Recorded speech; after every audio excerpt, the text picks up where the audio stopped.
Hello and thank you so much for clicking on my video. We're back at it again with some more epic chess. And in today's video, what we're going to do is what we always do. Destroy somebody in a rapid game of chess. Today we're going to do it on chess.com.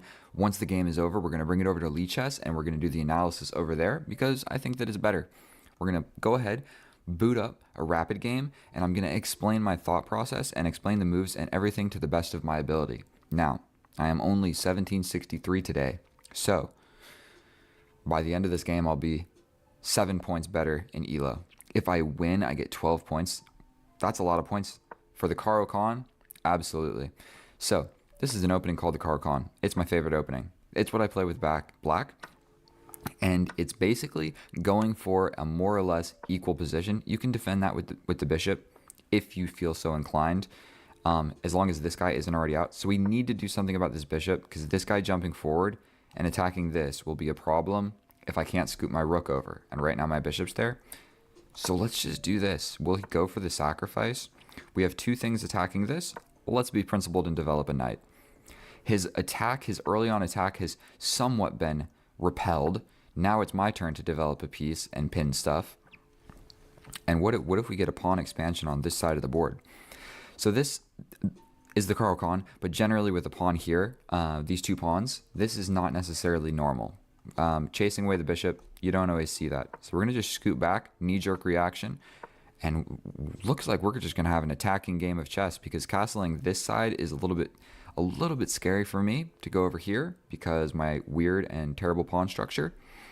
This is a defender of this. Right now we have dose pieces attacking it. So we're going to push this pawn to defend this so now that we're not worried about this.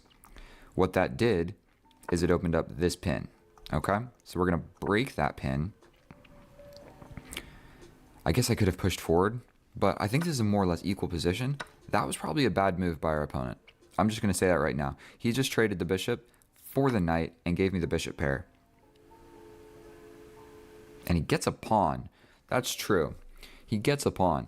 But I think he's just getting a little bit lost in the weeds here. So he's trying to be too fancy. He's trying to utilize this pawn pin because yes, that is a thing. This is only defended by this knight. I can take this knight with check.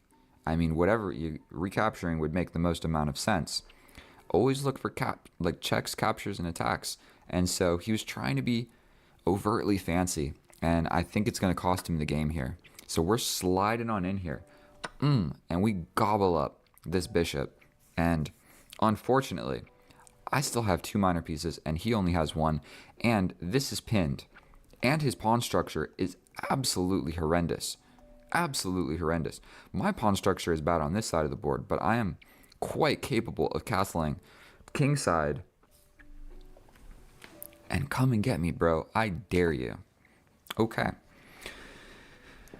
That doesn't even fix his problem. Like, that did not even fix his problem. It might have made his problem worse. This little clump of pawns, I think, was pretty good together. But we're just going to take that back. And that ruined his pawn structures even more. I can force the queen trade right off the bat. I could...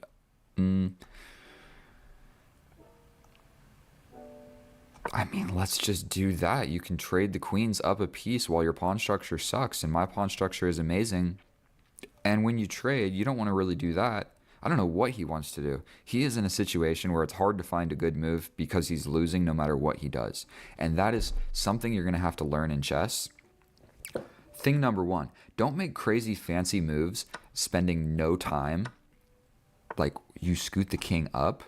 I mean, I can jump forward with the check. Yeah, and he resigns. I don't even know how much of an analysis we need for that. I think that I got my point across nice and dandy. I mean, let's run through it one more time. Definitely my opening, probably a couple of these would warrant, and I got 11 ELO for that. Oh, I'm sorry, my friend. I took 11 of his ELO. This, now that I'm thinking about this check, you block like this, because you can't take, because then it hangs this. So I think we play here, but then the knight comes. Then you have to take and he takes, because this opened up Generally, because what we're worried about is this knight advancement while this guy is pinned, and I don't want to bring my bishop here while the knight is here, and he'll just capture it. So we have to do something like this. He scoots back and we do something else. And then in some positions, after he scoots back, we go here, there's a knight sacrifice. But that was 5 minutes. Let's absolutely just hop into another one. This dude's 1784. We get the white pieces. We start with e4, always. We get the bishop's opening. And like the other opening, studying openings, it's good. To some extent, it's good. That's a weak move. I know that for a fact. He could have... That is also a weak move. So what you're supposed to do when your opponent is making weak moves, I have a lead in development. I feel like I just smash open the center. Right? If he takes, my knight gets in. He takes and my queen gets in. I am almost guaranteed that's what I'm supposed to play here.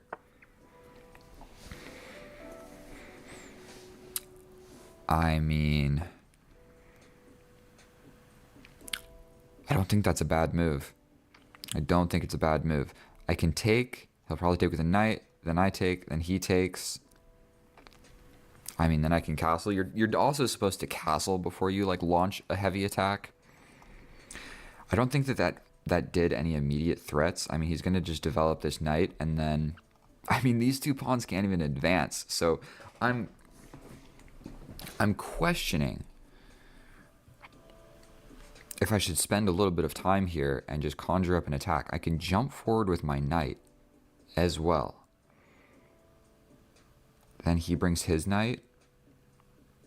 Then I take. What do I play here? Do I push the pawn forward? I mean, then he probably just jumps over here. And then we have to make a stepping back move, which we don't really want to do. I can develop the bishop. And if he takes, then I take with the knight. I think that is what we need to do. Instead of like figuring out what to do in the center.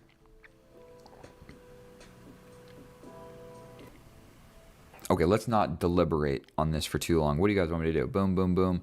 Scoot this back. Let's just do this. Did that make any sense? I don't know. He castles, and I'm going to castle the other side of the board because I want to play an attacking game of chess, even though I am down 3 minutes on the clock.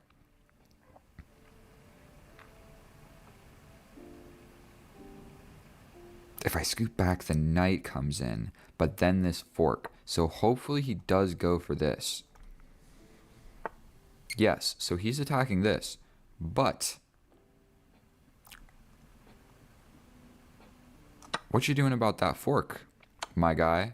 You get that with check, yes. I'm going to take with this pawn, but this fork is still a thing. So now I'm just going to grab your knight for no good reason. We grab the knight. Okay, you just want to trade off all of your minor pieces? This pawn, I mean, this is just a very, very simple move here. This pawn is weak. I can develop my bishop with tempo. I am attacking the queen. My bishop was already developed if you want to be real technical about it. He can hit me with this check, but I might just scoot forward with my queen. And so, yet again, I am up a piece. What is the most precise way to win this? I feel like it's going to take a million moves to get this going.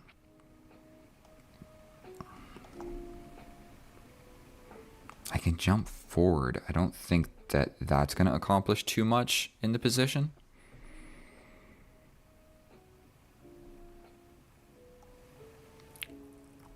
I just know that it's not a blunder. Right now I'm not 100% what I'm supposed to be doing here, but I did notice that my queen was not defended. It makes sense to just make a move like this. Okay, that looks scary. I can scoot over and just say, like, are you really going to get through? Or I can run up. And it's like, are you really going to checkmate me? What's the more accurate move? Probably over here. But then these pawns push and he's got an attack.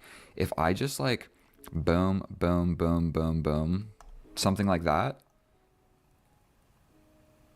I literally think that he's just got no play. Okay.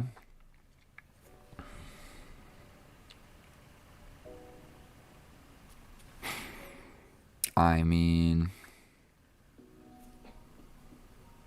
instead of going here and blocking my bishop, I think I might just play like this.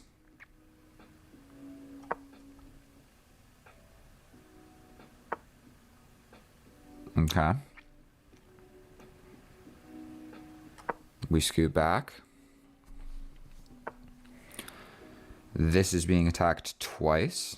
We would definitely not like to lose my pawn in the center of the board. I am only up a minor piece, which is quite a lot to be up, but what should I do here? What if I just push forward? I mean, that kind of just shreds open my position. Can I move this guy to defend this more? I think that probably makes the most amount of sense. Now the rook sees the queen through all of this. And I will need to play a little bit faster. Unfortunately, his king is very safe, and my king is in the middle of the board. So, literally, if I can, like, get this rook and get my king over here. There's two things that I can do, essentially. I can just launch a crazy attack, and I know that I'm essentially going to win. Or I can try and hide my king and trade off the pieces equally into an endgame where I also know that I'm going to win. All that I have to do to not lose this is just like, don't blunder. And he's trying to open up the position. Bro, please. I can take this and attack the queen.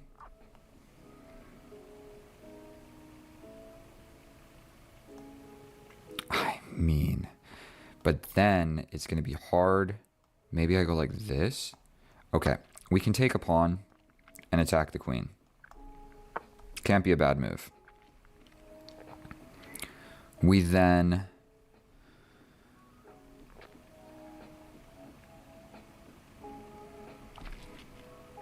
What do we do? I can defend it as well. And if takes, then takes. I actually think that I like that. He's got this check over here, but we're not super scared about it. I don't know what that move accomplished, but my knight arriving to this square is going to be absolutely horrendous for the opponent. So I think he wants to do something like this. This check. Then here, then here. Then here. And it's all kind of held. I could just even scoot the queen over.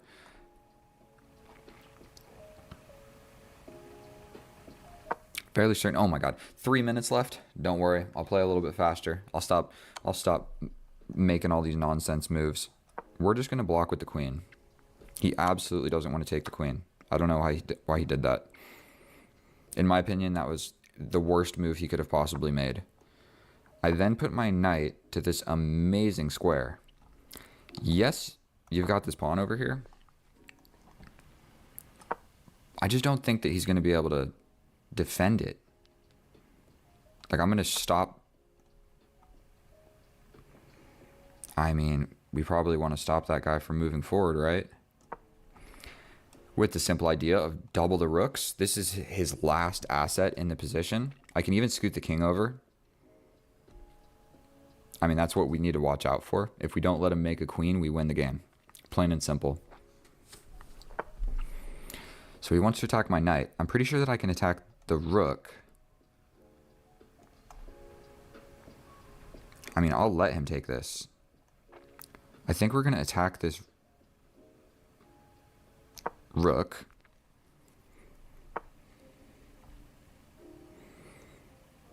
Then we take this pawn.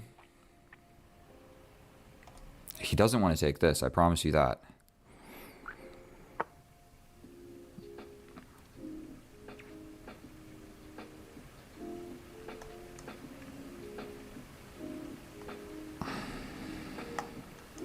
I mean, we scoot a rook over to defend that. That's not really what we want to be doing here. Maybe I scoot back and I trap the rook and then scoot over the king. Probably that was the right idea. Let's trap the rook. I like that idea. Way better. We're going to trade off this minor piece. I do not care about this pawn at all. We're scooting back here. You get this pawn, but I'm going to try and get your rook, bro. And your rook has no moves at all. Plain and simple. The king attack. The king is a very, very powerful piece in the endgame. I know that I'm up a minor piece, and so that's why it's so easy to find good moves, is because pretty much all of my moves are winning. We're going to attack this rook. This is defended, everything is defended. Go ahead. Now, what's the best way to do this? Don't think that it really matters.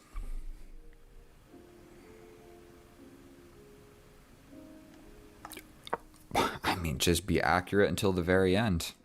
This pawn is, I mean, yeah, resign. I think we can run that one in Lichess, and I'll bring it over there. But let's run through it very briefly without the computer, I suppose. I know in this position, I was supposed to be making more forward moves. Castle, and I step back.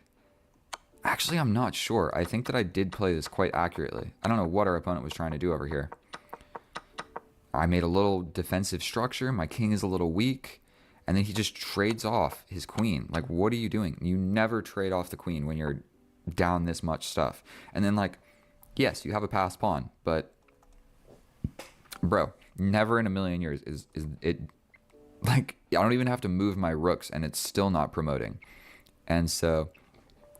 let's bring it over to the analysis. I maybe missed some interesting stuff, but I think something else to note was towards the end game, I was maybe not making the most accurate moves, but that doesn't matter. I was going to win no matter what. So you don't have to make the best move when you've got less than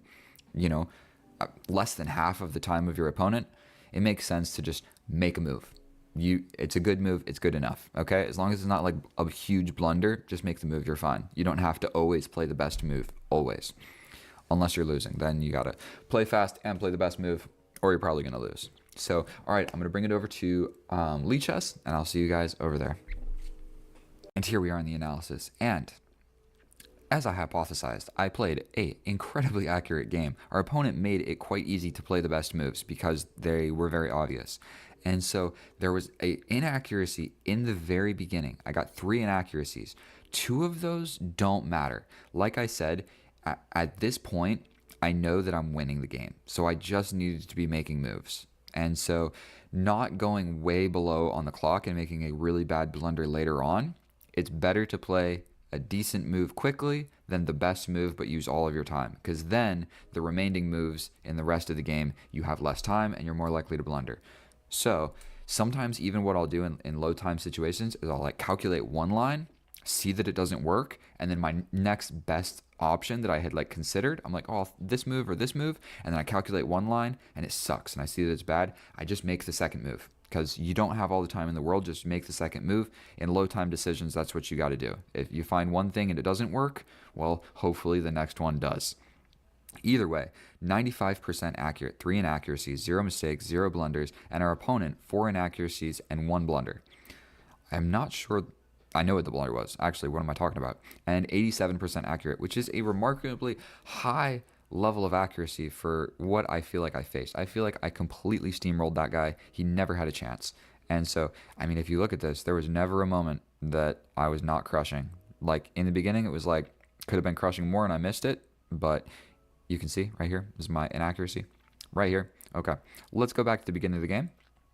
And let's see what I missed. Because A6 and H6, those are weak moves. You do not want to be pushing pawns on the side of the board. You want to control the center, okay? So there are a million different ways you can do that. You can support it with a flank pawn to then promote a pawn in the middle. You can use a bishop to the center. The knights can do it a number of different ways, or even reroute like this and support.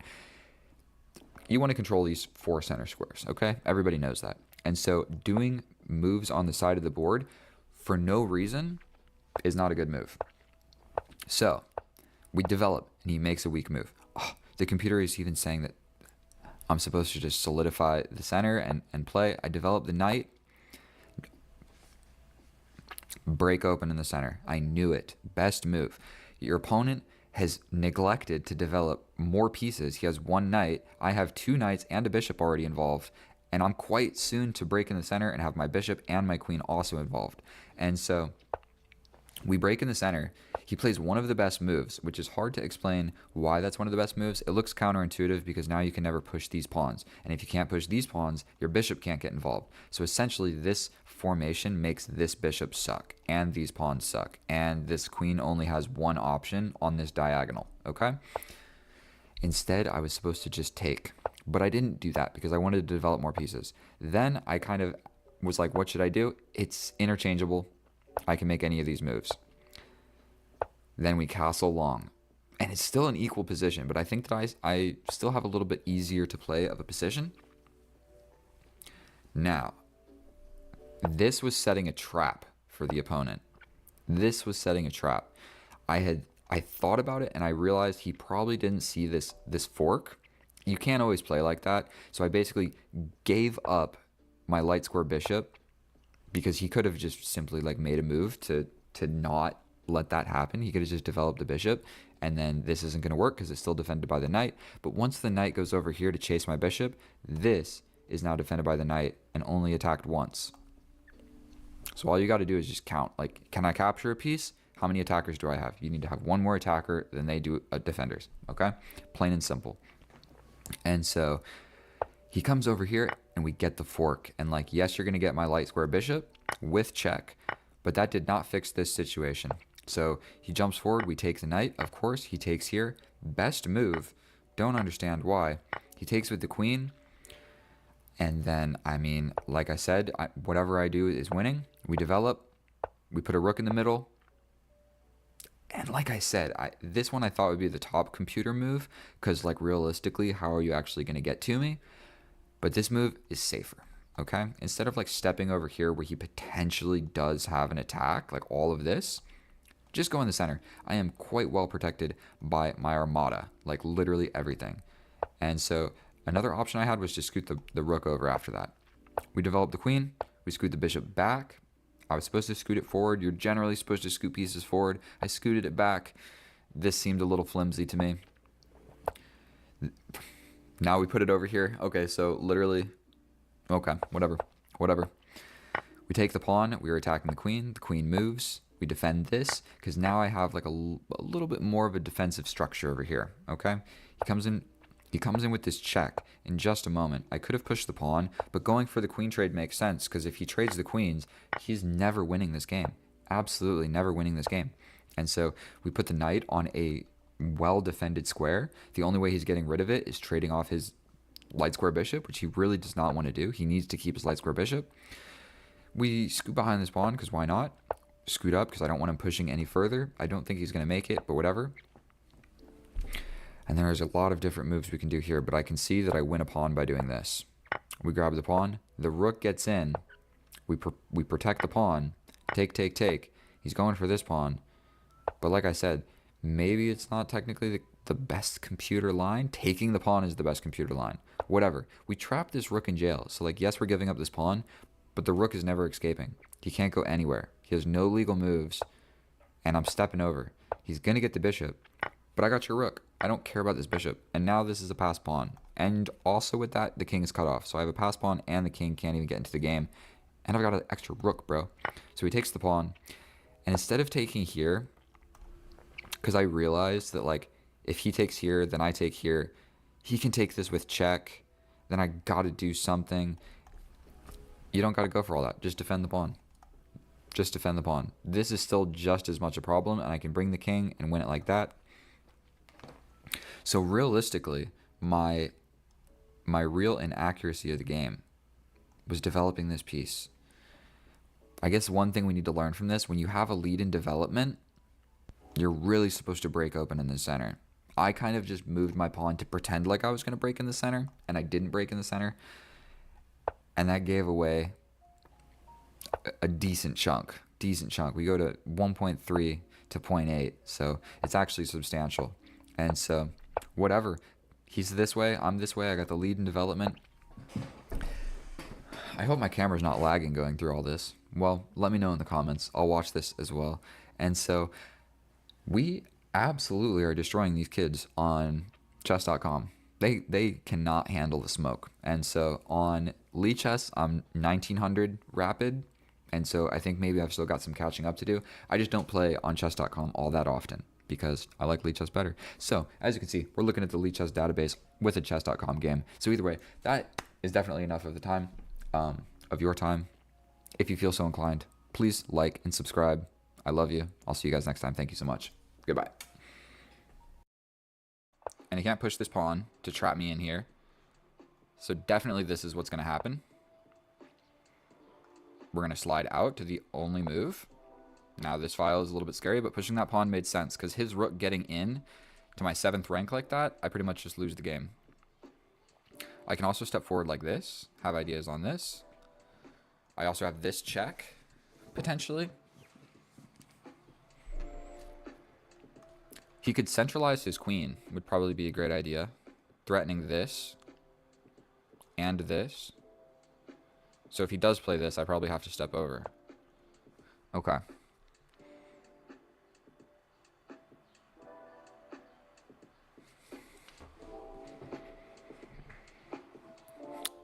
What to play, what to play.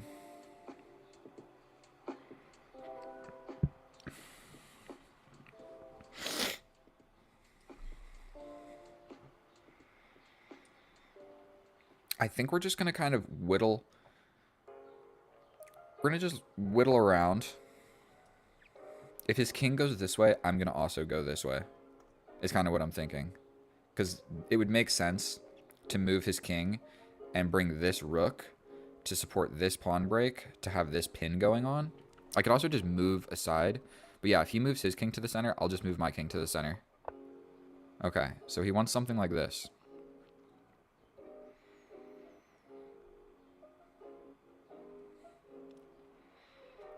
And again, like I said, we kind of just need to make some moves.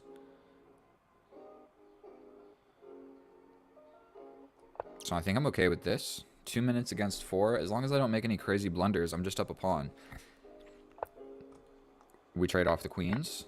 Rook gets active. Cool. And it's not so clear to me how I like push forward into the position. So we're just going to play a move. Probably this is going to be his idea, but I step forward with my king, bring my rook, and then push. Then go for a pawn break, and when he takes, I take with the rook. Okay, so generally what I'm seeing here is going into a king and pawn endgame where I can just be winning up a pawn. And he has like a kind of weird pawn structure over here. So if he brings the rook, I can bring the king. If he locks it down, I attack. If he takes, then I'm just chilling. Okay. I can also bring my rook here. Because now this became an idea, so I can do two things. This type of sacrifice would equalize the game right now, and I would lose my entire advantage. So stepping forward with the king, let's go with the defense of this, and blocks the rook. So stepping over like this makes more sense. Then I push. I think this is the more flexible move, where if he takes, I take. No, it's just not going to work anymore because now this is defended, so this whole idea doesn't work. This would have also worked because take. So if I go in, take, and I think we're just chilling. We push forward. He's going to step back. I push, take. That's weird. But if I push in here, take. So it's not going to work immediately. So if I bring my king to this square, it does work. And we're going to do so like this. If he pushes forward, this rook no longer sees this square, so then it does work. So take, and I could even take with the rook at that point. And if he takes, then my rook gets active. He's getting dangerously low on time, which I don't want to let him lose on time, because playing this up a pawn rook endgame is very important. So he's going for this, but I'm okay with it. So we're just going to step forward. If he goes for this, we just take. Rook gets in. If I go for this, then take. Ooh, scary. But okay, so now this works, right? I've got enough things looking at it. Here.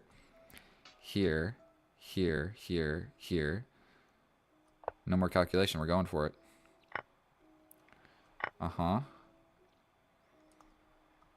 And now this is the moment of truth. My king is touching this square. If he doesn't take, I push forward with check, and then my extra pawn becomes a passed pawn. So we're going to do this. We take. If he takes, we take, and then my king is in the center. So potentially we have the potential to trade off everything in the position. He can run away and keep the rook on the board. That's the best move. That was the worst move. I'm very close to just coming in. I think we just go ahead and play a pawn move. You got to be careful here. These pawns suck. So what if I go like this?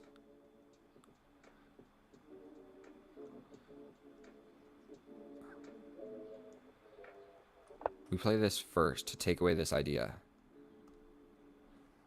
Don't worry, I won't let him lose on time. But I do want him to play quickly. 2. Okay, he played a move.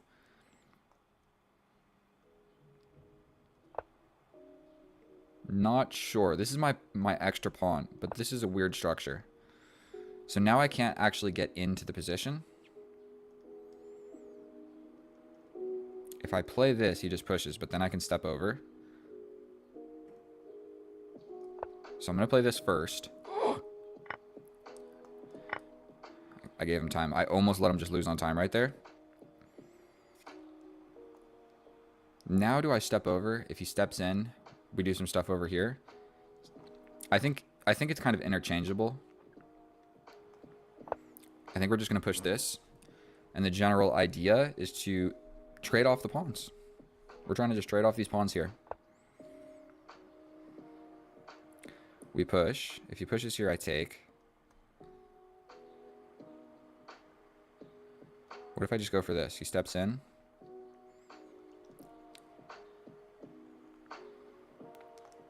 I think we go for this.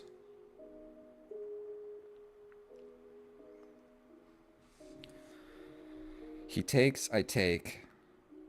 He's kind of slow on getting in, so I push this pawn. Right? He could stop it. But if the king leaves this file,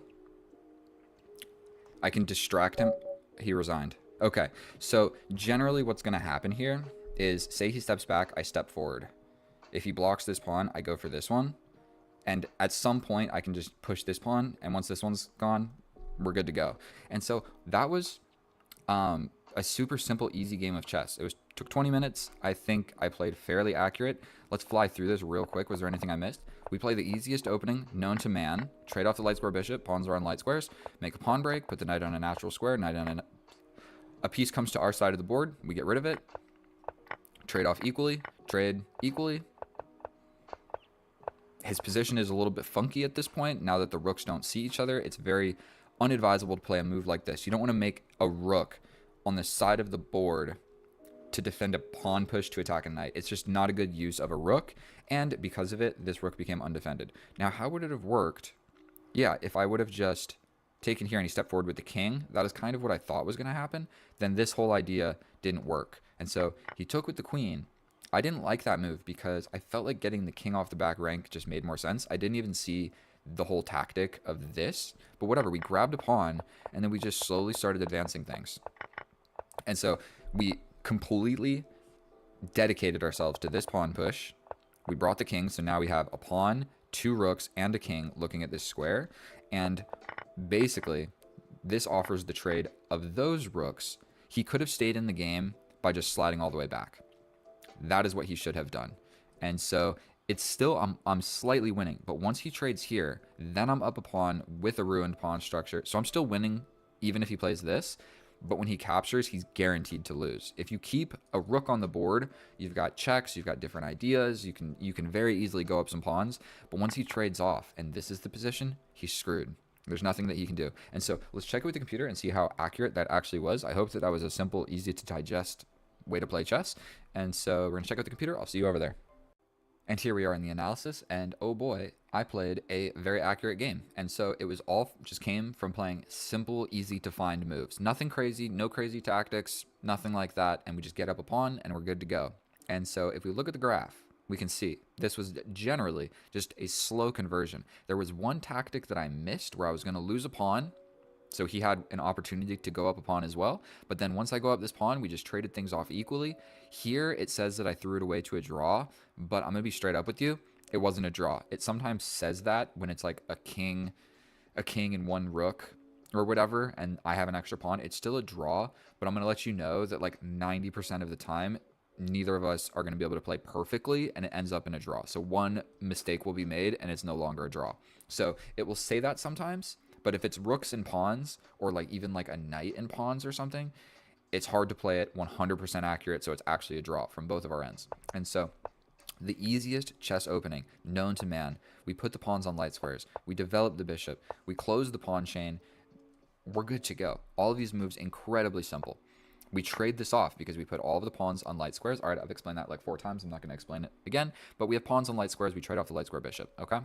Then we push this. It's not the greatest move, but whatever. We have a place to put our knight. Not there, but there. Okay, we develop the knight. That's why we pushed the pawn. Then we develop this knight. We take, and I step forward attacking this. Now, the reason that it doesn't work is I step in.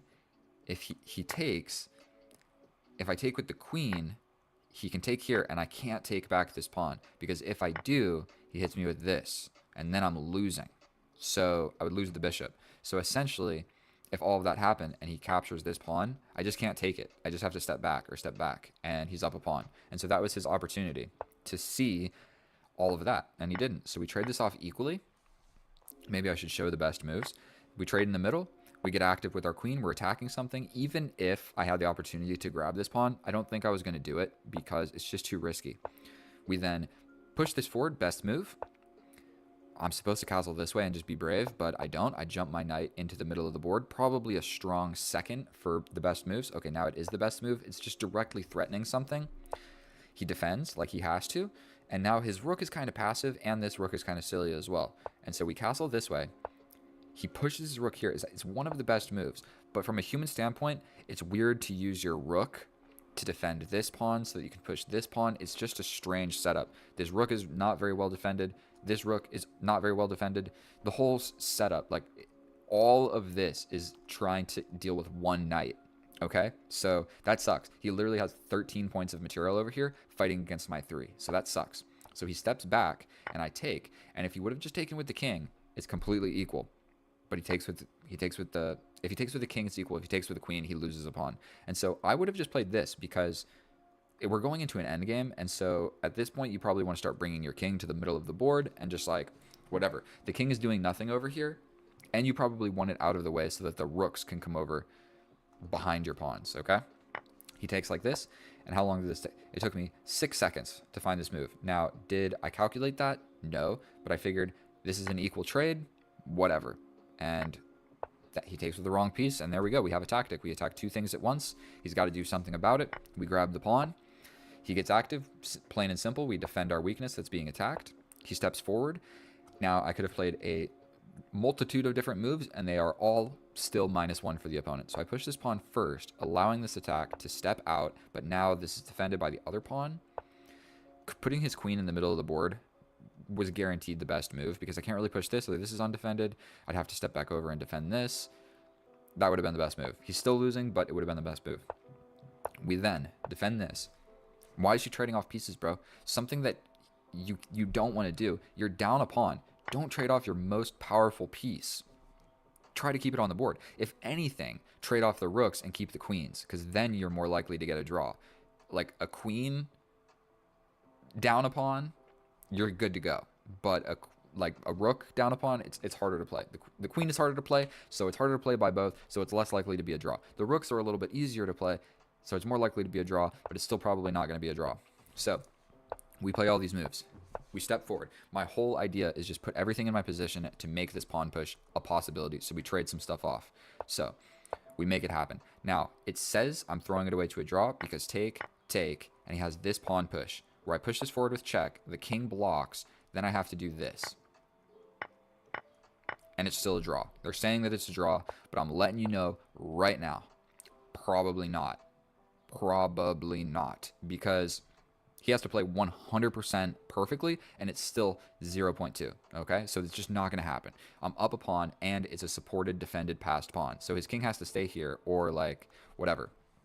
So the computer says all of that was not a great idea. The reason that I'm playing this is because everything that happened is what happened. Because I'm not playing against a computer, I'm playing against a human, and I know how humans are going to play, and I can anticipate what's going to happen. So we take, boom, boom, and this is the moment of truth.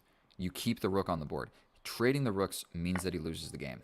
Plain and simple. You trade the rooks, you lose the game. Now you have a ruined pawn structure against my okay pawn structure. Against this is equal, but I have an extra pawn. So we're in a king and pawn endgame where I'm up a pawn and you have a bad pawn structure and you're losing. Every time you're losing. If you run away, you're still probably losing, but you have a better chance at not losing. That's all there is to it. Like, you keep the rook on the board. So all that happens, he trades off. We're in this position. Now, this is something instructive here. The reason we're pushing here and playing a5 is to stop his advancements of this, okay? So imagine if I play this. Then he gets to play this, locking down my whole position. I can't push this anymore, he just takes. So his one pawn is stopping my two pawns. It's called a deep freeze, and that sucks. So we don't want this to happen. Because if you see the valuation here, -4, if I play this and he gets this move, it's -1.8. So kind of a little bit in depth, but we play this first so that we can play other moves and not get stuck in this deep freeze. We trade off some pawns, we push this, and I'm pretty much ready to just launch forward. We go ahead and do it. Now it's completely equal here, it's completely equal here. All that's left is I have a passed pawn. And so at some point, I can abandon my passed pawn and let him capture it and go for one of these guys. So most likely what's going to happen here, he resigned, but most likely what's going to happen, we push our passed pawn. If he steps over, we step here. He's got to make a move. We just come back. He's got to make a move. If he steps in, we're going like this, and the pawn is passed. If he steps back, we step in. If he blocks, we push again. If he steps back, we step in. If he goes here, we go here. He's got to do something. If he goes here, we're just going to make a pass pawn. So even if there was a way for, like, I don't know how to explain this. Say it was my move. Say it was my move in this position. I just run.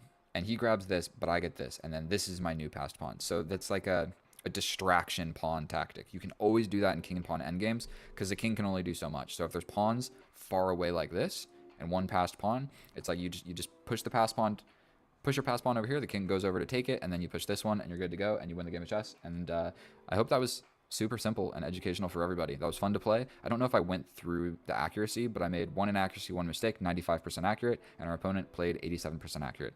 So that's the easiest opening you can possibly ever play in chess, and that's how it works and wins. So just play simple c6, bro, c6, and you'll win every game. So thank you so much for watching. If you haven't subscribed, please subscribe. I love you. I'll see you guys next time, and I've scheduled a bunch of videos for this week, so stay tuned. Oh, hello, and welcome back, and thank you so much for clicking on my video. In today's episode, we are facing a 1950 with the Caro-Kann, my favorite, best opening that is known to chess. It is so easy to play. This dude is from planet Earth. Looks like he doesn't play bullet. Oof, I hate this line. But essentially what we're going to do is we're going to trade off. We're going to bring the queen out. Go ahead, pre-move it. We get hit with the knight, and it's kind of like a Scandinavian-esque type idea. And so, anticipating the position right now, I'm missing pawns on this side of the board. So essentially, I'm not going to castle that way. I mean, castling this way, I'm on a super open file. So just taking one look at the position, I probably am going to want to castle this way. Now, what we're a little bit worried about is something like this. So it might make sense. Develop this first. We're going to develop this knight first. I guess knights are more flexible, so we're going to develop the knight first. Then we might go for this Fianchetto idea. I think we're going to do it. I never play these types of structures. The queen, yes, has been attacked. I have a scarce amount of squares to go to that actually are very reasonable. These get in the way of my pieces, so we're not going to do that. This walks into an attack. This walks into an attack. This is taken. This... I'm losing track of what squares I should look at. Maybe this is actually the correct idea. I'm not actually sure. Or just going all the way back. Let's go over to the side of the board. I feel like that makes a fair bit of sense.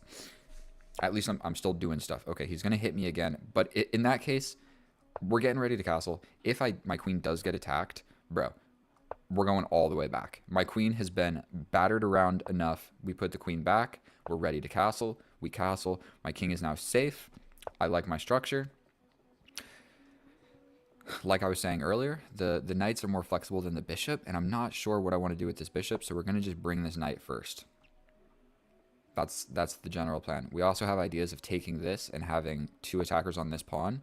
Not sure what that did.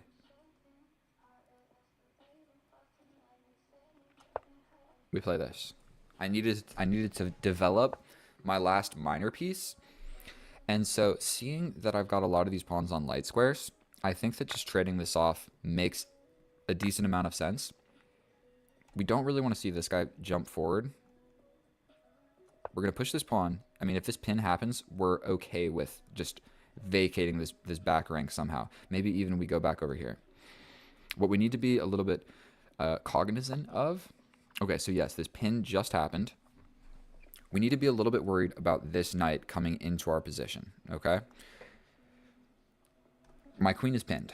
This is only defended by 1 piece, so what we're worried about is it getting attacked again, okay? So we essentially need to be able to avoid that, because if this happens, I just lose the game. Long story short, if this knight comes over, we lose the game. I can bring my queen all the way forward. That's a bold move. It defends against this. It defends against this. We're not going to calculate too much, but my opponent is playing very active.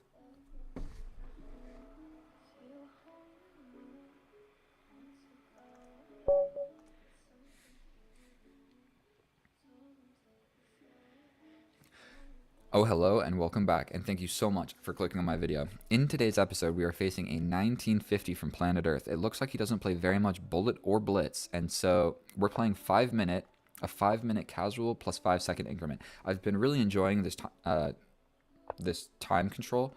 Okay, so I've explained this in my last 3 videos, so I feel like a broken record explaining this again, but the reason that we have to play this pawn move is because if we bring the knight, he can capture. If we capture back, he hits us with this fork where we step back with the bishop. We have to recapture when he takes. So it's just like this. Boom, boom, boom, boom, boom, boom, boom. And then he can hit us here. He occupies the center. It's just not super great for us. Or you develop, he takes, and you come out with the queen. He basically has to go back. You can win this pawn with check. The queen comes out and you trade like this. Whatever you do, it's an equalizing position for white. So we are going to strive not to have that happen. We're going to go ahead and develop this knight. If this pawn comes forward, we're going to try and break this pin. It has not happened yet, so we're going to just develop another knight. Once this pawn push does happen, okay, so he's prepping it like this, and he will be doing so with tempo, and the pin will become a problem. So we're going to stop these ideas, essentially. So I think we have to take, not sure what else we're supposed to do in that situation. We have 2 attackers, but he also has 2 defenders, so we're just going to step up here. If we get hit, we step back. If we get hit yet again, we step back. We step back. If we get hit again, you better believe we're just going to step back one more time. He could play this one as well and ruin my pawn structure in the center. And this pawn is also hanging, but it's not super hanging because of all of this. Okay, so we're going to take. We're going to trade this. It's scary to jump forward with this knight. But with threats, my friend, we jump forward with threats. Correct? We jump forward with threats. He comes here. I mean, scary to play that move, but we're going to just go ahead and do it. That is the idea. Plain and simple. I'm pretty sure he can just slide back with the rook. Like, I think that would be agreeable. Okay, so this slightly ruins the pawn structure in the center of the board. But what we need to be looking at now is my knight. When I get attacked, what am I doing? I mean, ruining my pawn structure over here? I actually don't hate it.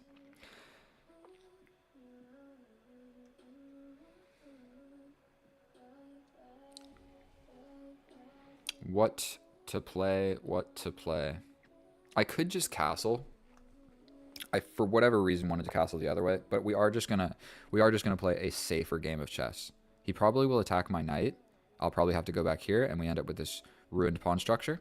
But he's got a ruined pawn structure in the center, and these pawns are going to be a little bit hard to defend. Specifically, this one that is already being attacked. So he attacks us. I mean, we can just take a look at our moves. Moving forward is not an option, not an option, not an option, not an option, only option, not an option. So that's the end of the calculation. I guess I could have pinned. This. So where if he takes, I take the rook. We still have this idea where potentially we do trade and he undevelops. So we can grab this pawn with tempo. And it's on a light square, so the bishop can't attack it. And I think I'm just up a pawn now. So he steps back. I kind of like this idea, where if he steps over, I trade this with check. I think this is the most active move. It's a little bit scary because... does anything like this work? It's undefended. What's actually better? Developing my bishop. Let's just play safe. Let's just straight up play safe. I'm up a pawn. Everything's chilling. If I'm not an idiot, I won't lose this game. But I'm an idiot, so I might. He's attacking this pawn.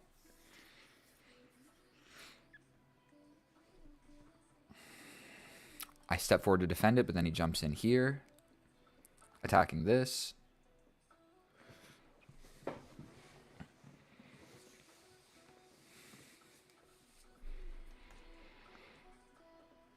And once he takes this pawn, he's also attacking this.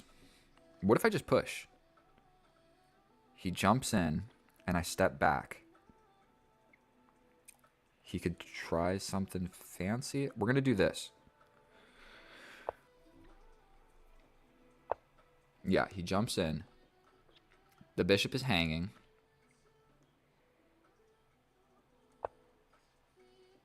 But we defend the pawn. We're ready to just push forward. He gives us a check.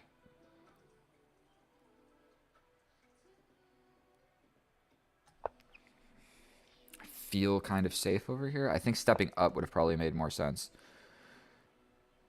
Specifically, we don't want to... Oh, if I step forward, he's got this check. So I think I have to actually just give up my bishop. Because if I step forward, he's got this check. Where if I step up, he has this sacrifice where I have to take, but then he wins my rook. We have to take it.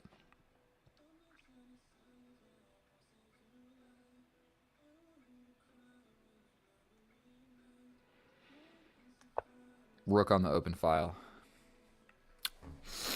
I'm going to have to push this forward at some point. This pawn is also pretty weak. And I need to... That just lets me trade the rook. Do we attack this? My king sucks. I want my king in action, bro. I can step back and attack the rook.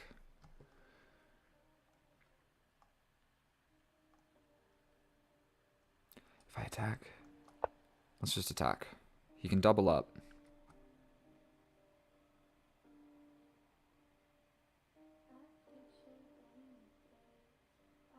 If he doubles up, I attack the rook.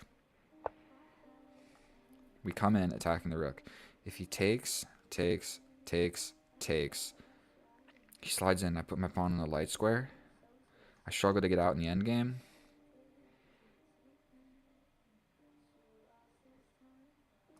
If he plays this, I just take. So that pretty much forces this.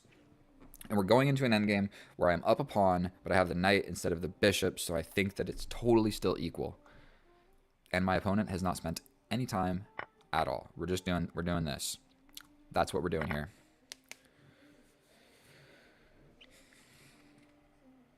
And not only that, so I can play this. I'm literally going to have to spend like 10 moves trying to figure out. I think just putting the pawns on light squares because they're just not being attacked. Did I just get deep freezed, bro? We bring the king. If he hits us with check, we step back. He's got this.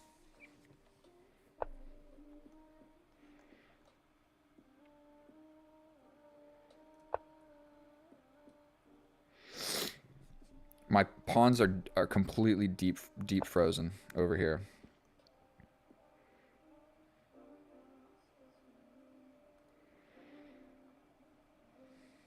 We jump in. What's better? We attack this. He just pushes in. We hit him with check. He steps up. Here. Here. Here. I could step over and go for a pawn push over here as well. This. What is better? I think this is pretty important, actually. Either one is probably fine. This attacks this pawn immediately. This is more centralized.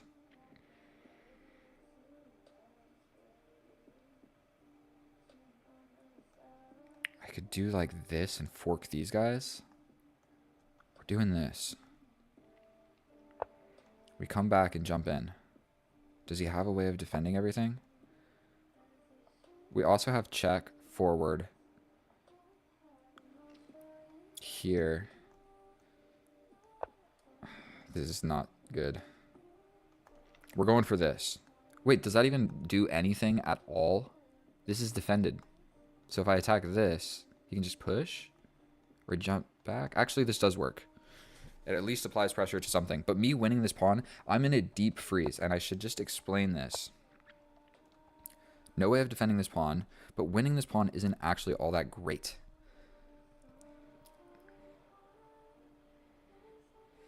We're going to take and then jump in, attacking the bishop. He comes here. I think we grab this pawn. We grab this pawn, then there's this check. So we go here, check. I get out. We're going here. We can come this way. We step this way.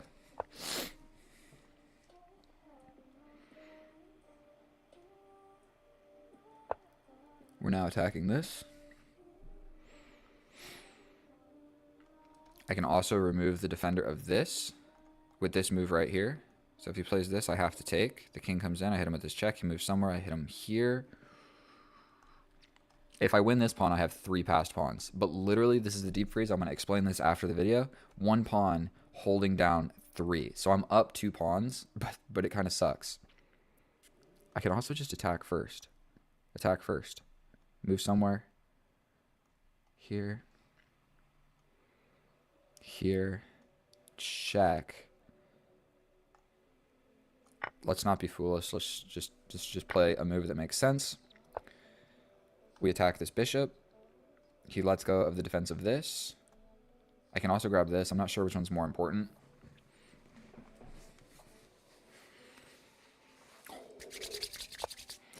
Okay.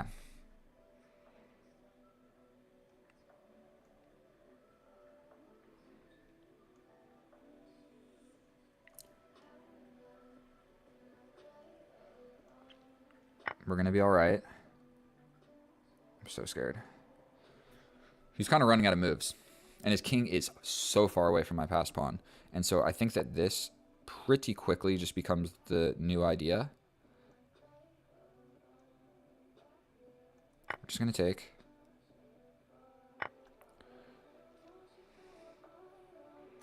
My knight is very happy on this square. We're attacking this with check and the bishop.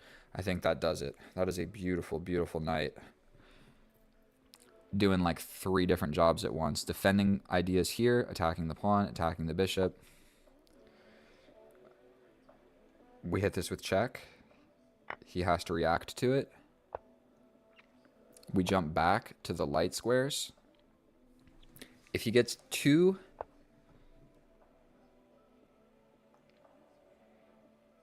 We step over. 49 seconds. I think we're chilling.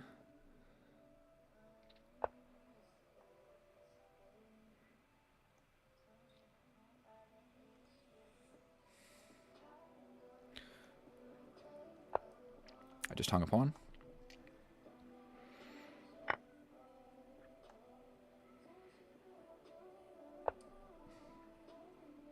I've got plenty of time. I've got 3 extra pawns.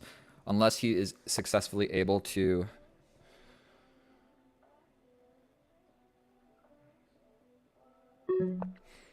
Guess we're going over here. We're going to get hit with another check. Then what do I do? Step back? Jesus. He can come in, but I get here. We attack the bishop.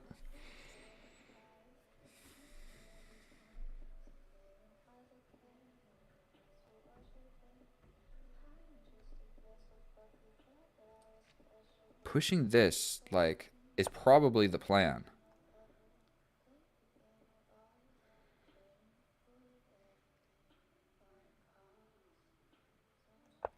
I need this king to move so I can step up. We need my king on this square, essentially. But I need this to be defended.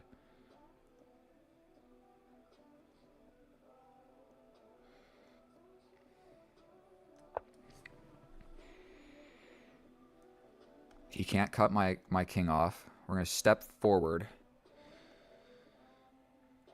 We step forward. We step forward. We can now potentially shield and push.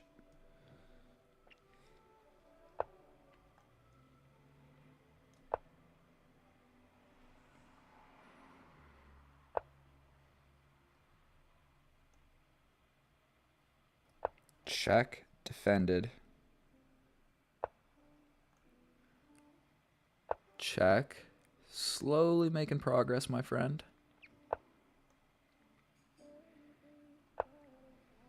We bring the king. Jesus.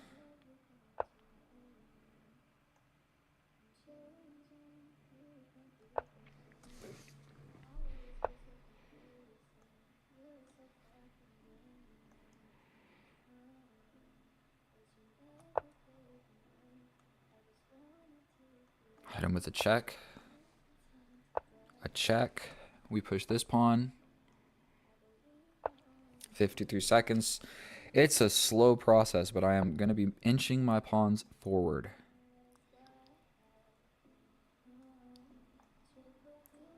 This one first, maybe? This, then this.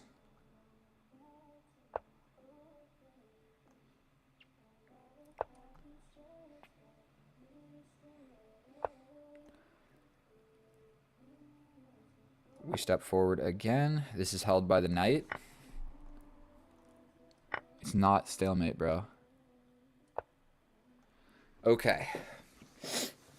There's probably a lot of different ways that I can win this, but I think the one that I'm going to choose is this. I could, for one, just give him a check, but then he steps over. So maybe we give him a check. He steps over.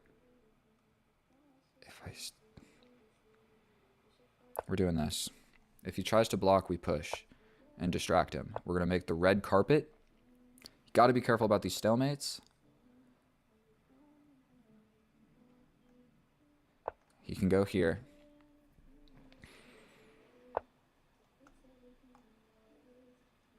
He can still go here. And when he does, he can run away as well. You just got to be careful. 42 seconds. Make gosh darn sure you're not going to get a stalemate. And so that end game was so much fun to play. He's saying, good game, well played. Good game, well played. Thank you, my friend. I'm going to tell him that I'm going to make a YouTube video out of this. And so I was completely winning. That was a lot of fun to play. But oh boy, the bishop versus the knight. I had to inch one step at a time to make a new queen. And so that was a lot of fun. And let's check out the analysis and see how accurate it actually was. And I'll see you over there. And here we are in the analysis. And that was a tedious process, pushing all of those pawns in that endgame. But if we look at the graph, there was one moment where I was in trouble. It was a tactic that neither of us saw, but then from there on out, everything was good to go. So 90% accurate, 3 blunders, 3 inaccuracies.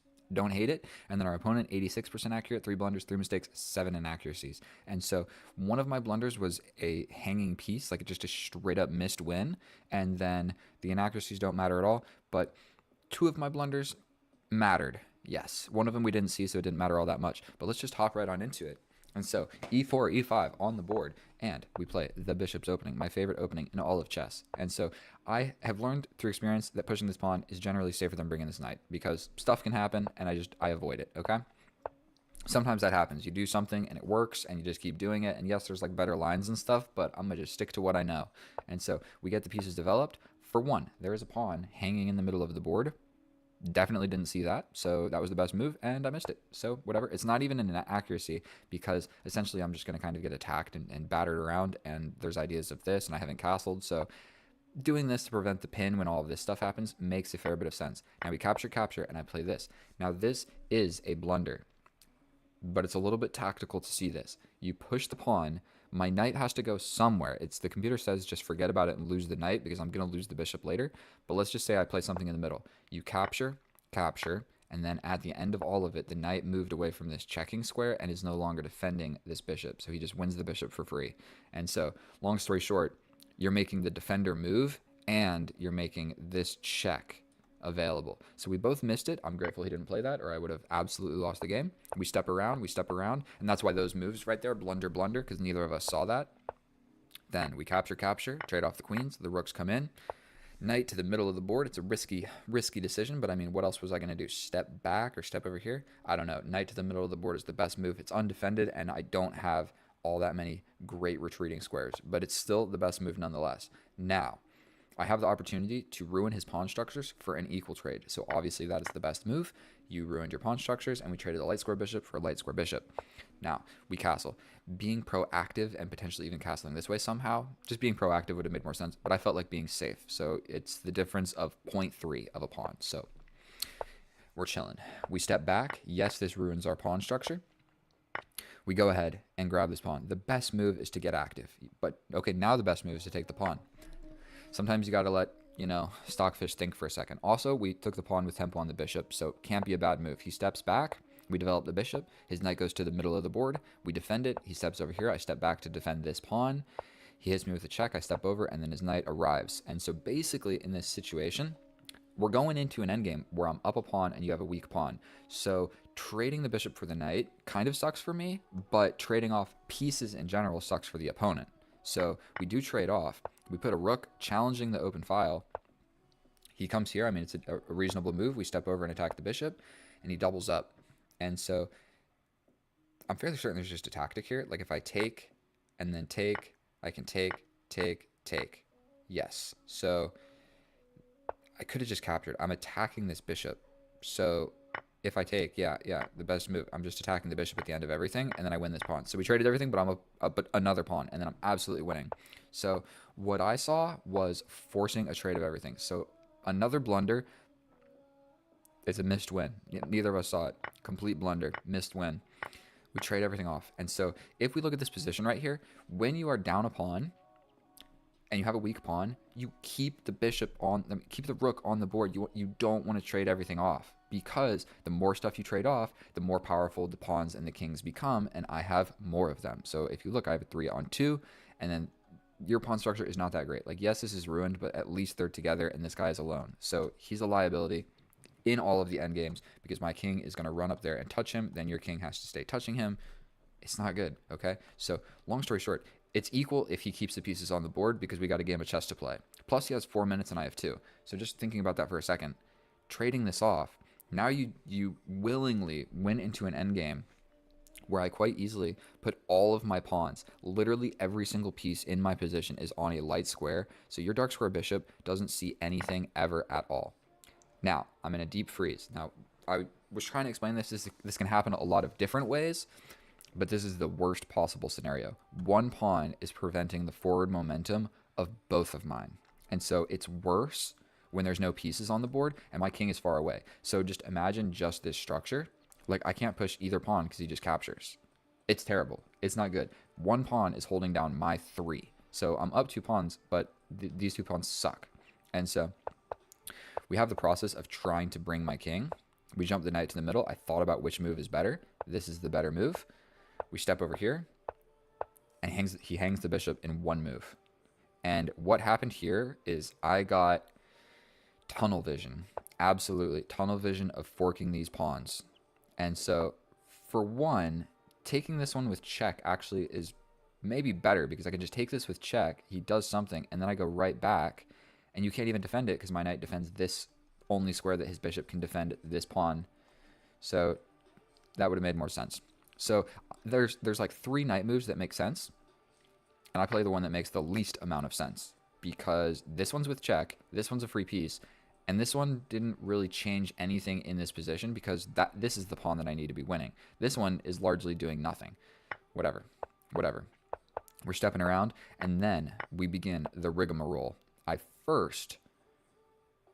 wanted to kick this bishop out because I felt like winning this pawn was more important. I guess what I really wanted here was to clarify these pawns, like get rid of all of these pawns and then just play on this over here is what I wanted. Because I was worried about, the king doing something and like trying to make a pass pawn, and the bishop's over here. My knight's kind of far away from helping. So that's what I was worried about. So whatever, we kicked the bishop out. I'm so stupid. Was the whole purpose of this move was so the bishop moves so I can grab this pawn? No? Correct? And then I take this pawn that I could have taken all along. So this pawn push didn't even really make sense. So now we take with check, he takes back, and we fork his pieces. Essentially, he can't defend this. When I take it, it's with check. I'm also attacking the bishop. So he's got to do something with the bishop. I grab this with check. I guess stepping here would have made more sense because it at least attacks the bishop. Whatever, we go here. You generally want to be thinking about how to be making moves forward. And so which square is more forward? Well, it's this one. So putting the knight there with tempo on the bishop makes more sense than here. Because essentially I'm just going to have to like figure out how to move the knight forward anyway. The whole purpose of what we're doing here is we are moving everything forward is the whole idea. And so whatever. Now in this situation, my pawn is attacked and I just said, it's gone. But the situation stays the same whether I push this pawn or not. So it would have made sense to just move the pawn forward. Then you have to like waste a move trying to figure out how to even attack it because the king can't get over there and the bishop can't see it. So just pushing it one square actually kept it quite safe. I just kind of assumed he was a goner and I was going to invest in these three. Now, luckily, I'm up 3 pawns, so I'm going to win literally no matter what I play. But I do this a lot where it's like, okay, I just accept that he's dead. But pushing him forward would have preserved him till a later day, at least, because the king can't even go over there, and the bishop can't even see him. So now he's safe, essentially. Winning this pawn would become a whole task for my opponent. And instead of that, I push a pawn on the side of the board and just let him grab it for free. Didn't make any sense why I played like that, whatever. Then I can straight up just push this pawn right now. I guess I was worried about like checks and stepping away and him grabbing my knight. So I was worried about pushing this pawn and undefending the knight because the bishop attacks me and I have to step somewhere. But I can stay defending my knight from anywhere. Also, just pushing my passed pawn makes a fair bit of sense. I can just go boom, boom, boom, boom. Like push this first. And if you start chasing it somehow, I can just defend it. And I got a chain of pawns. And I just do this same structure one step at a time. Either way, I made things a lot more complicated than they ever had to be. We're jumping around. I bring the king. The king is there. I put the knight to shield this square from the bishop so I can push this pawn. So we do push that pawn. And we push another pawn. The king's moving around. We step the king forward because my king is going to have to move forward anyway. King forward. We give a check. In between move. Give a check. Then we push the pawn. We push another pawn. Give a check. He steps back. And we bring the king up. I guess he forgot the knight was defending it. He didn't have low time. He had 3 minutes. So maybe he just gave up here and was like, screw it. I'm lost no matter what I do. It's hard to say. Maybe he thought it was a draw. I don't know. And then in this situation, all you have to do to not lose this game is just don't get a draw. And pawns on the side of the board kind of suck because they do, okay? And so, I mean, no, they don't. All pawns are good. All pawns are good pawns, all right? But generally, my plan is the king worries about this guy. I get my king here, and I push forward. And so that is literally what I go for. That is literally what I go for. Because there's probably a better way to like make a distraction or whatever, but you just don't want to stalemate. And so making the red carpet is the easiest way to go. So I know that wasn't the most accurate game. I missed a hanging bishop. I missed a tactic in the beginning. And then I made pushing these 3 pawns in the end game where literally any move was winning. I made it seem like it was a lot harder than it was. Literally like anybody could win that position. You just make a move and don't hang your knight. And so thank you so much for watching. If you enjoyed or simply learned something, please subscribe. I'm trying to reach 1,000 and it is a long and treacherous road. Thank you so much for watching. I'll see you guys next time. I love you. Get out of here, and more chess coming soon. Oh, hello, my fellow chess enthusiasts. We are back at it again with another epic and educational day of chess. Today, we have a special guest, Matthew Ping, Rabbit Man, one of my subscribers, and we are going to be battling him today in a subscriber battle to the death.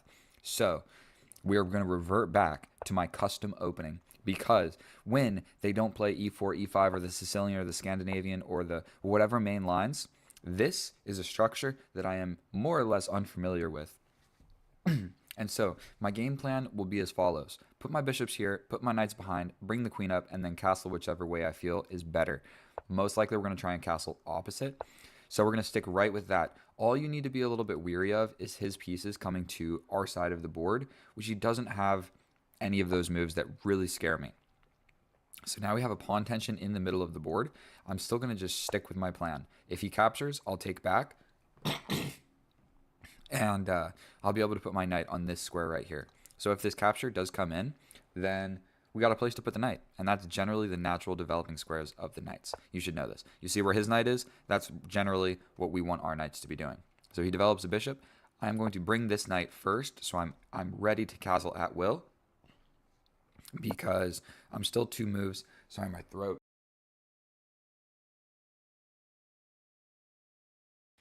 I'm going to edit that out. Don't worry. Now you hear my voice? Much better. Okay. So, I mean, I said I'm going to go for my custom setup. So here we are with the custom setup on the board. And because he has not castled yet, we are both ready to castle. Whichever way he goes, I'm going to go the other way. That is generally what I'm going to try and do in this video, for the simple reason of those make more fun games of chess, and he wants to play 2 games, so if we could knock the first game out rather quickly, that would be better, and then it's less time, because I don't want to make a 55-minute video. And so, if whichever way he goes, we're going to go the other way. That is straight up the plan. Okay, so he pushes a pawn. Now, what I'm worried is if I castle, he will castle the same way. So, do I have any moves that really make sense?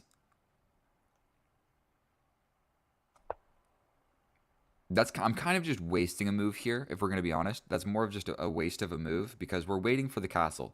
Because right now, making a move is difficult because I don't know which way I want to castle. So I don't want to like pin this knight or take this pawn or do anything. I don't want to advance pawns on the side of the board if I'm going to be castling to that way. So we're really just doing a little bit of a Mexican standoff, you might want to say, where I want him to castle. Go ahead and castle, bro. If he doesn't, I literally might just put the knight back.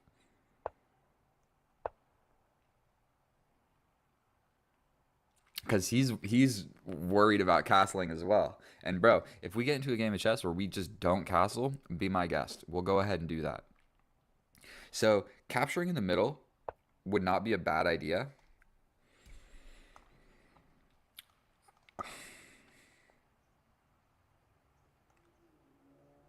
We're pushing a pawn.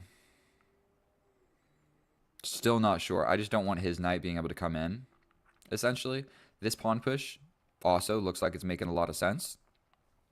And dude, I think he's neglecting the castle. But you know what? I think we could make it work because look at the pawn structure on this side of the board for him. Okay, so he wants to break in the middle. Very, very principled. Because I think we could castle this way, and if he castles this way, that is worse for him than it is for me. If this capture happens, I think we're cool with it.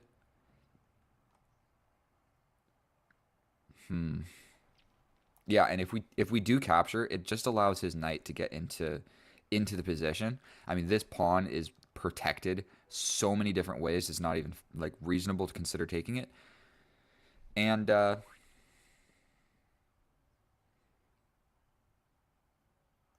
I don't know what to do. I want him to castle. That's literally that's all I'm doing right now. Just castle, bro. Pick a side. Pick a side. I'm going the other way. And now, because we have done this, don't play chess like this. I'm only playing like this because I feel like I'm going to be able to apply pressure to him, which isn't necessarily a nice way to play chess. But if we castle same side, then we're going to probably just have some equal exchanges and go into an end game where there's like a one move blunder later on in the position, which I don't want. So what I want is an attacking game of chess where I can explain some more stuff about attacking and then practice and get better at attacking myself, because that will be more fun and more educational for everybody. And so that directly just hangs a knight. So I'm going to go ahead and take it, but we're going to give him the take back. We're going to give him the take back. The dude is like my most. He needs to do a take back.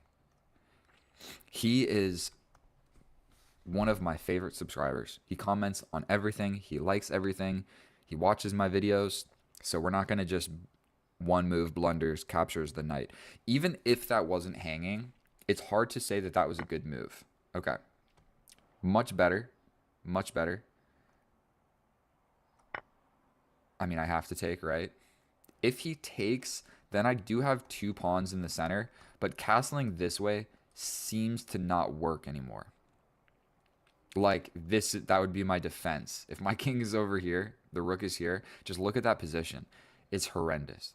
It's like he's got these three pawns ready to launch in. Both of the bishops are looking this way. This knight is ready to come in. The queen is already looking where my king is. The rook is ready to step onto the open file.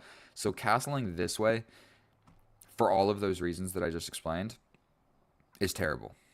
Absolutely terrible. So I have to castle this way. And then the same goes for him. Okay, so he pins my knight. I can straight up just get out of it with castling. So don't see a huge reason not to do that. And then it also...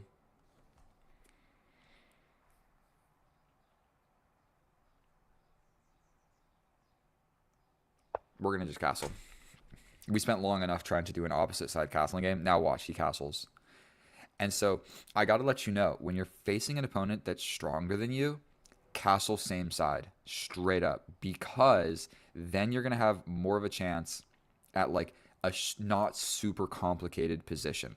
Like opposite side castling gets into crazy tactical, complicated lines where just brute calculation is what wins you the game. Just straight up tactics makes you win the game. Okay, this walks into a fork. The idea is to, for one, take the knight, then I take back, then the queen arrives. The other idea is my knight moves, and you win this pawn with check. Unfortunately, I can just advance my pawn, and then I'm forking these two pieces. So we're going to go ahead and do that. We're going to go ahead and do that. He has still not castled.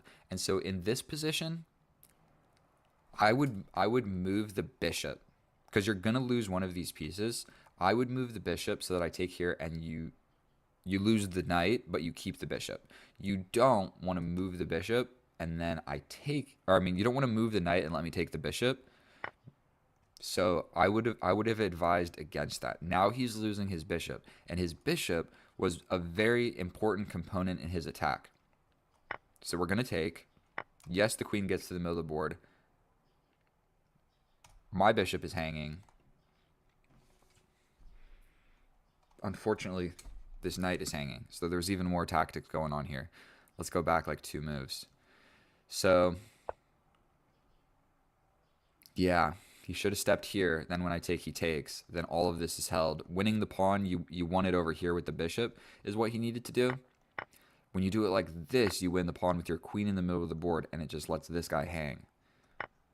So we go ahead and grab it. This queen is definitely doing some scary stuff, but now the queen is also on the same file as the king in the middle of the board, his most advanced piece. So that just gets a little bit sketchy for him, because I can really quickly mobilize my rooks. Probably I'll bring this rook because we're going to be doing some attacking here.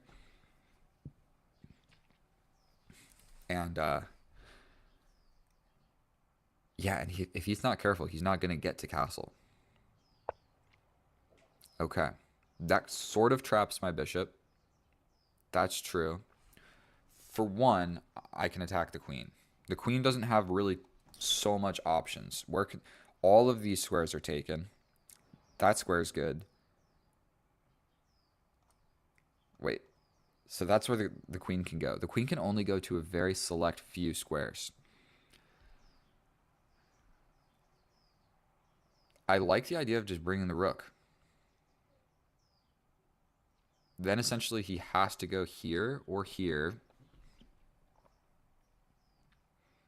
If he goes here, I jump forward with the knight and attack him again, forcing this trade.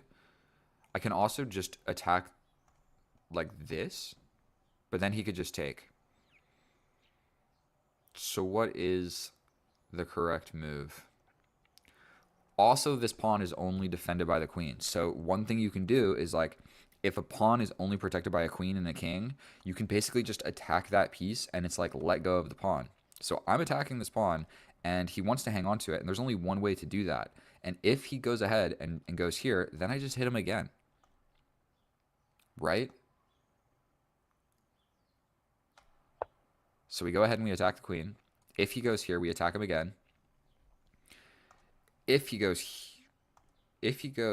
here, for one, I can jump and attack him. If he takes, I jump in and attack him again. So he steps back. Okay, very reasonable. This knight is not doing a whole lot. If I go this way, we probably just get traded off. But potentially I can jump forward and jump forward like this. So the reason that I'm going to bring this knight to this square is because this knight can already go to this square. So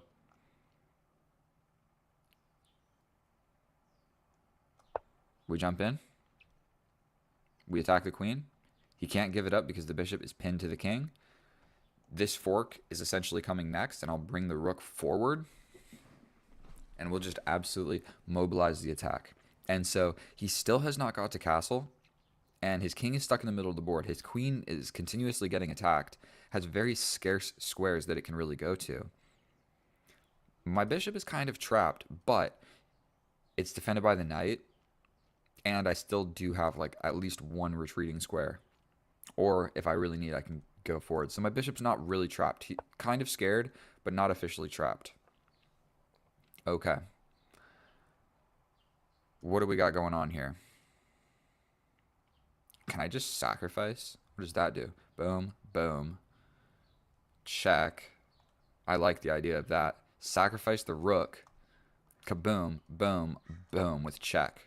Where's he go then? Over here, we hit him with another check. Where's he go? Here.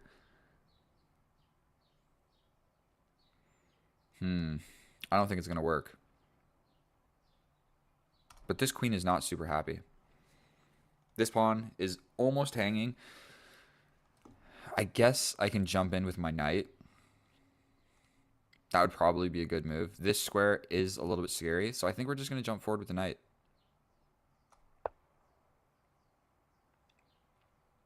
Hopefully I'm not blundering something. But now this pawn is actually hanging because the queen essentially didn't let go, but now I'm interfering. So there was a difference. If you see, if we go back all of these moves, kind of the whole idea of this rook move was to undefend this pawn because only the queen. And if you see, he remains touching the pawn. He remains touching the pawn, but eventually I'm able to get in the way. So now I am actually threatening this pawn. And if this pawn falls, it becomes kind of scary. So there's a way that I can guarantee, like if I go here, he can slide back like this, still maintaining. So the more forcing and scary move is to take, or take like this. But I think we're just going to take like this, and we're attacking the queen. We're also attacking the pawn. If the queen goes here, we just attack the queen again. Then the queen needs to stay here to defend this pawn because we're threatening this. But then kind of sacrifices do work because the king is still in the middle of the board. So it's hard to say what's actually the correct move for him. His queen has gotten attacked. Let's just go through this. Where are we even at? This was all nonsense because we were trying to figure out castling. His queen got attacked, attacked. He's just 4 moves in a row. He just loses tempo. Okay, so he does step back. For one, we can give this check. We can attack the queen, but I think we want to give the check first. Just give a nice little check. There's no real reason not to. If he steps over, then we attack the queen like this. If he steps here, we can jump in like this because this piece is pinned. So I think just giving a check, now he can't castle. So his king got stuck in the middle of the board too long. This pawn is also hanging, but there's a problem if his rook comes over. Then both of these pieces kind of get attacked, and it's not so clear. So he steps forward. That is definitely attacking my knight. But what if I just attack the queen first?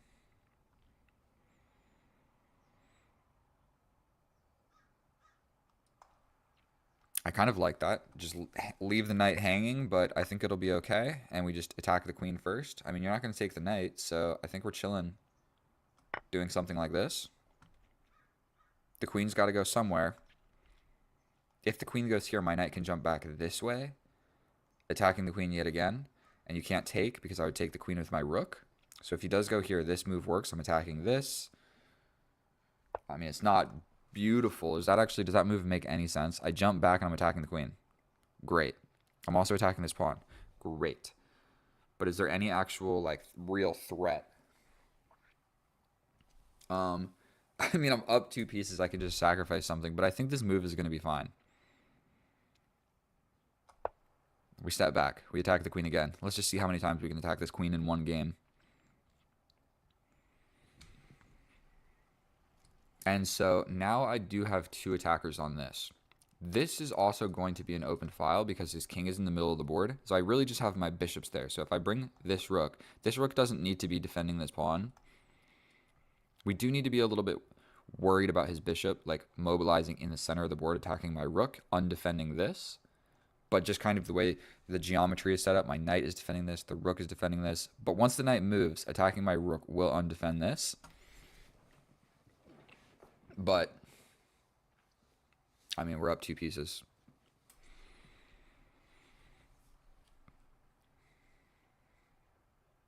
So, what is he supposed to do? Taking this pawn kind of just walks into an open file. I don't know if taking pawns is really what I need to be doing here. I need to be taking checkmates. And so, yeah, if he does step back to here, then there's a fork. So let's think. This doesn't work. If he steps back to either of these 2 moves, this would get hit by the knight. So I think something like these are the only 2 moves that really make sense. But going here is scary. That's scary. Okay, this is being attacked, yes. Okay. What if I just throw a pawn forward? Is that ridiculous? Are we getting crazy now? Is it time to retreat? Attack the queen yet again. Go ahead and just attack this. But then there's this, and then all of a sudden it gets scary. But I think I can take this threatening this guy. I can also go like this. No. Yeah, I could go like this.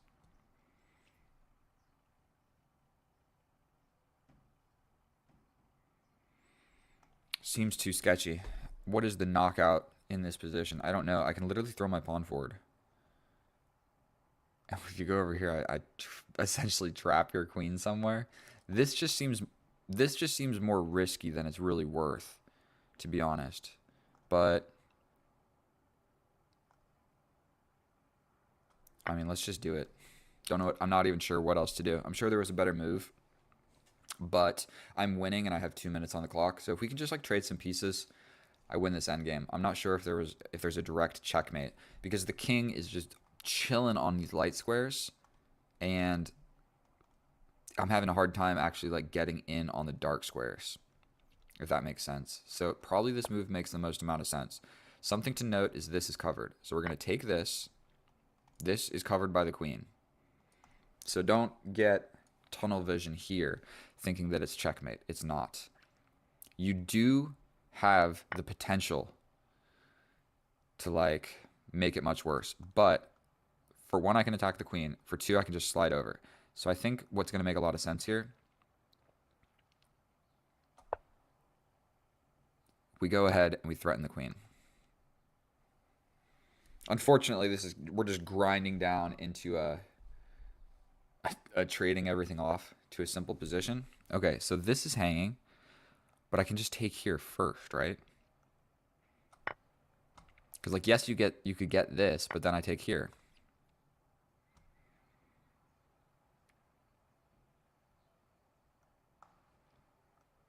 This bishop, what do I do with the bishop? If I put the bishop here, then I'm getting in the way of this. So if I put the bishop here and he comes back over with the queen, then all of a sudden this becomes a threat. I guess I could reposition like this and I have time.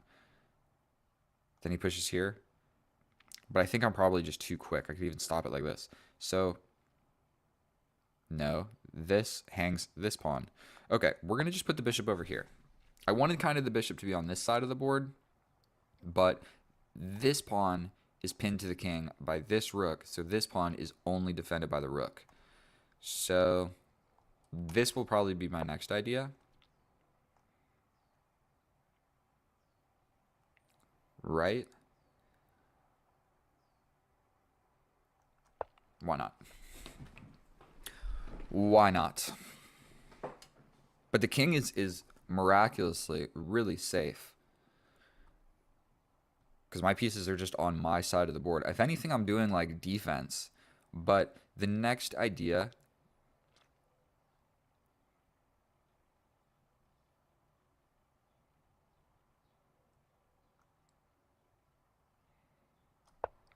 Attack the queen again. He's hanging on. He is absolutely hanging on. Okay, so he scoots up. I think he could...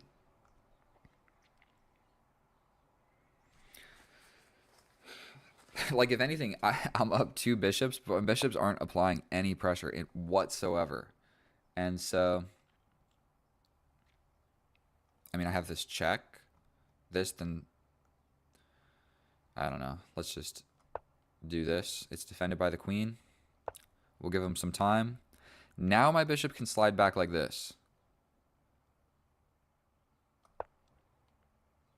But still this pawn is pinned, so he could just attack it. Oh my goodness. I need to be moving forward. I need to...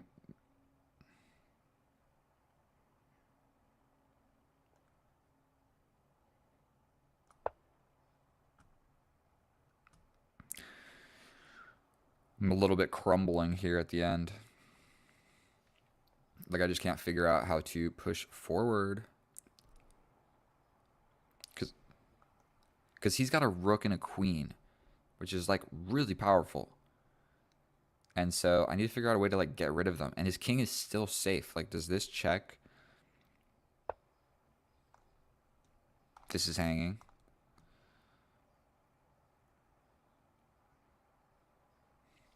Check. Let's just do it.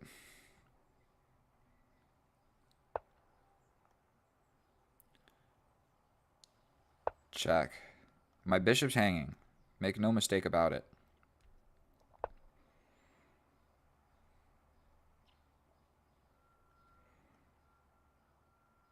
We step over. Bro, we're going to give him more time. I got 20 seconds.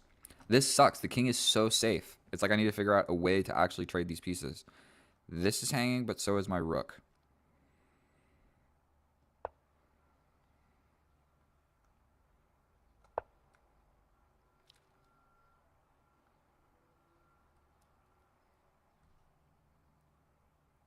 I'm literally going to go like this, bro.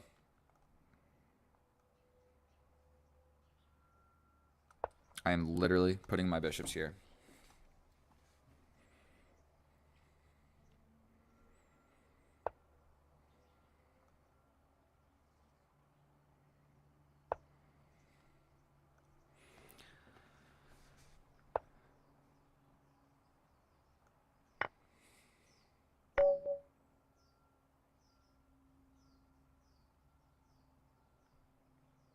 I think I just imploded, bro. I don't even know what to think. And that's it. That's the end of the video. I got nothing else for you. I hung mate in 2. Sorry about that. Matthew Ping, congratulations for defeating me. I guess if we wanted to be petty, I could say I gave some takebacks and I gave some time, but none of that excuses the position that I had at the end and hanging mate in 2. So that is going to be the end of my video. If you unsubscribe because of that, I understand. I'm not going to hold it against you. So thank you so much if you made it this far. I love you guys. The next video will be much better. I'll see you guys next time. Thank you. Oh, hello, my fellow chess enthusiasts. We are back at it again with another epic and educational and a little bit sad day of chess because my old account was banned. I had a 48-hour notice. I posted it in some of my old videos. So now we are Kip314 on YouTube. Zip Ties and Lube is done forever. So Very, very sad. But we start at the bottom rank. Today we are facing a 1279, 1276 question mark. Sorry, I'm dyslexic. Let's just see, what can a 1200 do? That basically means he started at 1500 and lost his last game. So we're pretty much just going to bang it out. We trade off the light square bishop. We put some pawns on light squares. We go ahead, pin the knight. We're going to go. He didn't need to do that. He could have just pushed the pawn. Push the pawn. Excellent for our opponent here. Now he can jump in. So we're gonna maybe make a square. Because we have quite a little bit of a time advantage. We're defending these squares with my knight. So we'll trade off with the knight. This bishop is never going to see along that diagonal. So we're just going to go here. And maybe we just make a little checkmate threat. And we jump in. Checkmate? It's not checkmate anymore, but okay. So we're gonna change the plans and probably slide over like this. Let's just take. We're officially down a pawn. That's no fun. This pawn is hanging. So what are we gonna do about that? I think we're just gonna try and complicate things. He's gonna have basically like 3 passed pawns over here. So I think we just attack the queen. 23 seconds. He's gonna have to checkmate me. This isn't gonna work. I think we're gonna just push a pawn. 8-second time advantage. I think we're going to be all right. We slide over here. We're just going to trade that off. If he takes with the queen, no, we are not trading queens. No. We're keeping the queens on the board. Dude's got to actually checkmate me in 10 seconds. I don't think it's possible. He needs to start advancing these pawns, and he's just neglecting to do so because he's afraid. So, you better believe I can just make a million moves. 4. Defend with the king. Okay. Now we trade the queens. Boom. Blunder. And this is officially how you win. Okay. So we were able to knock him out in the bullet. Was it convincing? No, not at all. But I got 137 elo from that. Do I dare do one more bullet and see where we can go with this? What is our opponent today? An 1800. Before a bullet game of chess, oh, he bails. Nobody wants to play people with question marks in their name. I understand. But I got YouTube in my name now, so maybe people that I play will go check out the YouTube channel. And then, okay, 1769. Let's just go for the 4-move checkmate. New opponent. New opponent. Dude was trying to play the Sicilian. I was just making ridiculous moves. Now we're in 1970. So, we're going to get the open Sicilian on the board. I'm supposed to play this Grandmaster. My coach Grandmaster told me. Just kidding. He's not my coach. I think we're just going to trade this off. Go here. I think I'm okay with all of this. If I take, maybe I get the chance to trade the queens.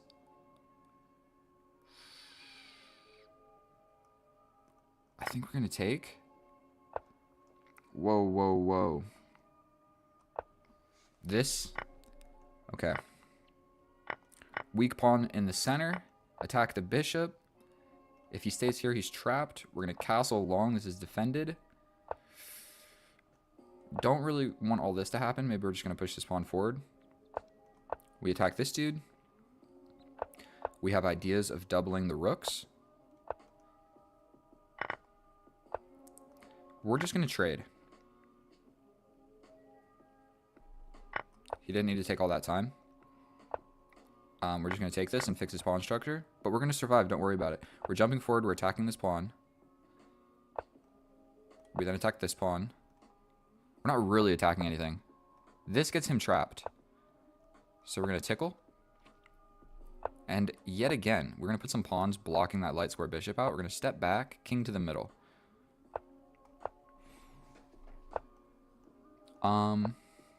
I quite like the idea of putting my knight in the middle of the board over here. So we're going to take this. We're going to move that. Probably we have to pre-move taking this. Okay. Dark squares. Check. Ooh, he can get in. That's not fun. He can go here. Quite scary. Oh.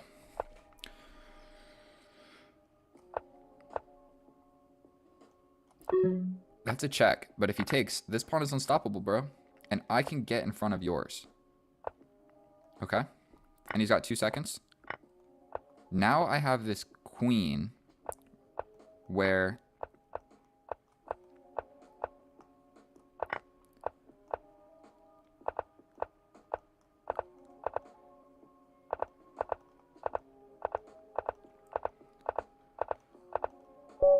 you can pre-move easier with the queen. So if you saw, I probably stopped talking. What just happened right there was we got into a pre-move battle where we were both under like 5 seconds. Nobody's checkmating anybody, but I got the queen. And the most important thing to note in this is my pre-moves are easier. So once we got rid of this pawn is no longer really a threat. That pawn was. But we're essentially just making pre-moves here. But if you see, I start making pre-moves that move to these squares, cutting off these diagonals. And also, obviously, here, if the king ever came here. So I'm not even looking at where the enemy king is. I'm just making these pre-moves. And some of them just happen to be checks. And when you get hit with a check, if your pre-move is not a legal move, you have to actually manually move the piece, and it wastes more time than my pre-move. So that was a pre-move scrimmage right there. New opponent. What is my rating now? What is my rating now? 2031 and 1948. Let's go right on into it. Again, we have the Sicilian. Open Sicilian. Bring this. I'm just going to step back, I believe. If he pins the knight, I have to defend kind of ugly like this, and he ruins my pawn structure, but he lost his bishop. We're going to go like this.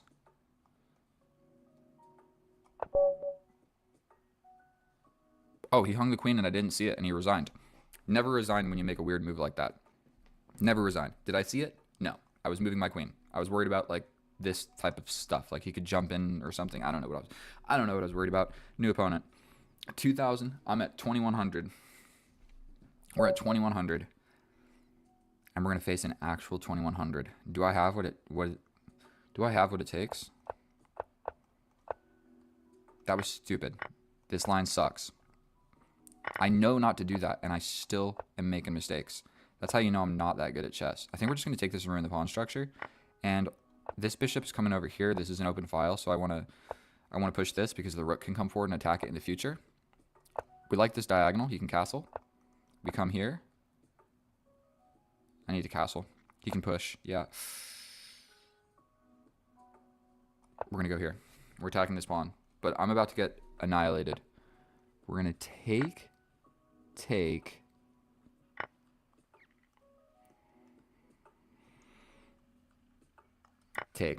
That was a risky move. Risky type move right there. We're going to bring the knight back. I could have traded the queens. He can hit me with this check. We go here.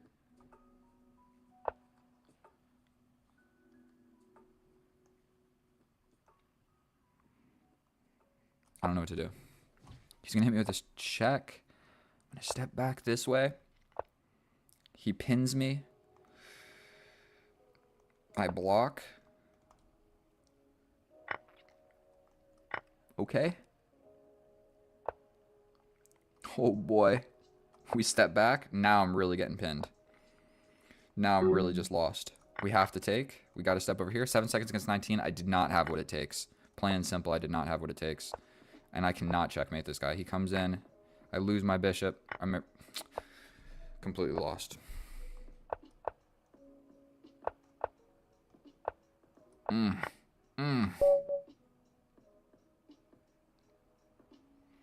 I think we've reached my maximum rating in Bullet. What we're going to do is we're going to go to Blitz. That was not even close. I completely got destroyed. So we're facing a 1300. Maybe I can be slightly more instructive here. And so the goal is to teach you guys how to not play chess. And so we really hope his bishop comes out. Go ahead and do it so I can teach you guys something. Come on. Don't be shy. Go for it. You don't need to spend this much time in your openings, though. Absolutely not. What are you thinking, bro? You got like 13 different moves you can make. Everything makes sense. We're going to defend the pawn in the center because we don't want to go into that same exact line. We're going to confront this bishop looking at our weakest square. So just don't want your bishop looking at that square. We then put my knight here. Slightly a strange move. We're going to push this forward because of the open file and a place to put my bishop. And I think we just jump forward. If he takes, we take. He comes here.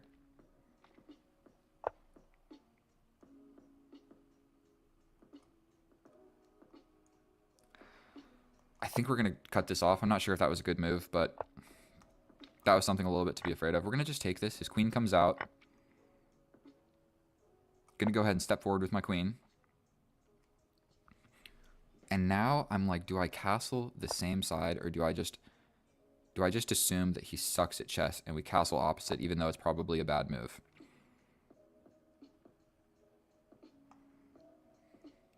This is the moment of the game.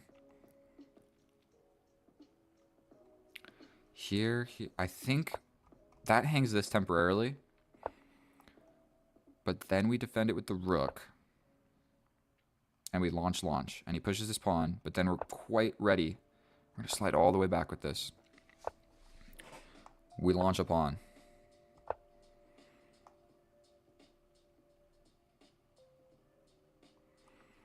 Here. Here.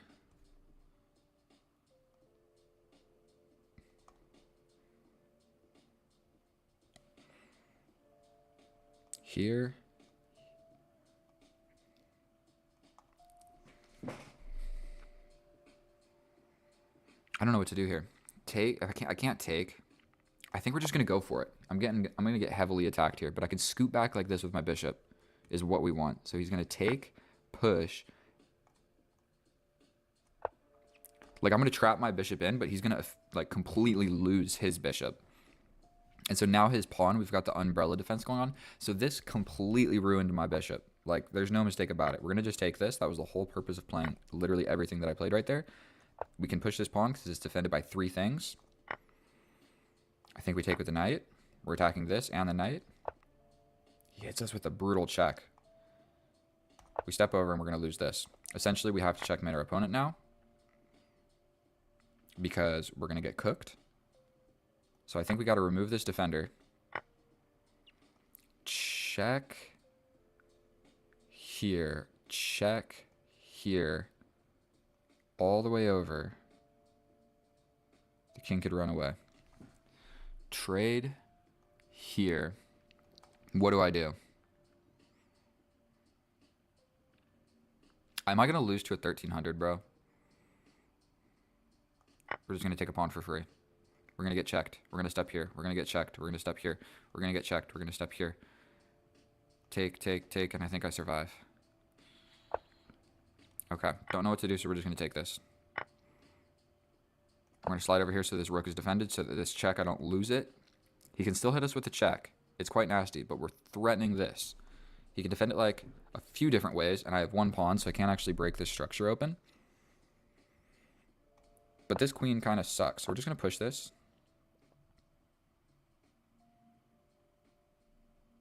I mean, he can just push, right? And I'm pretty sure he'll be all right. We might step forward to avoid that check.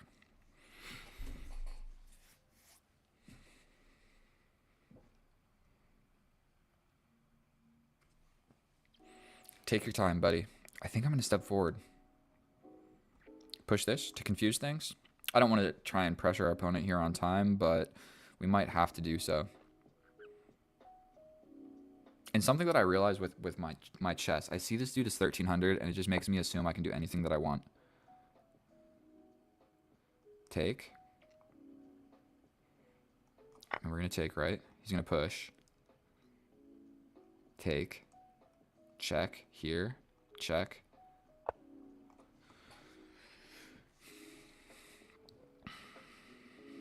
Here. This is a check. What if I step out of it? We step out of it. We're going to lose our rook for nothing, essentially. 24 seconds against 28. If we get down to the 10-second mark, then we might just be having some flags. Check here. I think we're just going to go for this. It's completely losing. But we're going to go for here. He can get in. But oh, I hung the queen. He might not see it. It's a fancy move. He didn't see it. He didn't see it. Now the rook is pinned. Absolutely just got lucky. We're going to step over here. And now we're just going to potentially be able to win this endgame pretty easily. We have a passed pawn as well. We're going to step back here. My king is safe in all endgames from these checks. We're going to give this check. We're going to push this pawn.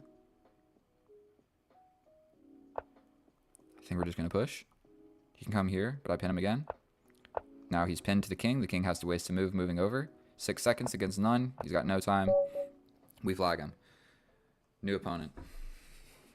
Drastically climbing up the rating ladder. That wasn't even a good win. That was like, I barely won. I won because the random queen hang in the end of the game. Not proud of it at all. But now we're facing a 16-20 with the Caro-Kann. Let's see what we've got. Let's see what we've got. Exchange variation. We bring the knight. We either pin this. Oh boy, I hate this line. I hope he pushes, because capturing is just not super fun. Let's just pin this knight. Okay. Now that our bishop is outside of this pawn chain, we're going to go ahead and do that. We're going to scoot here and kind of maybe hope for all of this. Because I've had this exact structure before. If he takes, we take. He pushes, I step back. That's a weird move. But I don't actually need to do anything. What am I thinking?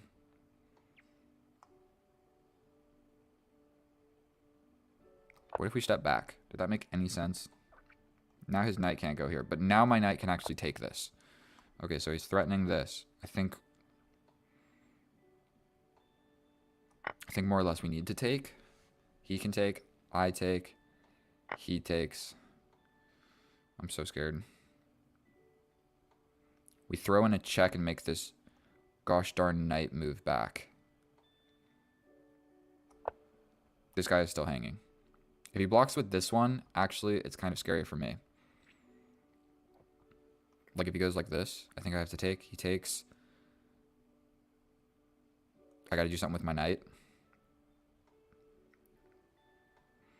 Here, here, here. Okay, so he blocks.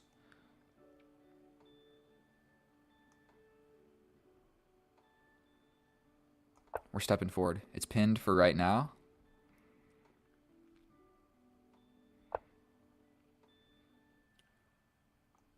We're going to take this.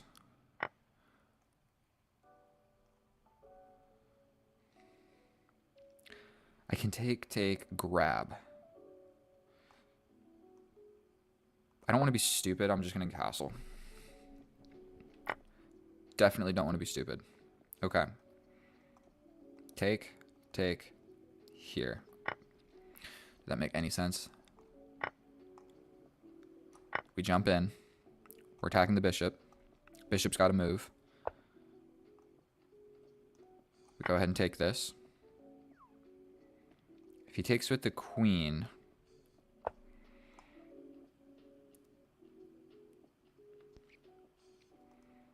we're going to bring this rook to defend this pawn in the center.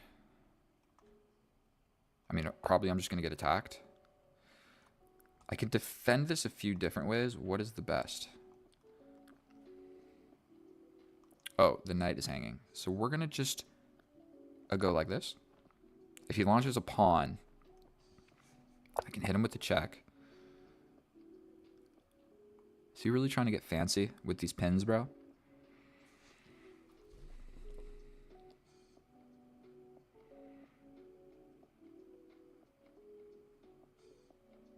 I mean, here? What did that do? Absolutely nothing.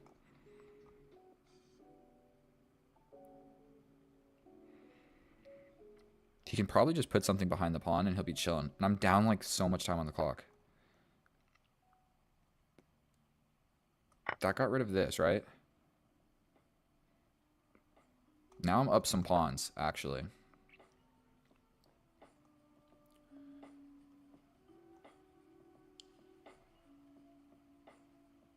Step like this. He's trying to launch some pawns at me. But we're going to just go ahead and threaten the queen trade.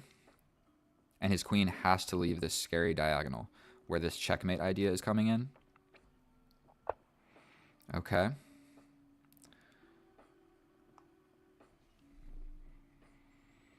And then we move this. We're not hanging checkmate, but we can defend against his super powerful bishop by pushing this pawn because the knight was hanging earlier.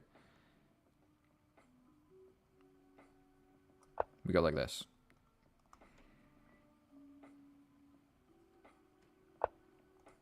We attack the queen.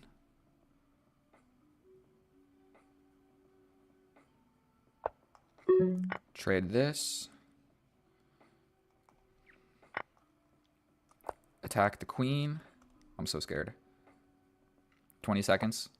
I think I can survive this. We're going to bring this guy over a little bit. Ooh, okay. Ruined pawn structure, but we're up 2 pawns, so I'm okay with it. And I'm just going to get behind this passed pawn. I think that might be the plan. 15 seconds against 30. I hate getting down to these fliggity flag and end games. We're going to go like this. And we're going to push this. Push. Push. Trade the queens.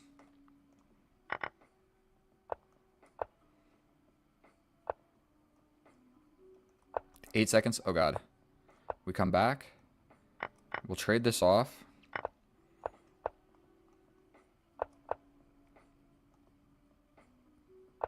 We're going to lock it down like so. We're going to do this to make a pass pawn. Here we go. Oh, my God. We're going to step over. Where's he trying to go? We step in. We're going to grab this. He wants to run that way. We're going to make a queen.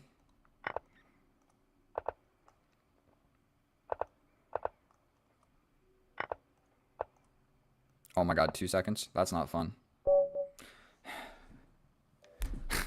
Bro, all that I'm capable of doing is flagging people? I feel like that's all I'm able to do. I can't checkmate anybody. But, am I winning? Yes, completely. How do I win this? I get behind this pass pawn so he can't push it anymore. He's going to have to waste a lot of moves to do this. I can either bring my king or just make a new queen. Probably I'll just make a new queen, and then I just cut him off. And then I just come in and 2 queens versus 3 pawns. 3 pawns is not gonna make it. Unless they're way closer. If they're closer, yes, but these pawns are not close, and the king's got to get out of the way to even do it. Okay, I guess let's just hop into another one. We got to get my rating back. My real rating is supposed to be like 1700 for Blitz and then like 1900. So we're facing an 1824. This might be the game where I just completely get smoked. Chess is so difficult. All right, we're going to get this light square bishop out and then close my little pawn chain. We are then going to bring this knight. Maybe we just push this. And I think we're just immediately going to go for this. Take. Uh-huh. I think he's screwing up slightly. I think we're just going to take here. Oh, he jumps in and he attacked a lot of my stuff. That's not super fun.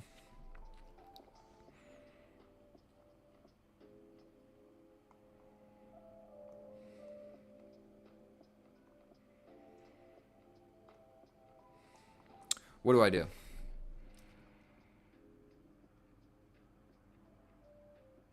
We're going here. We're going to get a ruined pawn structure. I'm up a pawn, but now I got a ruined pawn structure.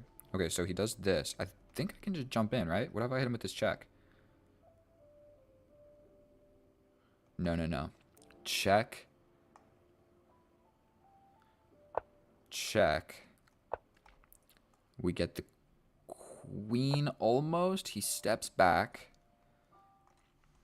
Go ahead and step back, my friend, because I have another piece ready to hop on into the action. We needed to castle this game, and he did not castle, and I did not castle, and now he's just got a terrifying position. He can block like this. Okay, he wants to just give up the queen. Lickety split. Cool with it. I think just a tempo winning move is we just threaten checkmate like so. And we grab it. Okay, so opponent's mistake in this game was... Where was it? He made this bishop move for no reason. So for one, he made this bishop move that did not address what's going on here. That opens up basically diagonals for my diagonally pieces. And it weakens his pawn structure, because once I capture, he's got no way of taking back, and he hasn't castled, and this is the most scary diagonal for you. Like, are you kidding me? This is the diagonal that you don't want open. And so we gladly trade like this. He then moved the... Okay, so we can explain a few things. He moves his bishop for no reason, and then he... Bro, if you were going to do that, just do that. In this position, he can just... If he was going to decide that he wanted to take this, he could just take it. Okay? So he didn't need to do all that.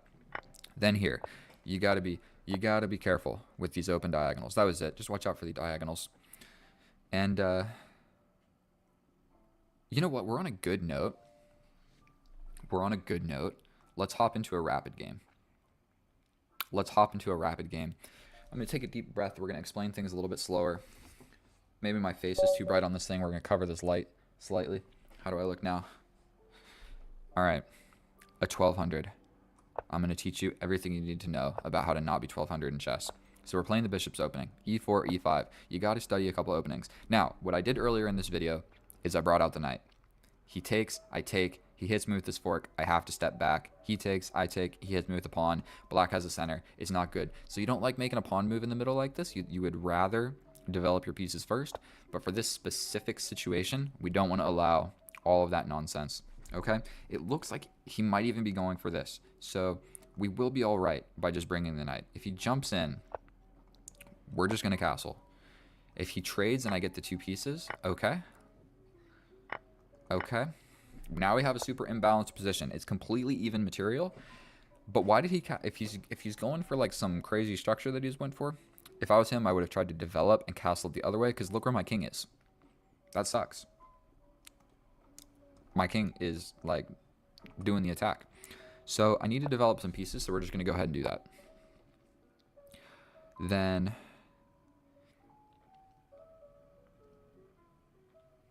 potentially making him push this pawn to kind of dissuade him from pushing it 2 squares and getting this on me is kind of what I'm thinking.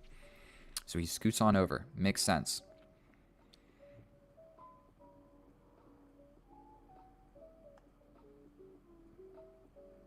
Potentially, I'm really scared of this rook opening up, so I'm going to just step back like so. I'm going to step back like so. Okay. We're going to just trade that off. Do I want to go forward, or do I want to go back and attack this? So if I go forward, I'm attacking this immediately. So I'm not even going to think about it. We are also threatening to do something fancy here. Okay. So he defended this pawn. I can attack his queen yet again. I do have this check. The king will step over. Let's think for a second. What if I just attack the queen?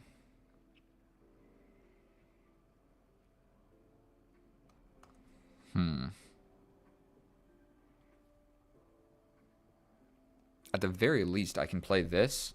The queen goes somewhere, and then I grab this. The rook will have to scoot over.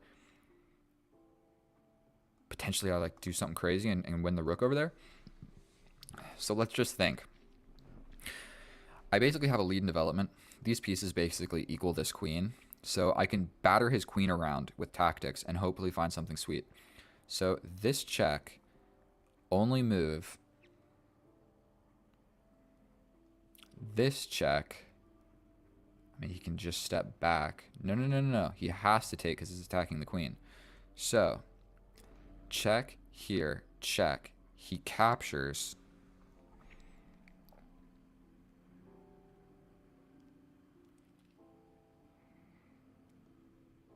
We slide up, defending this.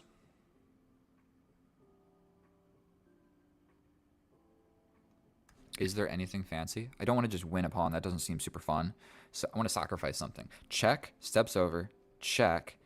He can't take with this pawn. I'm attacking the queen. He has to take. I bring my queen up here. He could launch and attack my bishop. I step over with check. He steps over. I give him this check. That would be it. Here, here, here, here. Queen up here. If he just steps over,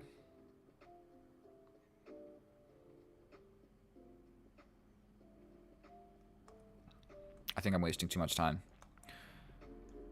We're simply going to attack this queen. I'm sorry for spending so long on that. We're going to check with the computer. I don't think there's anything there. There's no checkmate. He can just step over with the king. After the check, he just takes. I bring my queen, and he would just step over. And, like, yes, he's on the scary diagonal and everything. Now, huge attack, okay? We can attack the queen twice, okay? We can attack the queen twice. We can essentially win the rook for free after that. I do have these checks, but he can just capture with the queen, and I'm no longer attacking. So this is the correct move. I fork the queen. The queen can come in here and attack this guy. Yeah, he can attack this guy.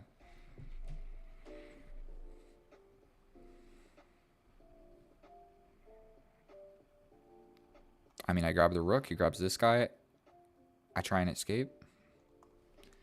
I mean, after that, I will for sure have traded back. I would have a... It would be equal after that. What the heck?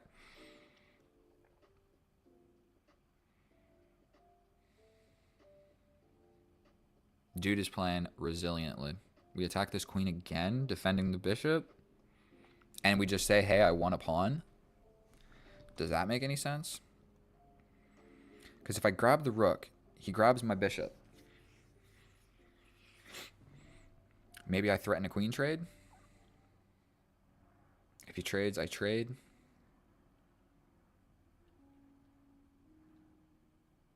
I step forward. What do I do here? Bump, bump, bump. Am I going to be able to save this knight is the winning maneuver. So let's just do this. Don't know what else to do. He's playing instantly as well. So I think we slide in. We slide in. If he comes back like this, I'm just going to slide back again to defend this. So if he comes like this, if he steps off of this diagonal, I mean. Okay. We take. He takes.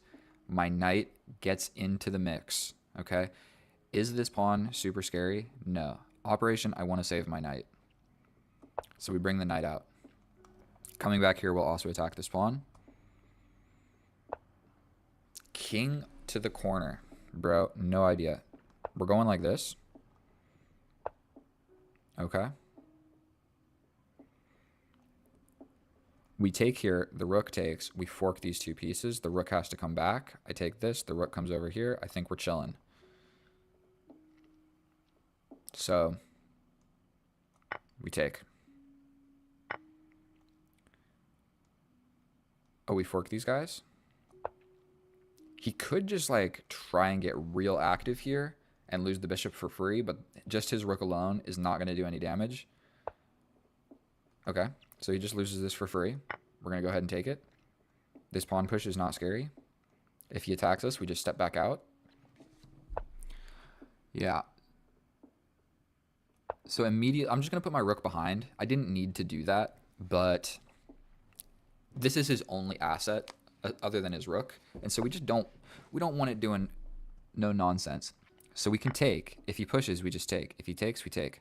So it's just not going to work. He traded off his last active piece. This is not going to work because the rook defends that square. The rook was doing more than just blocking the push. It was also defending this entire back rank. That is what rooks do, my friend. So he takes. He's got a queen. Okay. Now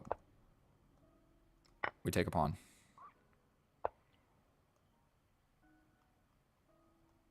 We threaten this pawn. We take it. We push this pawn. We get the knight out of the way. We push. We always make sure he's got legal moves in the position. We're going to push. Okay. He could very well resign.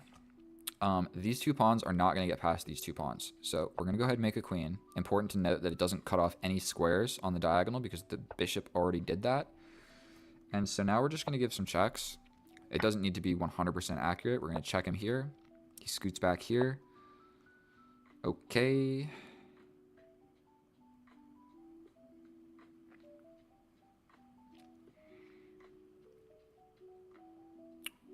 We threaten checkmate here. He has legal moves with the pawns. And he can't get out of this. So we're going to go ahead and give that checkmate. Just because stuff was happening over here didn't mean that I had to actually address it. And so I think that was good enough. We're going to go through real quick and I'm going to explain some stuff. First, we're going to check how accurately did I play. I was supposed to be able to play more accurately, but there's a few basic principles. 97% accurate. Oh boy, one inaccuracy. What was that? I spent so long trying to calculate what was the correct line there. And still, our opponent played 90% accurate, 3 inaccuracies and 3 mistakes. That is crazy that I was able to just like force a victory out of that. Like, okay, never mind. I played 7% more accurate. So 1 inaccuracy the entire game. What was it? Oh, dear Lord. It was this move. I was supposed to jump back and defend in this. But the difference is 4.8. And I need to change the scene. And this is... Ooh. Because Operation Save the Knight could have become... Okay, I played the best move here. But he comes back and he just gets the knight. Yeah, the Operation Save the Knight. I didn't even consider the queen coming back and attack.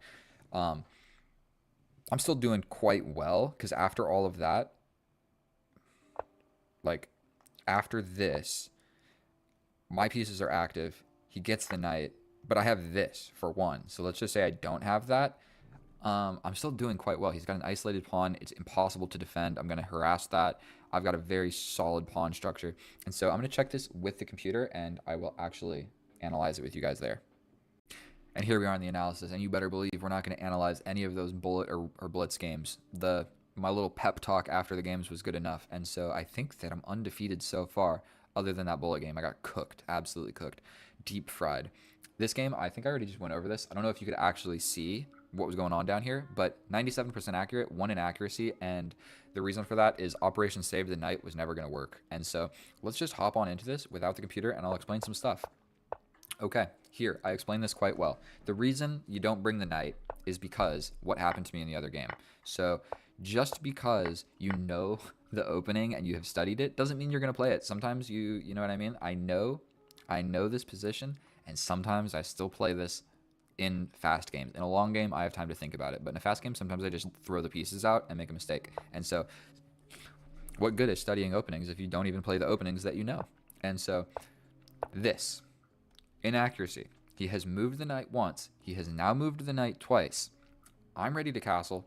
And if he trades here, it's just not great for him. It's equal material, but it's not so good.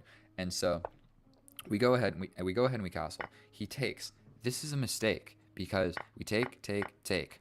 Now, I basically have a bishop and a knight for a rook. So whichever rook you want to consider it. The way he wins this game is he puts this bishop on the light square attacking this side, and he castles this way and launches these pawns. That is how he wins. He wins this by attacking, because castling same side essentially signifies that we're going to struggle and fight out for an endgame, and I'm just better in the endgame. Like, if we trade everything off and it's just my bishop and my knight versus one rook, I'm pretty much going to win every time because I have 2 pieces. So I can like lock down a pawn with my bishop, and then my knight can go harass stuff, and I can attack like so many things at once. You know what I mean? A rook can attack 4 things at once. You know, say the rook's here, it can go 1, 2, 3, 4. The knight can attack 8 things, and the bishop can attack 4 things. So we're looking at 12 things in the position that I can attack and also defend, however you want to look at it. So we get some pieces. He was supposed to do this because maybe pinning this is the right idea, whatever. I scoot my king back. Let's turn on the computer. What are these best moves? Scooting the king back is one of the best moves, simply because he has this pawn break. If I take, the rook gets in, my king is on the same file as the enemy rook. So one thing that you want to do is you want to line your rooks up. So say I had castled this way and had a rook here. You want to line your rooks up like that. And if ever you have a rook here looking at the queen or a rook here looking at the king, step off of that file, because the files are going to open up at some point in the game and you don't want to be forced to step off it. Do it voluntarily. Don't make the opponent check you or threaten your queen and make you react to their moves, because then you lose time, and time is important. Okay? We step back. Now, these are the best moves. King over. Never would have played any of these moves. Never in my life. But this pin is scary, so he wants to step off and launch this pawn, then activate this rook. So actually this king stepping over makes sense why it's the best move, because right now he can't even move this pawn. So we go ahead.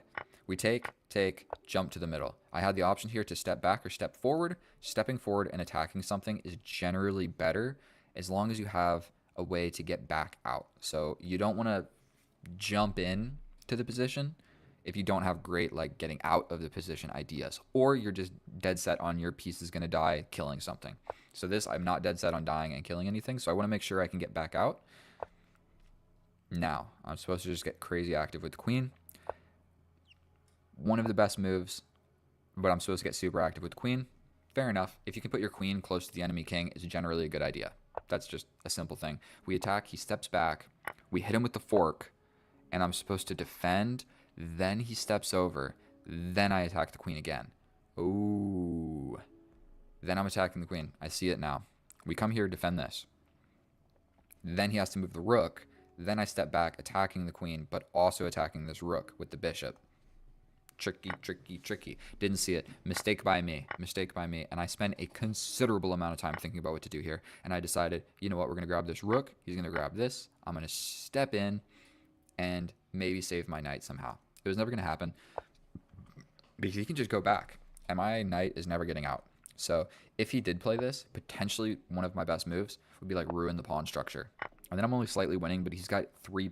Look at all these pawn islands. I don't even know how to count. Look at all these pawn islands. He's got 3 if you want to count this as 1. And you want to count this as 1. When he's got some screwed up pawns, just long story short. So he trades. We trade. Now he has a passed pawn, but is completely useless.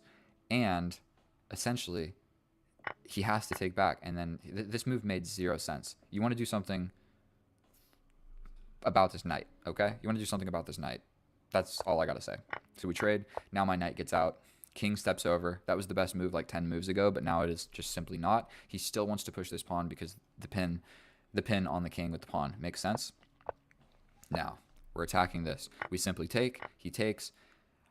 Now, generally what's better? Trading your knight for a bishop equally, or just winning a piece for free, winning a pawn for free. Winning the pawn is actually better because if I jump in and he comes back and I take, essentially we just traded evenly, which isn't good for me. It is good for me in this position, but if this was a different position, you always want to look at it. It's like, what's better, winning the bishop or winning a pawn for free? Like, what's better, trading the knight for the bishop, completely even trade, or just straight up winning a pawn? Straight up winning a pawn is better because this is -3 +3. This is +1 -0. Also tempo attacking the rook. So whatever. I am a human and I played this because plain and simple, I'm going to win this game getting his pieces off the board. So that's why I played this. He should have done a few different things. He could get active with the rook, but I can just step back and defend. This bishop never even got to move, so this knight is actually probably worth more than this bishop at this point because he can't even do anything, and my knight can do things. Either way, we trade. We're in this position. We block. This idea just doesn't work. It's the best move, it said. This doesn't even make sense because I can simply take, and then he can't push the pawn because my rook will just slide back, and if he takes here, my king takes. So that whole idea didn't work. Now we're in this endgame. He can essentially resign, but the easiest way that you do this is my outside passed pawn. His king is not anywhere near being able to stop this pawn. The only thing stopping this pawn are these pawns, so you get rid of them. You take it, you move around. We're attacking this. He could essentially move forward, but I can like step here, and then he moves forward, and then I force a trade of whatever. You get rid of these pawns. Now this is an outside passed pawn. All you got to do is simply move it forward. Yes, he's going to win these pawns, but it actually makes my life easier the more pawns he captures because it opens up the files for my queen. Okay, we check. He steps back. I bring my knight. We're threatening checkmate here. He can't move the king anywhere, so essentially you have to be very worried. This is stalemate if he doesn't have these pawns. If these pawns don't exist, it's stalemate because he can't move anywhere with his king. So you got to be careful, but he has legal moves, lots of them. So he goes ahead and he makes one of those legal moves, and we hit him with checkmate. Boom. One thing that I don't understand is why does Lichess say checkmate in 1, checkmate in 1, checkmate in 1, but the bishop is the best one? They're all checkmate in 1. I don't understand. Maybe is this the coolest looking one? I don't know. I like the kiss of death with the queen. When you can get the queen to touch the king, it's normally the kiss of death, unless nothing's defended and he takes your queen. All right. That was probably enough of your time. Thank you so much for watching me. Hopefully, I'll be able to get my elo back to what it's supposed to be. My bullet elo is probably a little higher than what it's supposed to be, so I'm going to suffer some losses, indubitably. So thank you so much for watching. If you haven't subscribed already to my channel, please do so. I love you. I will love you forever, and I'll see you guys next time. Thank you so much, and bye. Oh, hello, and welcome back, and thank you so much for clicking on my video. In today's episode, what I'm going to be doing is destroying this 1837 from Algeria. All right. Doesn't matter where you're from, the Caro-Kann will destroy you in any position. And so we have the Caro-Kann advanced variation. Oh my god, and I misclick out of the opening. Well, I'm going to show you how to bounce back after you make a little mouse slip in the opening. And so now I'm basically just one step behind. I should not have played that. But we're going to be all right. And so what do I want to do here? I think we're undecided, so we're going to just do this, okay? If he pins us over here with the bishop, we slide on out and attack this pawn. So if he plays this, we just get out of the way instead of trying to like overly protect this knight or whatever. And so there you go, bro. Even if you study openings and you know the best moves to play, it doesn't really matter all that much because if you just make one mouse slip, you know what I mean? Now it is for no reason at all. And so I really want him to capture so that I can recapture and have a natural development square for my knight. And we're somewhat worried about this, so let's just trade in the middle. I feel like that can't be a bad idea. Now I can develop my bishop with ease. I can bring the knight, and I think we're doing quite well. He's got the open file, but completely equal position. We're going to just castle. Dang, bro is just trying to steamroll me. We're going to go ahead and push a pawn over here, and now I'm going to bring the knight. Obviously, he has understood that capturing here is probably bad for him because it just gets my knight into the game. Even a pawn push in the middle makes sense, but probably the best move for our opponent is to develop the knight to either one of those squares. I think I'm going to just develop my knight as well, and I haven't played on chess.com in a while, okay? So yesterday I played 10 bullet games in a row, and I literally just won 9 games in a row effortlessly. Either I just won on time or smoked the opponent. Going over here. You put your rook there, I'm putting my rook there. You pushing forward, I'll capture. You capture, and then we fight along this open file. And this guy seems to be the most promising out of all of the players that I've faced so far. He seems to have a solid grasp of just everything going on. And so, arguably, he's got the better position. Man, I'm not going to mouse slip right now. So, what we're worried about is this queen move. So if I don't capture and his queen does arrive here, it's no good. But we have a more or less equal position. I have the bishop instead of the knight, but it's trapped behind this just incredibly dense structure of pawns in the middle. So I really kind of like the idea of take, and bringing my queen. And then I'm applying pressure before you are. So let's do that. His knight is going to step back. Ooh, he captures with the queen. But I think I'm pretty quick to step in. Question mark. We step in. New idea of bringing my bishop this way. The back rank checkmate idea is covered. Plus, I can cover it a bunch of different ways. So there's no huge reason to be scared of it. I'm attacking this pawn. I'm attacking this knight.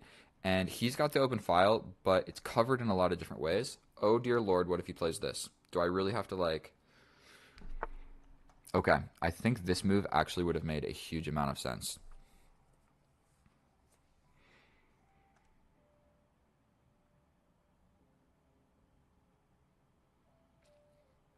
I don't know what to play.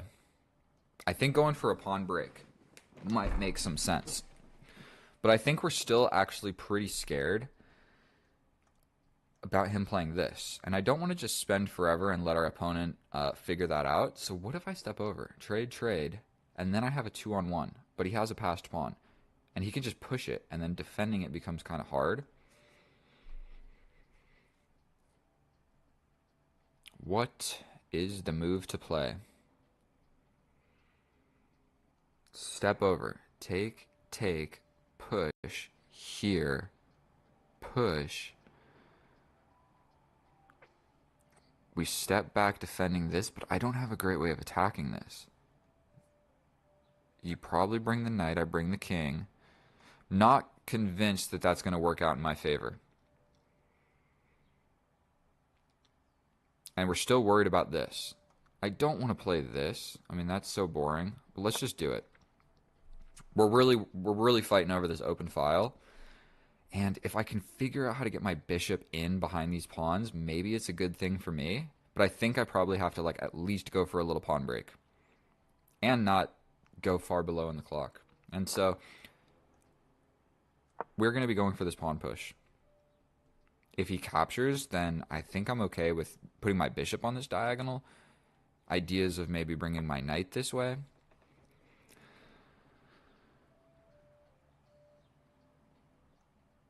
I think we capture. If you capture with the pawn, that really weakens this. If you capture with the knight, I can take, and that separates this. So all of a sudden, I'm thinking, we split the pawns. Now he has a weakness. He has two identifiable, really three. He has four. That simple trade right there definitely just gave my position new life. How do we immediately apply pressure to some of those pieces? The answer is I don't know. I could give a check, but then he just pushes a pawn. I think claiming this open file is probably the best move. And if he pushes, we don't even have to take. So I think coming over here and getting active on this open file. So he wants to step in. Probably that's a really great move. We could induce this and then come back. I kind of like the idea of giving this check so he covers it and then I come back and play the move that I was already going to play because I don't want him putting his pawns on these light squares. So it does not make any sense. I can also step forward. And if he does play this... Okay, so actually, we're playing this. He's got to do something. But now we're coming back to prevent all of this nonsense. Like, if he comes in, I think that in this queen and pawn endgame, queen and pawn endgame, I think I'd be okay with just trading this off. I can even push forward. No, he would go here. And then I give him a passed pawn. So boom, boom, boom. But everything is held. I can step forward. If he comes in and hits me with this check, I can step up. He can get here. But I get in with check as well. Hard to say. If his knight comes in, is it really worth it for me to take? That is what we're trying to figure out in this position right now. He's got a lot of weaknesses, but the weaknesses don't mean anything if he gets his queen to this square, long story short. So what I'm calculating is boom, boom, boom. I mean, I can come forward, and if he takes, push here, queen. Not beautiful. Okay, so he just attacks all of my weaknesses.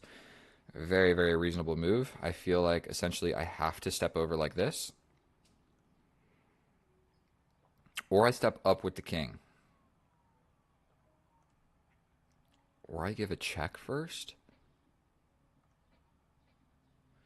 Defending a pawn with my king seems sketchy. Definitely when I step up, he could play like this. Then I have to push. Then he can get in.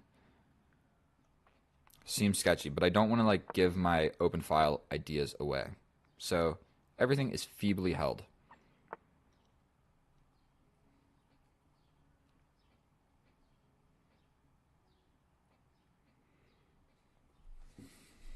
I mean, if I trade, he just solidifies this, and this is weak, and there's no way to defend it.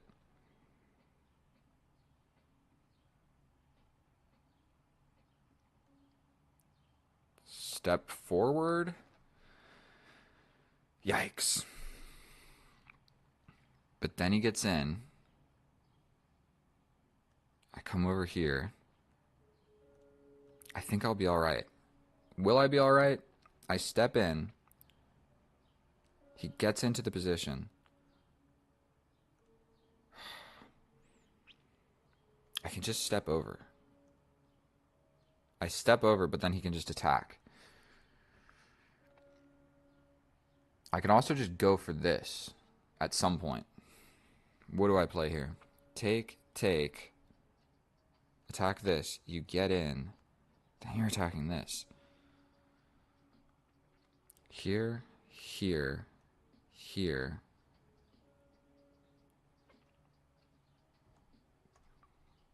If I do this, what is going to happen? He gets into the position. I step up. He steps in here to attack this.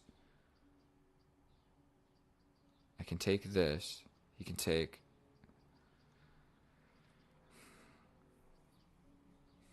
I don't actually know what the best move is. Please forgive me. I step in, but what if he just...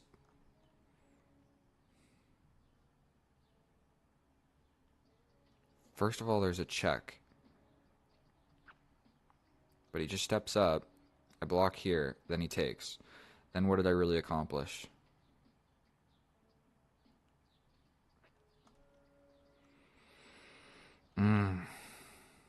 Here, here, here. I don't know what to play. Don't know what to play. He can just get in. And then I'm really scared. Really, really scared. And all of this is still being attacked by this knight. This knight is beautifully, beautifully placed. If I can just get in and kill that knight and fix his pawn structure, I mean, that sucks. Like, if I ever capture this knight with my bishop, his pawn just takes back and he fixes the pawn structure. So that sucks. But okay, he gets in. I step back. He probably steps up.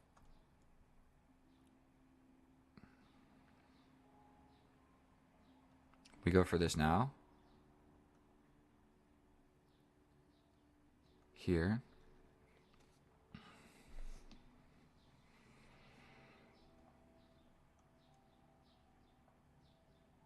I think we go for this. We're going for this pawn. At least we're like applying pressure to stuff.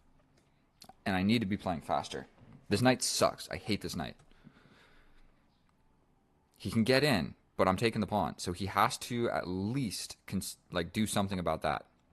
So he defends.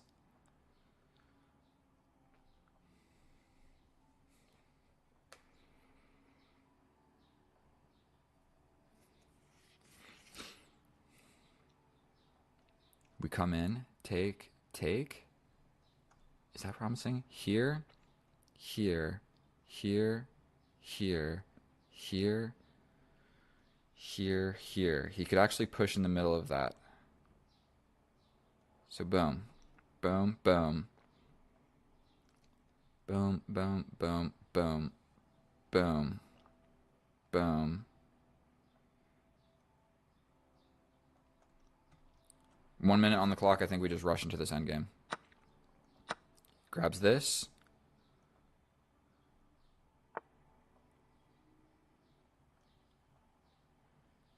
We have to grab that.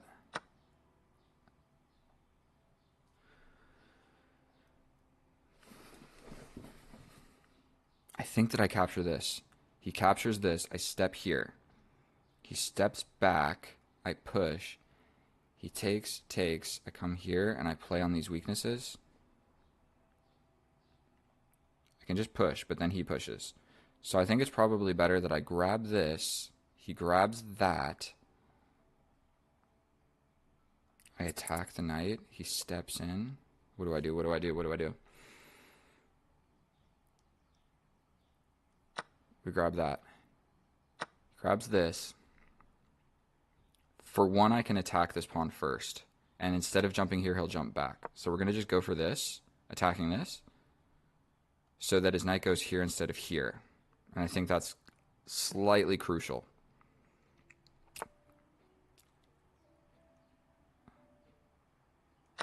We grab this.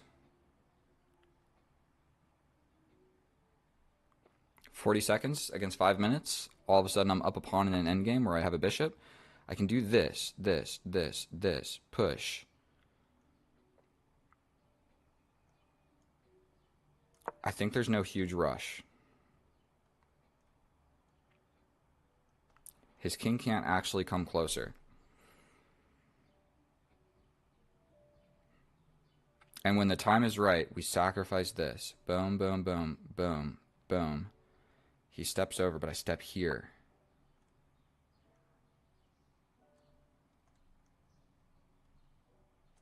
Okay, we give a check. He steps back.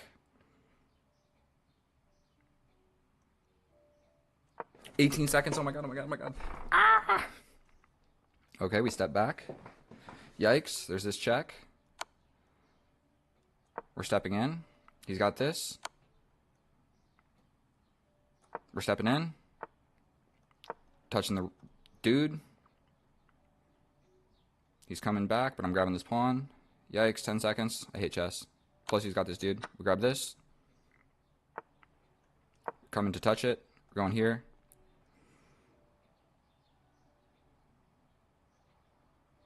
If he moves the knight, I grab this pawn. Here. Touching 2 pawns.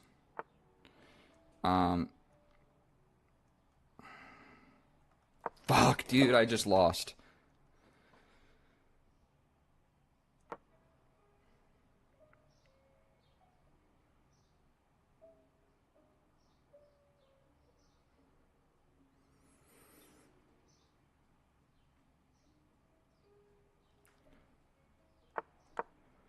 Yikes.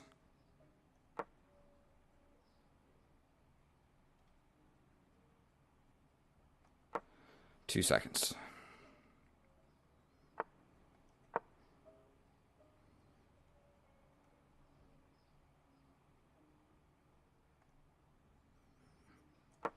Pre-moving this, bro. Pre-moving it. Gotta hope for something.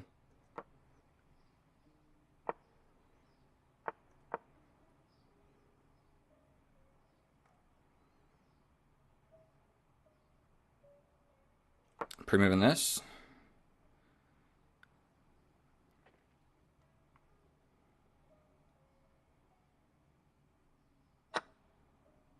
Pre-moving this. Fuck, bro. All right, welcome back. Thank you so much for clicking on my video. Today we're doing something a little bit differently. We're going to be playing one of my subscribers. His name is Sean. Where do you live, Sean? I live in Texas, Central Texas, Round Rock. Okay, and so basically we've played a bunch of bullet games together. This is going to be our first rapid game. We've got a 10+5. We're playing casual because we're boys. And so generally in this situation right here, I believe that this is the opening that he plays for bullet. And so we played a bunch of like 15 seconds. And, you know, I don't see this opening too much. So we're going to do my patented custom opening where we put the bishops out, we put the knights behind, and look how fast he's playing. We're going to end this game with more time than we started with. We bring the queen out. And now here's the moment. We castle opposite. Well, he hasn't castled yet, but this is the general game plan, what's going on right here. And so it might be ill-advised to have to subscribe if you don't want to, because I'm not subscribed to your channel, so let's not be greedy out here. And I'll see you guys later. Love you guys. Take care. Thank you so much, and goodbye. We push it 1 square. He can defend this, but he just didn't. And all of a sudden, like, yes, these guys see each other, but now I have applied pressure to the pinned piece. You haven't anything different or whatever. I'm trying to get better at all of it. And please subscribe. I need to make 1,000 of them. 1,000 subscribers would be dope. So, all right. I'm out of here. Thanks. Have a good rest of your day. Boom, boom, boom.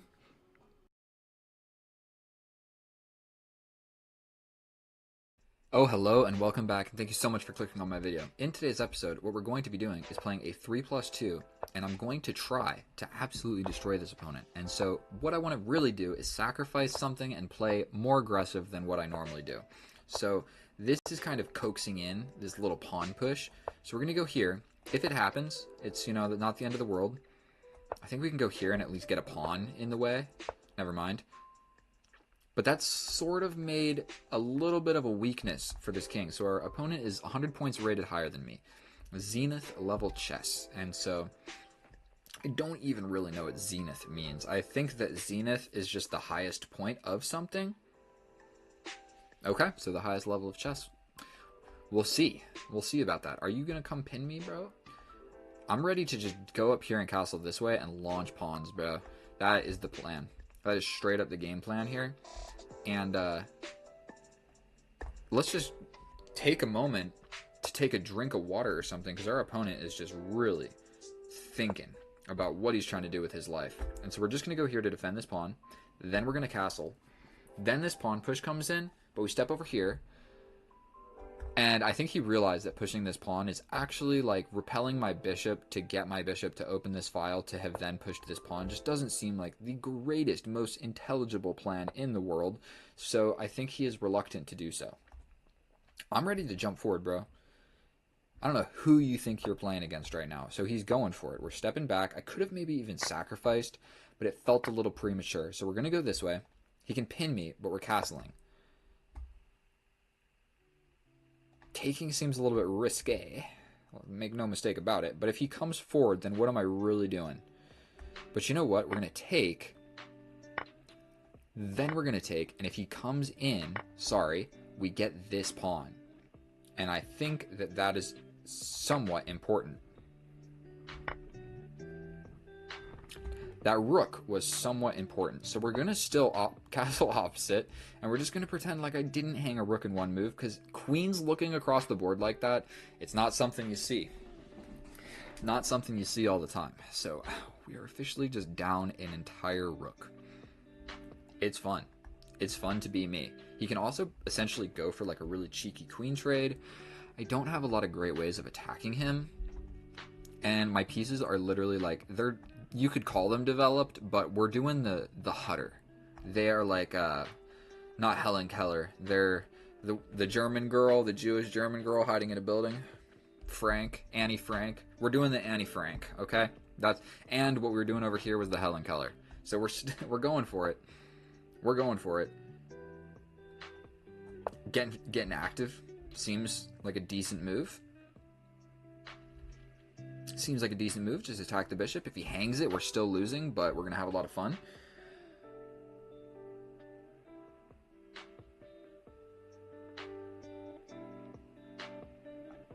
We're going over here.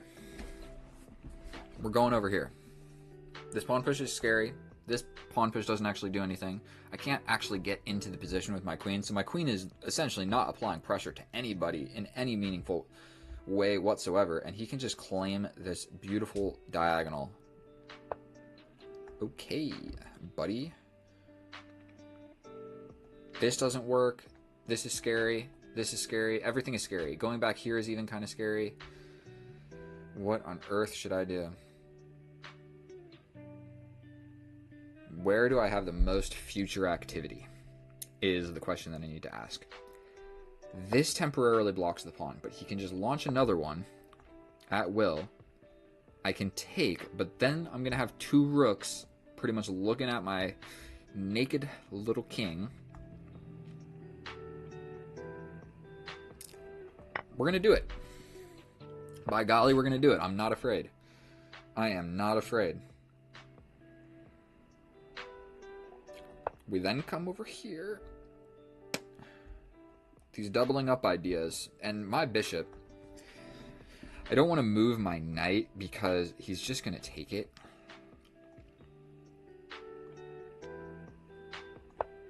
We push a pawn on the side of the board because I'm scared and afraid and don't know what to do. I gotta play this move. It really sucks. And he could just come in here and like win all my pawns. Like, what am I really going to do about that? Not a whole lot. Like, undevelop my bishop. He's up a whole rook. The only thing we've got going for us is I've got amazingly, astonishingly good looks and a minute on the clock. A minute and 10 and 13 and counting. So let's go, bro. How are your bullet skills? Zenith of chess. 1540. Let's go. I'll play a 1540 any day with no rook.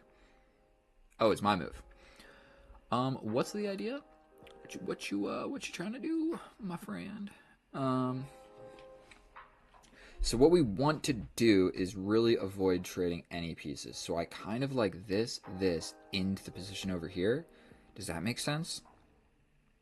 He can also go boom, boom, and checkmate me. We're doing it. 37 seconds. Let's go, bro. If he tries this, he's just trying to be real fancy. This type of checkmate where you get the bishop here and the queen here. They're fancy, but they're like near impossible to execute in a non-bullet game. And so with 25 seconds on the clock,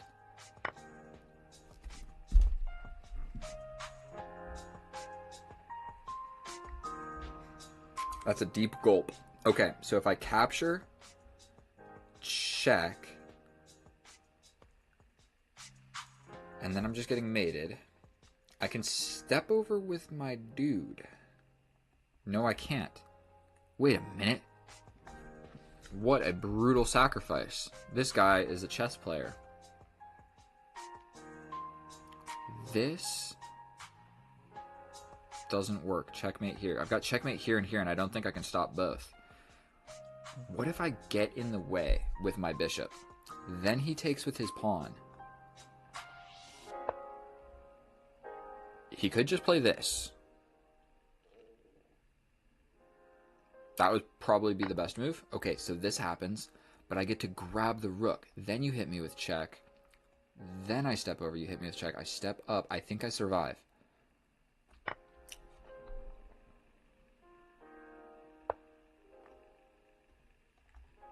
Let's think about this.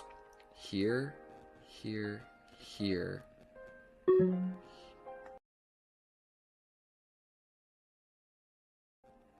We're going this way. I think my knight will be able to block something in the future. And all of a sudden, I'm not like incredibly losing. This check. Oh god. Then I go here, but the checkmate is covered. No, it's not. This one's not covered. So I can jump in. But then he just takes, and I step back. And no way that I have enough anything. So we're just going to play it. I don't think I had any other move. Queen's coming in. Queen's coming in hot. And a checkmate is coming in right after that. It hurts. It hurts. Let's go back and just look. Where did I blunder? Okay. Yeah, it was my rook. Yeah. I mean, but can you blame me? That's like 7 squares across the board. That's like you got to look the full. I wasn't looking at that. I looked around like these squares. I wasn't looking all the way over here to see if that was actually going to get my rook. So it hurts. And was there any chance for me to get out of that? I don't think so. What an absolute genius. I went for the rook. I took the candy. Well, we're not going to analyze that very much. Thank you so much for watching. It was an absolute pleasure getting to lose a game of chess for you guys.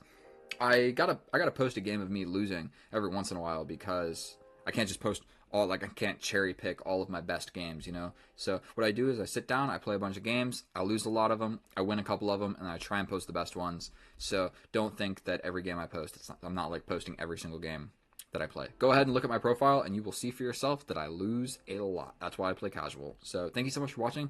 If you learned anything or you liked it, I know that was a shorter video, but please subscribe, and then tell all of your friends to subscribe, and then watch every single video that I've ever posted. And then, yep, I'll see you in the next one. Bye. Oh, hello, and welcome back, and thank you so much for clicking on my video. In today's episode, what we're going to be doing is trying to climb the rating ladder on chess.com, because I don't play on chess.com that often, and if you see, let me move, 1835, apologies. And so what we're going for is a structure that I am somewhat similar to. If you've watched more than a few of my videos, you see that I go for the impenetrable pawn pyramid, where we trade off the light square bishop because we have so many pawns on light squares. We go for this pawn push so that we have a natural development square for my knight. If he takes, we develop with the bishop. If he doesn't take, we just develop the knight. If he takes the knight, I mean, I still think that we have to just take back.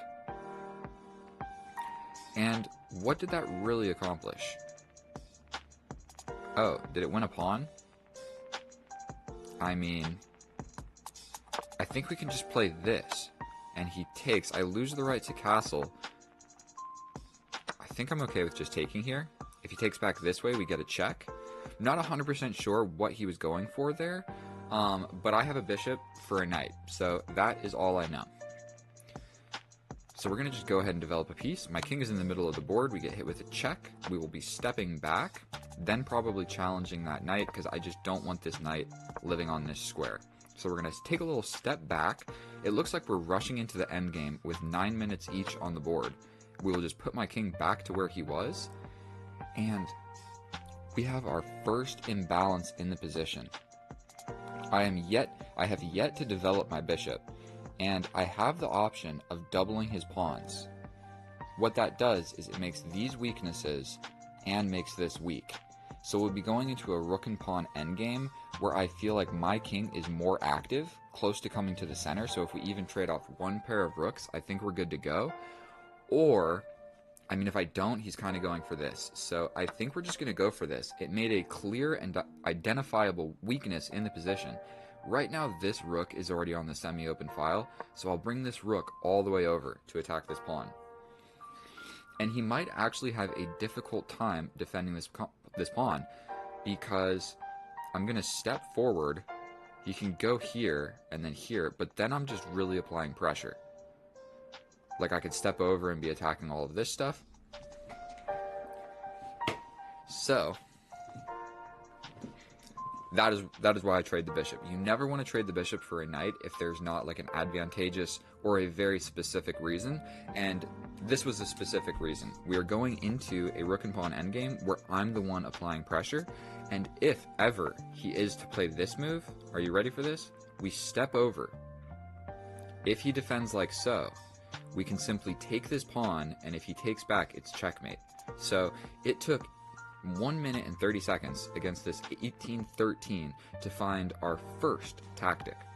There might have been another one that I missed, but we're just going to go for this. If he takes back, it's essentially checkmate, so you can't take, and I mean, you could push, but I'm just going to take back. So he's just a pawn down.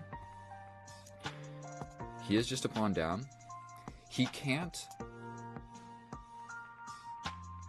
Let me think about this for a second.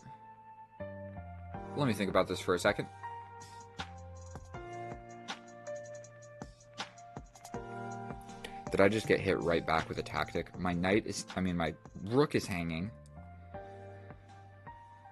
But so is this pawn. And if I try and do anything, then he just takes and it's not checkmate anymore. Here, here, here. Probably he takes and I step in, and I feel like I'm still the one applying pressure. So we're just going to go for this. We're just going to go for this. We step in like so to defend this pawn. If he takes, I even might take with the king. But he's got easy access to attack all of these pawns over here. Every single pawn he can attack. Boom, boom, boom. Uno, dos, tres. And so if he takes, do I take with the rook? I mean, I feel like my rook is pretty gosh darn active here. So if I take and he attacks this pawn, I push. If he attacks this pawn, I push. If he attacks this pawn... Okay, here... I think we're just going to go for it.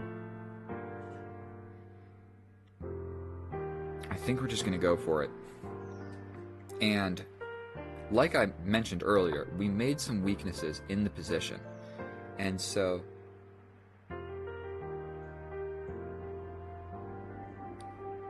does this make any sense?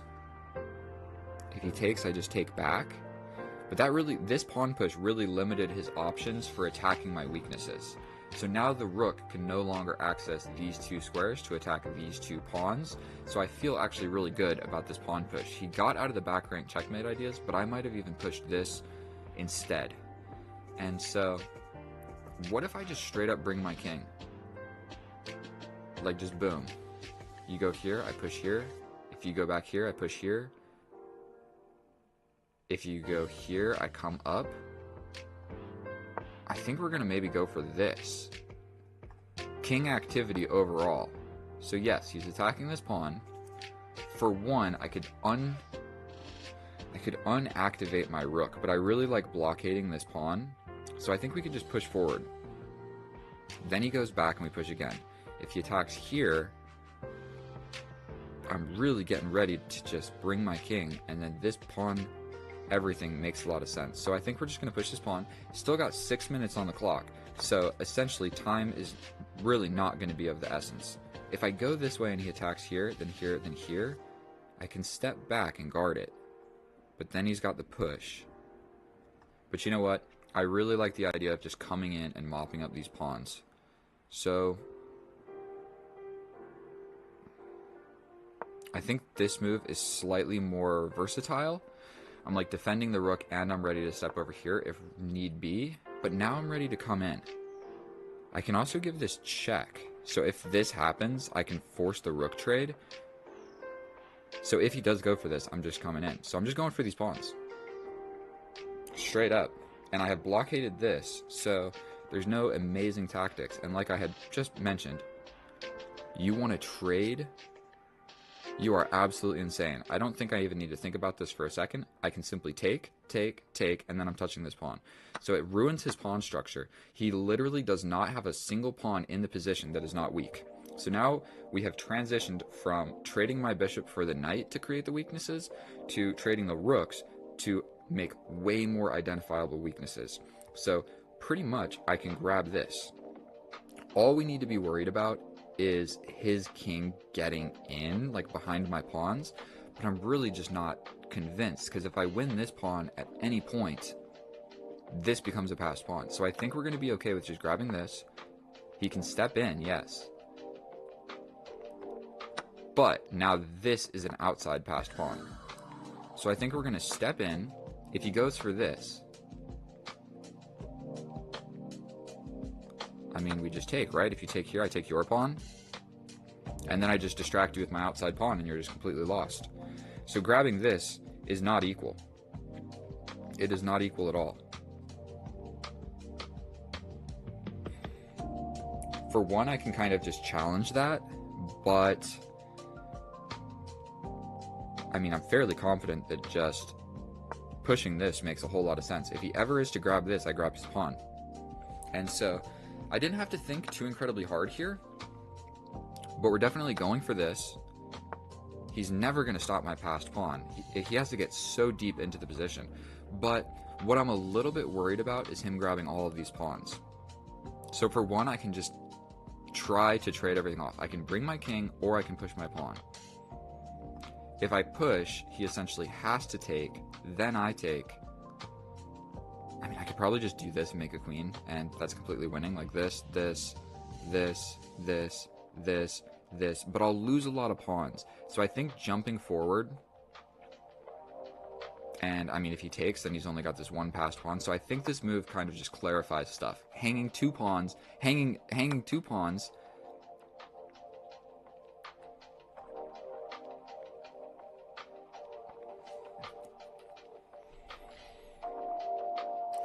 I mean, I've thought about this enough. I think it's time that we really start bringing this.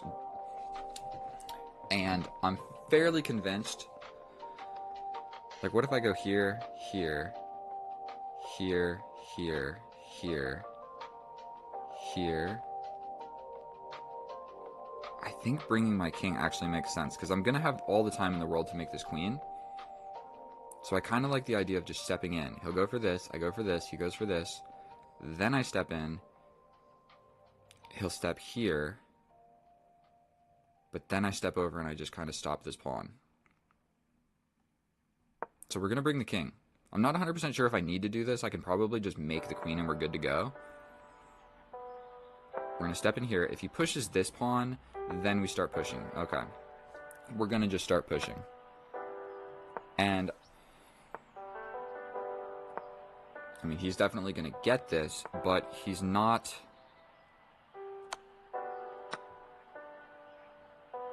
Let's think about this for a second.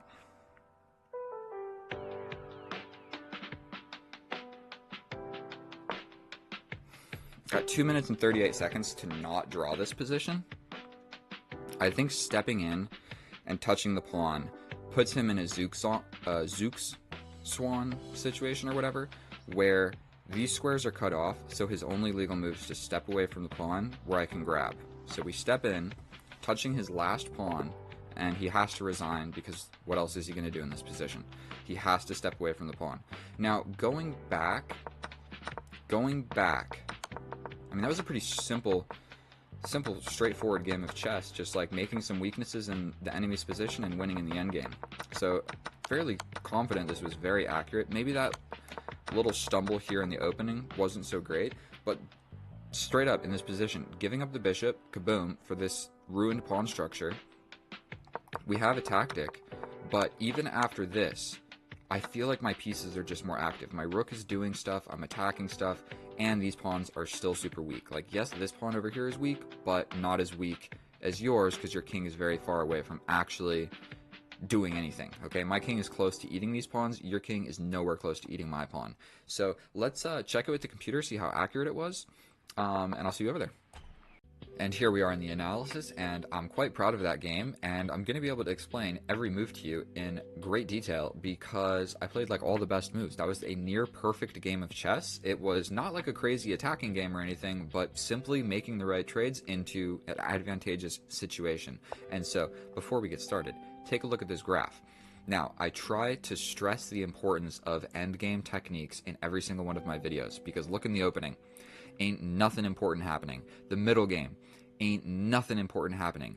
One move into the end game, important stuff is happening, okay? So literally just not making blunders in the opening and the middle game, memorizing moves doesn't always work, and I have a perfect example of this because I have had this exact opening before and played the right move. So 96% accurate, 2 inaccuracies. We don't got to talk about the opponent. We go into a structure that I am very familiar with.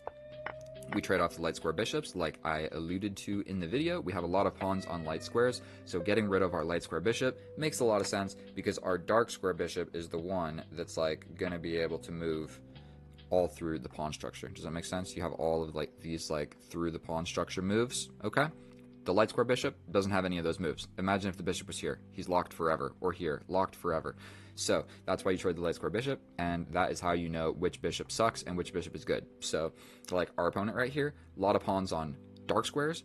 His dark square bishop is not so great. Even though it's on the outside of the pawn chain, still it's not so great. My dark square is bishoping. It's more of a bishop. It's a better bishop because whatever. So long story short, I don't want to trade my good bishop for his bad bishop, because if we trade everything else in the position, my bishop's going to be able to attack his pawns and his bishop won't be able to attack my pawns, and my bishop is going to be able to move around the board easier than his. I hope that was, you know, a good explanation of all of those moves. Now, in this position right here, I have literally had this position and I have played this move. That is the best move because it shuts down the ideas of this check. And he first has to move the queen somewhere, then you grab the bishop.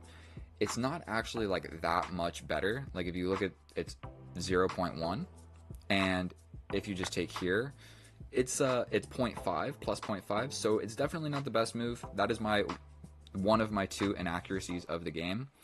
And so that's what I'm saying. Studying opening theory and stuff doesn't matter because I have memorized this and played it before in a game. And in this one, I just snap captured back and completely forgot and got hit with this check.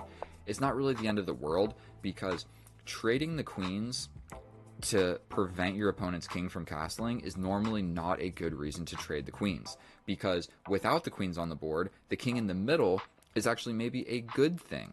So trading the queens to put my king one step closer to the center isn't a good idea. It's only a good idea to trade like a bishop for a bishop and make the king step in when you still have the queens hidden somewhere on the board, because then the king is more exposed. But without the queens, 2 knights and some rooks are not powerful enough to actually do any problem with my king being on d7. So he hits us with a check. We step back to guard the pawn. I make a backwards retreating move. It's not an inaccuracy, but it's not the best. But I felt like his knight in the middle of the board is super strong, and I just wanted to trade it. Knight for a knight, and then I have a knight versus bishop situation. So we trade. My king goes back to the middle of the board, and now we have traded even one more set of knights. So being on this square is getting better because I'm more active. And in the end game, the more stuff that trades, my king like arriving here or like, I don't know, anywhere in the middle of the board is a good idea. And now I am one step closer to the middle of the board. And so he plays the first blunder, one move into the end game. One move into the end game, and he plays a blunder, okay? The reason for this is it undermines the defense of this pawn. And in so doing that, it puts the pawn on the semi-open file that my rook can easily access, and these pawns are weak as well. 4 minutes in, we're chilling. Okay, the reason I'm putting this rook, kaboom, this rook goes here because this rook kind of already has a job. These are the 2 semi-open files in the position, so the rooks on both of those files is what you need to do. Okay, if I go here, then it becomes hard for me to put a rook on this semi-open file. So that is why this rook. Sometimes when you're deciding like which rook goes where, so even in this position, like playing this, then this would be like, I don't know how to say it. This rook covering here and then this rook going here would make sense. One other rule of thumb is generally you want to match your opponent's rooks. So like if the rook is on this file, you generally want your rook on this file, or his rook is on this file, you want your rook on this file. So that way when the files open up, you claim the open file at the same time as your opponent instead of like, I don't know how to explain it. So say this pawn goes here, I have this file, okay? So him having his rook on this file, so if this pawn capture does take place, then the rooks see each other and we're fighting over the file, not I already have the file. I hope I explained that well. We get active with the rook, we step over, and then this is just a very common tactic, a motif that happens in so many games of chess, and I win so many games of chess simply because of these types of pawn structures. Right now, the rooks are the only thing that defend each other. Same here. Like, yes, the king is defending this one, but generally the rooks are defending each other. Your rooks are defending each other. So if I do something else with my rook, this guy becomes a little bit less secure, and this one is completely unsecure. Same situation here. If he moves this rook all of a sudden becomes undefended, and there is this simple tactic. Just look at this and look for it in your games, and the more times that you catch it and the more times that it happens in games, the better you'll get at capturing it. I probably took like I probably saw this before he even played the move, but you simply capture. He can't capture back because it's checkmate, and pawns capture opening files. Whenever a pawn captures, it opens the file regardless of which way that it goes, and so that is just how the pawns capture. So this is so common. This literally is such a common thing that happens in endgames. And this is a really simple version. You can't take back because it's checkmate. Even if it's not checkmate, I'm still going to win your rook with check. Okay? So we grab this. He gets a little bit of activity. What I'm supposed to do here is get super active with this rook. Because, yes, you hit me with this check, but I step in, you take, I take. But then I'm going to win this pawn no matter what. And I'm behind this pawn. So just getting active is what I needed to do. But this move is just as good. It's a 0.2 difference. So this feels safer. We step forward, we trade. Now my king is close to getting into the position. Like I was mentioning before, the less pieces on the board, the king more towards the center is a good thing. His king is not active. He still needs to move a pawn to even bring the king, and he's got a lot of moves before he can get to the center of the board. And my king is like pretty close to doing things. So now I have actually identifiable weaknesses and targets in the position. You can't defend this pawn with the rook unless you make all of these moves, which is hard to do. Actually, it's really not that hard to do. It is hard to do. If you step back, then I win this and I'm threatening this. So the rook has to stay here guarding this, and my king is getting ready to just gobble up these lonely pawns on the side of the board. So my pawn was attacked. We push. We bring the king. We go here, and now he goes for a rook trade. It's maybe out of desperation. I'm not 100% sure what the idea was here, but he's already got a lot of weak pawns on this side of the board, and now he's got weak pawns on this side of the board. Just look at my pawn structure, how beautiful it is, and look at his pawn structure. Literally none of his pawns can defend other pawns, and the job of pawns is to defend pawns. That is literally what pawns are supposed to do. Okay, and other pieces and stuff like that, but these pawns are... This is the ugliest pawn structure you could ever imagine. And if you see, we have equal material, but -5 for white, because his endgame is impossible to defend all of the pawns. Okay? So I take the pawn. I step in to touch this pawn. We trade here, and we're basically in a situation where if he grabs, I grab, and this endgame is a little bit important. I go ahead and play the best move, because I'm really good at chess, and I realize if he takes here, I take this, and my pawn is really close to becoming a queen. He comes in, and I grab this pawn. Now, I go for some clarification, because, for one, I can just bring my king and win his pawns like this. So, we don't even need to care about my pawns. Like, as long as my king can grab these two pawns, he can go ahead and grab every single one of my pawns. And I don't care, because I have an outside passed pawn. So, it's a 4-on-2, but that means you got to play 4 moves capturing all of these pawns. And I only need 4 moves to make a queen. So, I don't know if that's a good way to look at this. But my king can just get in and win your pawns. Like, if you're going to come back and win my pawns, then I'm going to win your pawns. And so, this is easier, I suppose. It just clarifies what's going on. It's like, I'm basically going to give up these 3 pawns for this pawn, and I'm cool with it because I know that I'm going to make a queen. So, we trade, and I'm doing this little maneuver because it kind of forces all of... I explained it in the video, and that was like 5 minutes ago, so I don't need to explain it again. But we're basically just going for the queen. We get the queen. There's a lot of different things I can do. I can, for one, just cut the king off and make him play something like this. But bringing the king is always a good idea. If the enemy's king ever steps away from the defense of this square, then my queen will go there. And like so, here's an example. We do this. The queen now blocks the promotion square of the pawn, so he will never be turning this into a queen. And so sometimes if you have low time, literally just put your queen there, and you'll figure out how to get this with the king. But now the king cannot get close enough to like dislodge your queen, and the pawn will never promote and turn into a queen. So that's just one thing you should know about endgames. Put the queen on the square that the enemy's pawn wants to promote to.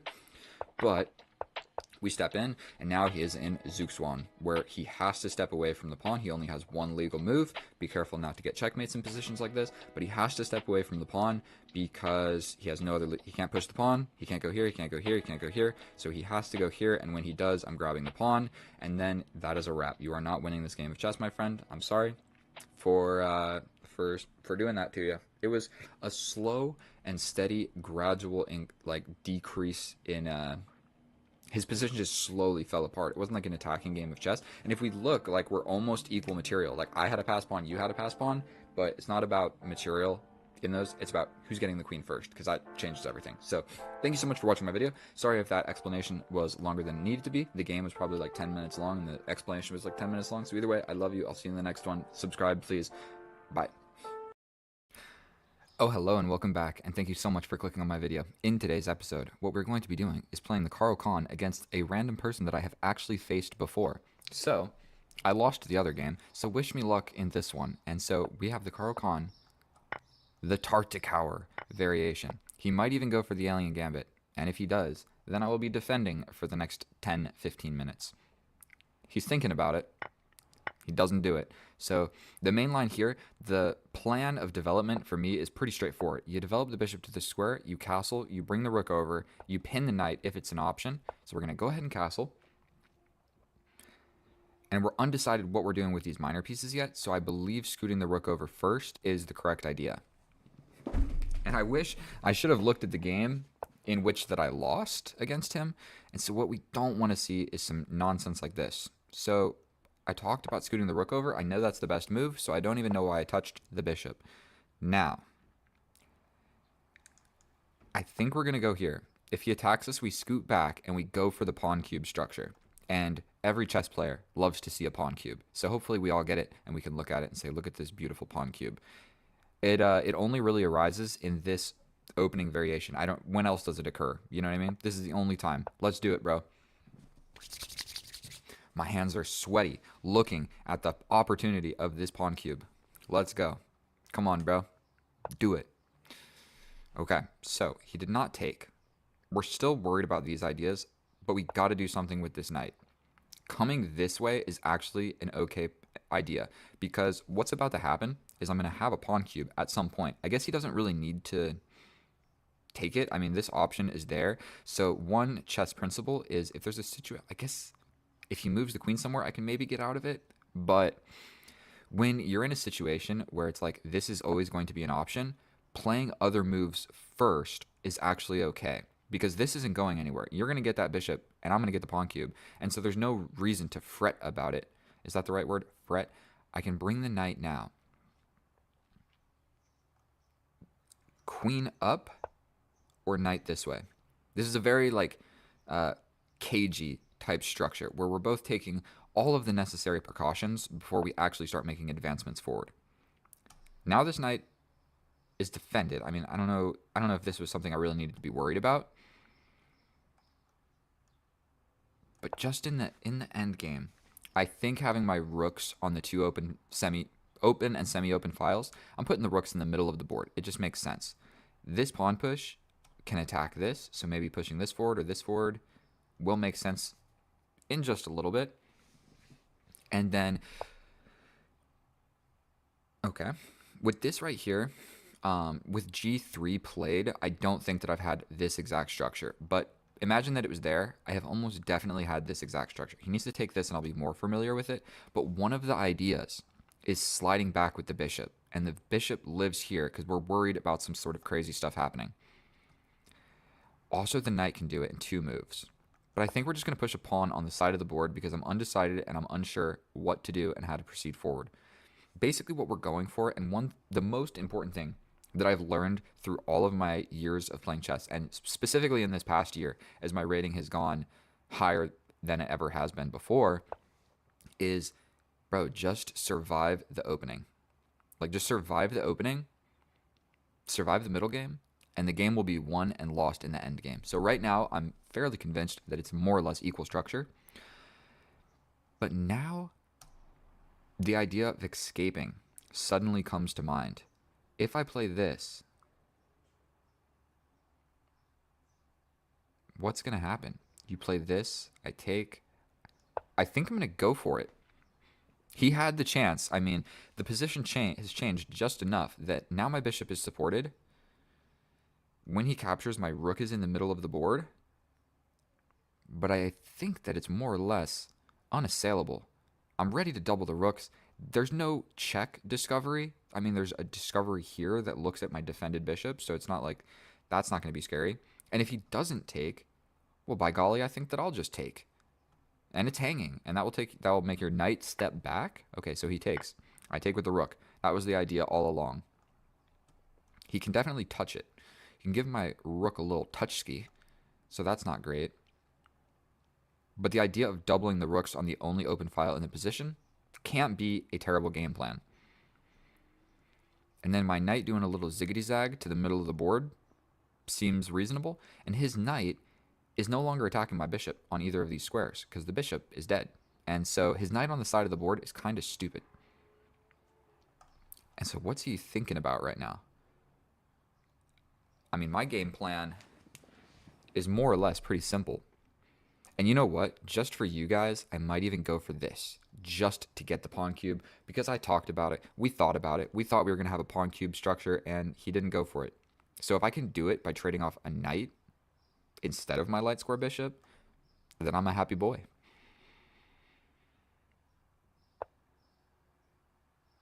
That's scary. That's scary. But what did I talk about earlier? The bishop sliding back. Because what we're worried about here is some sort of crazy stuff where he applies too much pressure to my g7 pawn. And I just don't like it. So my bishop's being attacked. I mean, I can't move forward. So we are not going to spend a huge amount of time. I spent more time than I needed to on that. But we are undeveloping the bishop.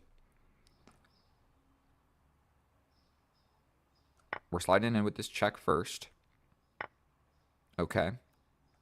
Definitely my queen is being attacked.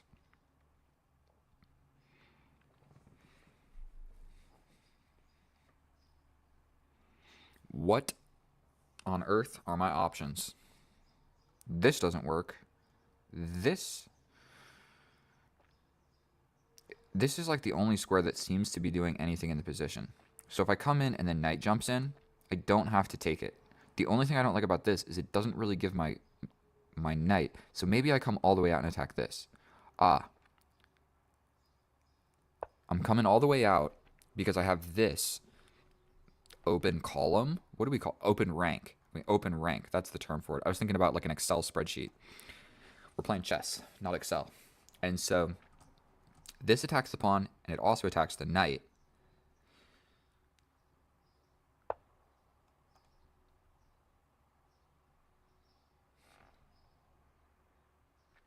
I mean,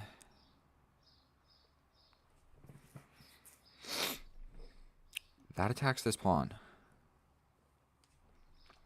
I'm not convinced that grabbing this pawn, this with tempo. So I think I just need to take. He takes, and then I'm up a pawn. He gets in with his rook, but I slide back. We're doing that. I mean, his rook is getting ready to come in. And then this is a big problem. So if I play this,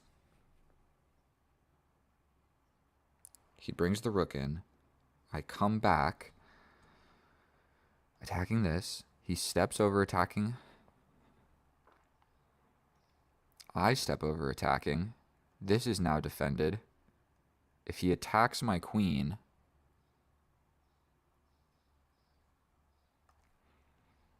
I'm not sure that I can grab this pawn. I grab in, and I come back. That way this is no option. I'm going for it. I'm going for it. I'm going for it. He can play this first, but then I slide somewhere. And I can even like step back with my knight. So I grabbed a pawn, but he's going to have what is called the initiative. He has a piece on my side of the board, and he's about to have another. And my queen is on the side gobbling pawns. But I am up a pawn, so if I'm able to not get checkmated, I'm all right. And the reason we're not coming back to here is boom, Boom. I guess I could jump out with the knight at that point. But then this is hanging. So, boom. Boom. Boom.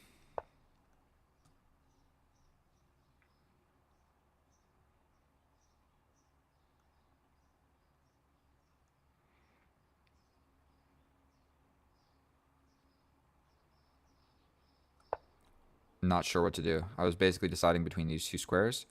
Now this dude is going to get into the position.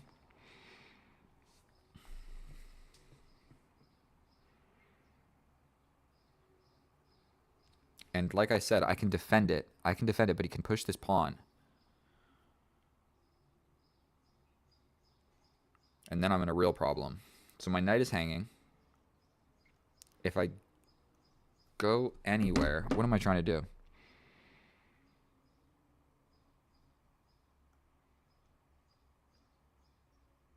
We're doing this. Yikes. We're getting into a little bit of a time situation right now. I'm getting scared. Okay, so now he's attacking this pawn.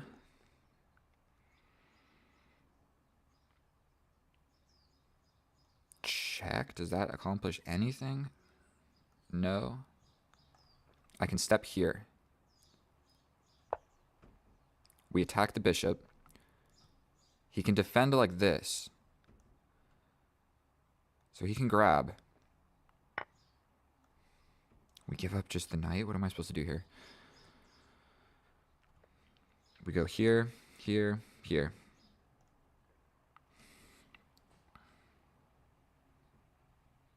Boom. We're going for it.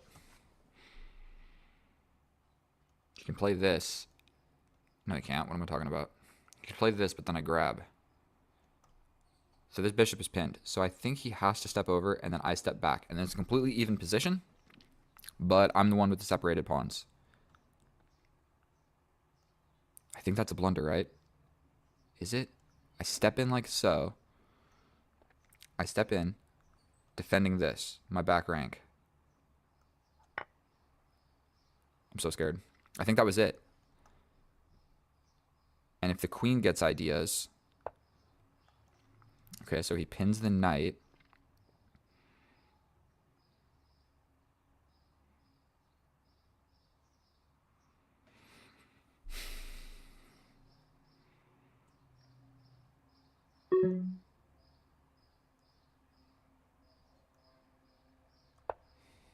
I'm literally just going to push a pawn over here. The idea is to step over so I can move the knight. He can try and get in. Like if he just plays this, what do I do? He wants to play this. I step over. He comes in. I jump back attacking the queen. But there's checkmate. Oh my goodness. We defend like this. Yikes. I'm up a piece. But I'm in such a difficult to play position.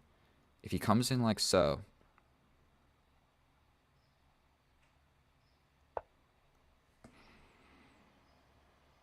This attacks the queen. What if I just take?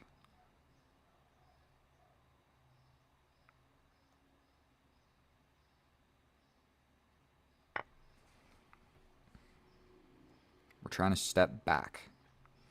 14 seconds. Do not blunder this away, bro. If we play this...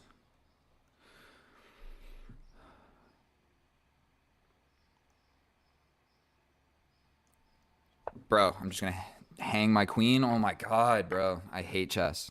Jesus Christ. Cool. You attack the knight. I go here. And I never got away from my stupid back rank checkmate ideas. He can just attack my rook. Awesome. Awesome. I just need to get out of these back rank checkmate ideas. I'm going to lose all my pawns. I'm just pushing this pawn. I'm just going to lose this pawn. And we are going to be in a Stupid game of chess.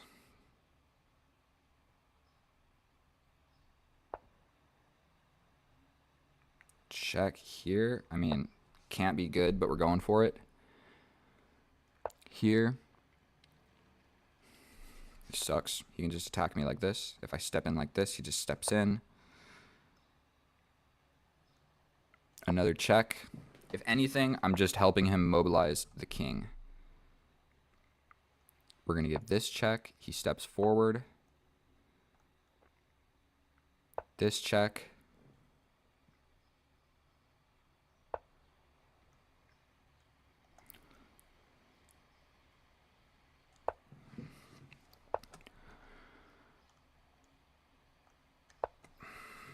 This is so not easy to play, bro. And he's got a minute.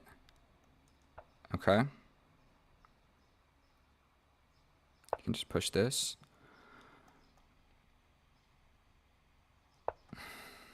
You can just push, bro. I'm not checkmating anybody.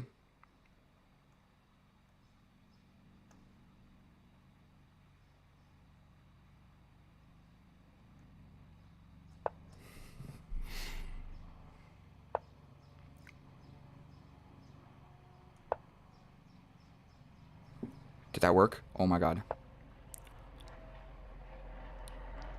Okay, we grab the queen. We're going for this pawn. Oh my goodness. Here. Here.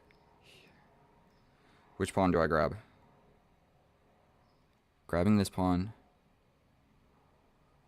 Which pawn? This pawn in. I'm grabbing the closer pawn.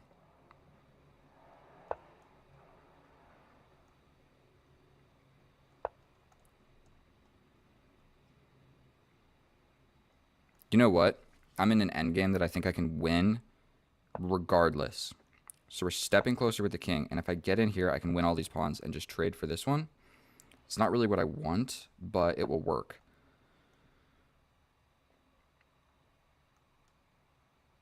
I'm going to save some time. Here, here, here, here, here, here. I think we go closer with the king. Uh-huh.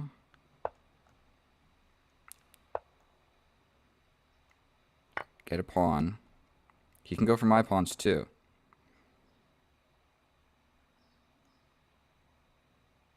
But I don't think I care.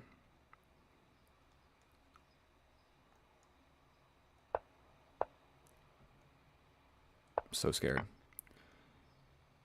But now we have this. Okay. We're good. We are good. That tactic in the end game. Bro. From out of nowhere. Losing. And I come hopping around with the knight. I made a lot of knight moves. You got to be careful. And I just set up this tactic. A Hail Mary. Boom. And it works. Boom. What did I say at the beginning of this? Games are won and lost in the end game. And all the way back here, we're in the end game. This situation, you know what? I could have just admitted that I was going to lose the knight and just like started grabbing pawns or something. I think taking with the knight would have also made sense because you take, I take, and the rook is under attack, so you got to do something. So I think I could have just taken here. And if you grab my queen, I grab yours. And if you grab my knight, I grab your rook. So if you save your rook, I save my knight. And then I just got a knight, an extra knight against these like three pawns, 2 extra. So let's check that with the computer and see how accurate it was. That was an emotional roller coaster of a game, and it was won and lost in the end game. So let's go to the analysis. And here we are in the analysis. And don't even say it, I'm thinking it too. I came back from nothing. Did I deserve that? I had a completely winning position. In low time, I hang my queen. I hang out long enough for him to hang his queen as well. And so, man, what did I say at the beginning? Games are won and lost in the end game, and there can be huge swings. And so look at this graph. Look at the graph in the opening, look at the graph in the middle game, and then look at the graph in the end game. So if you're going to practice and study and understand anything in chess, it's the end game, okay? Because every game that I play at my level, maybe at lower levels or something, it gets crazy in here. I don't actually know because I'm not looking at graphs of like 1200 rated games or whatever. If you can avoid like blundering pieces in one move in the opening and the middle game, you can do it in the end game and still survive. So that was long enough. Let's hop right into it. We have the Caro-Kann. I believe it's called the Tartakower. Tartakower. Look at that. I know my openings, okay? You don't got to play like this. Right here, developing the bishop is the best move. So just take, this is the main line, Caro-Kann main line. Boom, boom. And then the alien gambit would be this. Okay, so that's how the alien gambit arises. He takes the knight, we take back like this away from the center, but we're going to castle this way and potentially get a pawn cube. So best move, best move, best move, best move. Not the best move. I'm supposed to step forward and get away because I can actually escape on a lot of crazy dark squares like this. But I went for the pawn cube and it's still completely even. If you look at the clock, tiny advantage for white. Now, we're just developing our pieces. And at this point, I realize it's been on the board for a while, but I was kind of okay with the pawn cube because I know that it's still an even position. All right. So we are like 18 moves into the game. How many moves into the game are we? Where is it? Yeah, 14 moves into the game. Completely even. All right. And there was a lot of moves we could have played. Finally, I realize I don't need to go for the pawn cube. I can get out of this now that it's supported, and it's been supported for a while. So he trades, I take. There's no useful discoveries, and I can get out of it with a check. So he brings the knight. And then this is something in this structure. If you play the Tartakower, if you play the Caro-Kann and you go into the Tartakower, you should just know this idea. The bishop is attacked. This one, he made it really simple. I mean, he attacked the bishop, and I essentially have one square. That's like, what else was I going to play, realistically? Leave it there or move it. And if I'm moving it, this is the only square that makes sense. But even when the knight doesn't arrive here and maybe there's like other stuff going on, undeveloping the bishop to defend your g7 square is an idea that exists in these types of positions, all right? So it looks stupid that you're undeveloping a piece, but it serves its purpose, and you can get back out in the end game after the pressure on this pawn is alleviated. Okay, he attacks the queen. I go ahead, best move, throw in a little trade first, then I jump in. I'm attacking the knight, I'm attacking the pawn. He jumps in, and essentially I didn't want to grab this pawn and let him grab this pawn, and it's the right idea to simply trade. Now I grab this pawn, and it's still even because, like I explained in the video, I got a pawn, but he got the initiative. So he has a piece on my side of the board, and he's ready to bring another. Not only that, I've got looming back rank ideas because I have not found the time to make any pawn pushes to give me a little luft. Ideally, this one that I play later. Okay? He attacks my rook. What is the best move here? Just attack the bishop, but I play the second best move, so don't hate it. Then his rook arrives. I undevelop the knight in a way, and just doubling up is what he's supposed to do. It's completely even, but I'm up a pawn. And so a pawn means very little when you have two pieces on your 7th rank and a third ready to support and just get in, okay? So I'm supposed to just throw a pawn on the side of the board. If you expected me to play this move in this position, you're crazy, and that's a cheater. There is no possible way that I play this move, or anybody. Like, are you kidding me? This is what we're dealing with? And you push a pawn on the side of the board, that is how you maintain your advantage? Not a chance. I play the second best, far more natural move. We attack the bishop. When the bishop moves, I get the pawn, or you have to defend like this, which kind of pins the bishop because the rook is undefended. So it's still completely even. But I need to put my rook on the open file. I need to say, these guys are stupid. My queen can maintain all of this. Rook to the open file to prevent the queen from getting in any type way is what I needed to play. I don't. Now, I throw away my 1 pawn advantage to a minus pawn advantage. It looked fancy. It looked fancy. You take my knight, you take my knight, I take your bishop. And white is just slightly winning because he is not up a pawn, but my pawn structure sucks in comparison to his. Like, his pawn structure is beautiful, pristine, undestroyed, and I got the gap tooth structure and doubled pawns here. So I was trying to get rid of the knight, like get rid of the knight and get the bishop. I think that actually it's very still holdable. So he steps over. He's attacking this. It's defended by this, but I have this in-between move where I take the bishop, and now I'm defending the rook. So he pins the knight. What I'm supposed to do is say, okay, you take my queen, I'm taking your queen, with tempo on the rook. You get in to touch my pawns, and then we go on from there. I got a knight, okay? We're not going to go further into this. So this happened. I'm supposed to just find this tactic. Instead, I wanted to take 2 moves to get out of the pin. I'm still winning. And again, we're supposed to go for this. We attack the queen. That's funny that the queen is being attacked on both of these squares, somehow with a discovery with the knight, but I'm supposed to just go for it. I go for your queen. If you take, I take. And then, like I said, if you grab my knight, I grab your rook, you lose the game. If you save your rook, I save my knight, you grab a pawn, we're chilling. And so, happened twice. Twice in the position with 36 seconds, I didn't find it. Instead, I defend a pawn. But now, being pinned is still very much an issue because the queen is coming.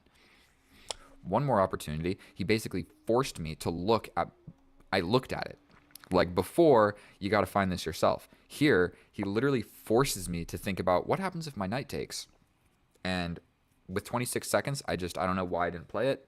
Didn't find it. Didn't find it. I take with the pawn. And it goes back to a draw. I'm still slightly winning. Still slightly winning. But you see how the pendulum swings, bro? Like, I'm completely winning here. And then all of a sudden, I go up another pawn, and I'm not winning anymore. Chess is wild. And he chooses the wrong square. This is the square he needed to pick to attack my knight twice. And he picked this one. And the difference is I can attack the queen here.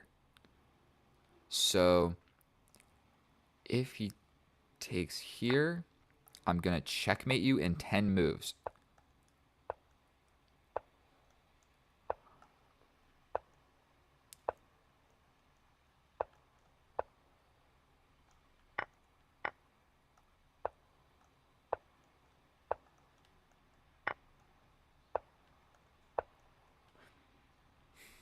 Let's be realistic. That was never happening. That was never happening. The simple idea of attacking the queen does make sense, but then I'm just giving up the knight. So I needed to realize I can give up the knight, you can win the knight, but now I have the initiative. I'm going to checkmate you. Never was seeing that with 14 seconds. Sorry. So instead of that, I hang my queen. And now he's winning. All of a sudden, the pendulum swings. I'm completely losing. He's got the queen. He's got the better pawn structure. I've got back rank ideas, and then a knight and a rook are not as good as like a bishop. If I had a bishop and a rook, it's better. At least a little bit. So we jump the knight to the middle of the board. We defend the pawn. We come back to defend the knight. We push a pawn so that there are no back rank nonsense. So I completely gave up this pawn, but now I'm not going to get back rank checkmated. We move the rook to an open file. We give a check. We jump back. We give a check. We give a check. We give a check. We give another check. So I'm literally just doing nothing. I'm just harassing the king. But the knight and the rook in this structure, I'm never going to checkmate him because he can run this way. And so there's too many pawns in the way. Yes, there are rook and knight checkmates. I don't remember what it's called, but I'm not going to find it. And so I attack the queen. Thank goodness I moved this pawn because now I have an escaping square. He attacks the knight. He basically forces this move. He comes in, and I set up the tactic. He had 1 minute on the clock. If we look at his profile, he doesn't even play bullet. If he would have played bullet, I think with 1 minute on the clock, he wouldn't have panicked. He would have taken the time to realize the rook is looking at my queen. There's a check here. There's a check here. You got to move the queen. And after this move, I'm completely lost because I can't even save everything. Like, I'm so lost. You just get in here and touch both of me. I got to do something. And I picked the not as good move. I could have played this. The difference is... the difference is whatever, okay? We play this move. I guess he could have taken and I taken, and he gets a little bit closer, and then it would be hard to... I don't know. I'm winning regardless. We get the queen. He takes. This pawn is just straight up hanging, but I was more worried about the closer to being promoted pawn. Whatever, we take it. And then here I kind of realized that I've got a 4-on-3, so if I can just get my king in and take these 3 pawns, even if you take all 3, if one pawn makes it, I win the game, and I just sacrifice for this. So I'm supposed to realize I have time to go boom, boom, grab this, you come back, and then move the king, but I come back here. So I could have grabbed a pawn with the rook, whatever. Everything is winning. We go all the way back, and I realize I'm coming in with my king, I'm grabbing these pawns, and then this move right here, this pawn is being attacked, so we jump forward. If you take this one, I get a passed pawn. So that is why I play this move. I guess this is technically better. Or just grabbing this. Whatever. I like this move because it forces the position. We get rid of this pawn, and we're getting a passed pawn no matter what. And then this part, we get behind the passed pawn. We take. He can make a queen, but I'm just going to take it. And my passed pawn is going to live. We don't even care about this one. Thank you so much for watching my video. That was a pleasure to play for you. Sorry if the analysis was a little bit too long. Maybe I should just breeze through the opening and just show you guys the end game, because the opening is like, okay, play chess every day for, 6 months, 7 months, and you're going to have a more or less general idea how to play all the different openings. And so just pick 2 openings, bro. Pick one with white, pick one with black. When other stuff comes up, okay, analyze the game after, look at the best moves. That's all it takes. You just got to, what's the main line? And then you know the general ideas in the position, and you don't have to study that hard. It's not like I don't take time aside to study openings. I just study the opening after I play the game. And that has worked just well enough for me. And then in the end game, that's all you got to really know. Don't hang your queen twice. Like I hung my queen, he hung his queen. We're 1900, bro, 2000, whatever you want to call it. And we're still hanging queens. So focus on the end game. Focus on the end game and the tactics. All right. Thank you so much for watching my video. I love you guys. I'll see you in the next one. Sorry that was too long, but get out of here. Bye.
Oh, hello and welcome back, and thank you so much for clicking my video, my fellow chess enthusiast. In today's episode, what I intend to be showing you is how to destroy a 2000 rated opponent with the Caro-Kann. So we are playing a 5-minute +5 casual game of chess that probably will not be that casual.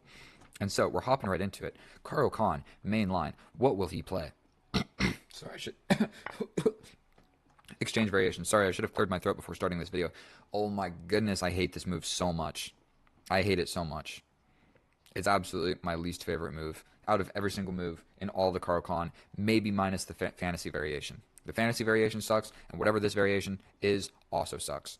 And so what we need to be worried about is developing this bishop and allowing the queen to come out and applying pressure to this and this at the same time. So I'm not 1000% sure. We're not moving the bishop, that's for sure. I've definitely lost too many games because I moved that bishop. Is developing the knight now.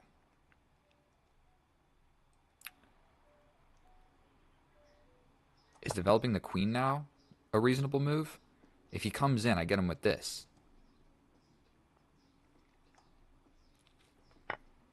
He takes. Terrific. I hang a pawn. It is what it is. No reason to cry about it. I think we're going to just naturally develop some pieces at this point because I blundered already out of the opening. So, it's not a good situation for me. Facing a 2,000 rated opponent with a minor disadvantage. If I push forward, he's just going to go up a pawn again. What if I launch forward in the center? Oh, this sucks. We're going this way. We're going this way. He's got an extra pawn, but it's kind of stupid. That's what I'm telling myself. He can just hit me with this check kind of at will, and I have to develop this way. Yes.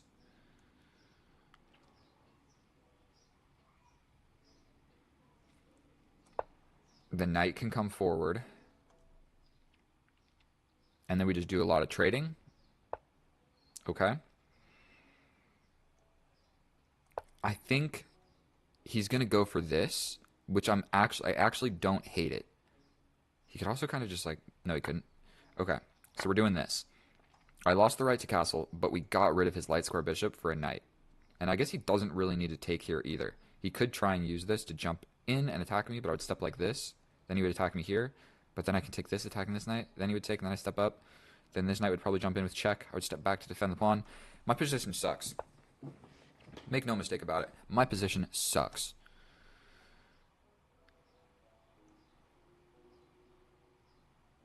Well, I think this was the whole reason I pushed this pawn, is to go this way and put my bishop there. So that is what we're going for. If he takes, we can take with the bishop.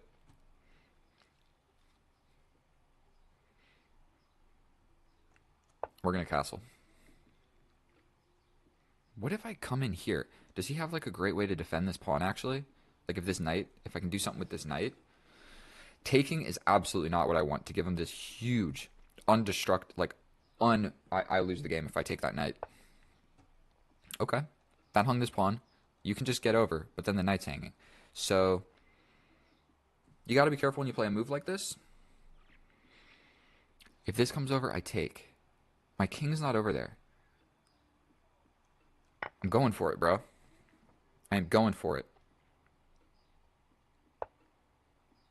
Okay. I think we step on over.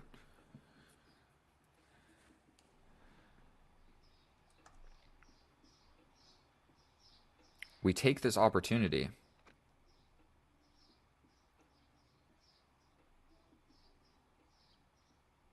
to bring a little rook to the party. My queen is chilling on your 7th rank, or your 2nd rank, my 7th rank, however you want to call it. But this bishop, my friend, that's that light square bishop that I have and you don't. And your bishop is essentially a pawn. Now my bishop is staring at a knight that I'm never going to want to capture. He could play something like this. That's scary. Bro, can I just grab this pawn? Am I ridiculous right now? If he attacks here, I can take. And if he takes...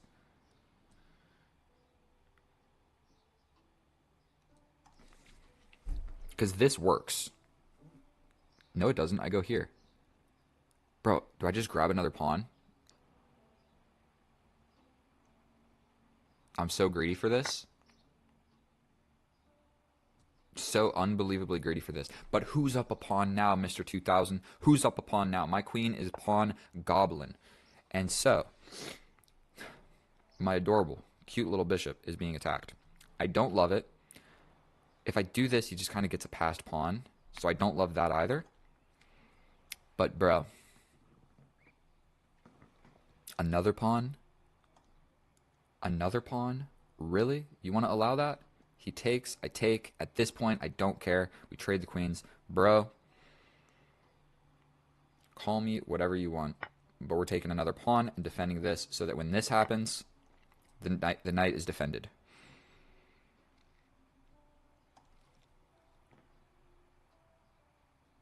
This ruins my pawns.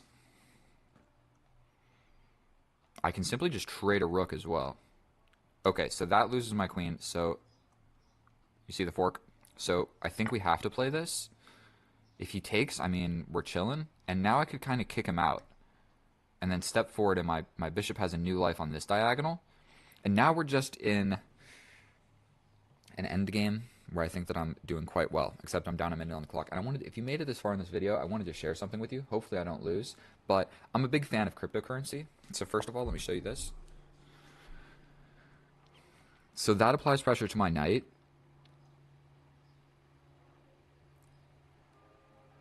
You hate to do it and fix his pawn structure and give this bishop new life. Either way he takes, the bishop gets new life, and my bishop does not.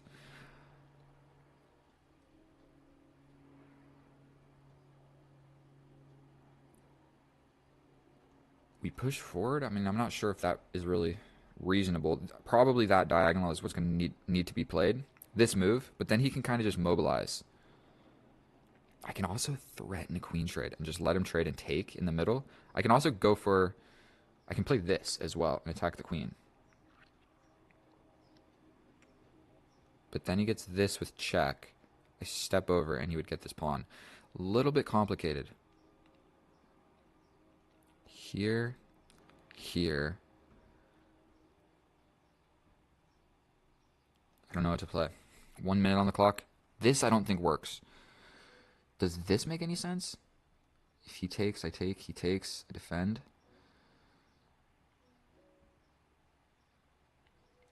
If I play and he goes for here, I go for this. Not sure if that was right. This pawn is also undefended, so if he plays something fancy later, he can attack it. So I want to push this forward, but right now this is like a little hidey hole for my queen. So I can still hide back here. Aside from that, I've only really got a lot of moves forward. So yeah, he attacks my queen. I think I can step forward. If he goes for this, I take the queen. So here, kind of threatens a queen trade. We go for this. Here, here, here. He gets in, attacking my two pawns. Don't love it.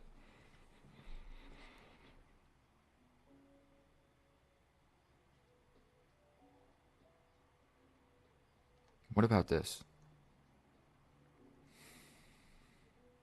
I hide back here. I hate that move.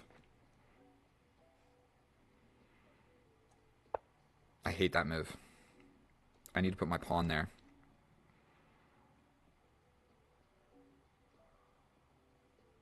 And I want to get this idea, okay? This is something that can happen in the endgame. But really right now, he just hung his queen. He didn't need to resign. I would have probably given him the take back just to make the video better. But I think that I was going to go on to win. I'm not sure really where he was even trying to... I guess he straight up just didn't see it. But 11 minutes. Did I show you what I was trying to show you? I like cryptocurrency. I got this thing. It's a Ledger wallet. And yes, I put my microphone inside a gym water bottle, so it makes it taller. And so I've had Bitcoin since like 2016, okay? And back then it was just like $3,000 or $4,000, not too much, not too little. And so I'm just a big fan of cryptocurrency. Bitcoin hits a new all-time high. That same like few $1,000s, how can I show you this?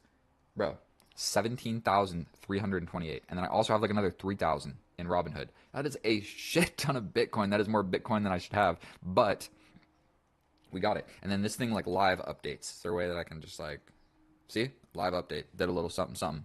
Boom. I lost $1. There you go. You saw it for yourselves. Let's minimize this. In this position, I mean, he's hanging the queen, but I think that I'm going to be able, like, that attacks this, yes. Obviously, the queens see each other, but I think at this point I can push because nothing's attacking this.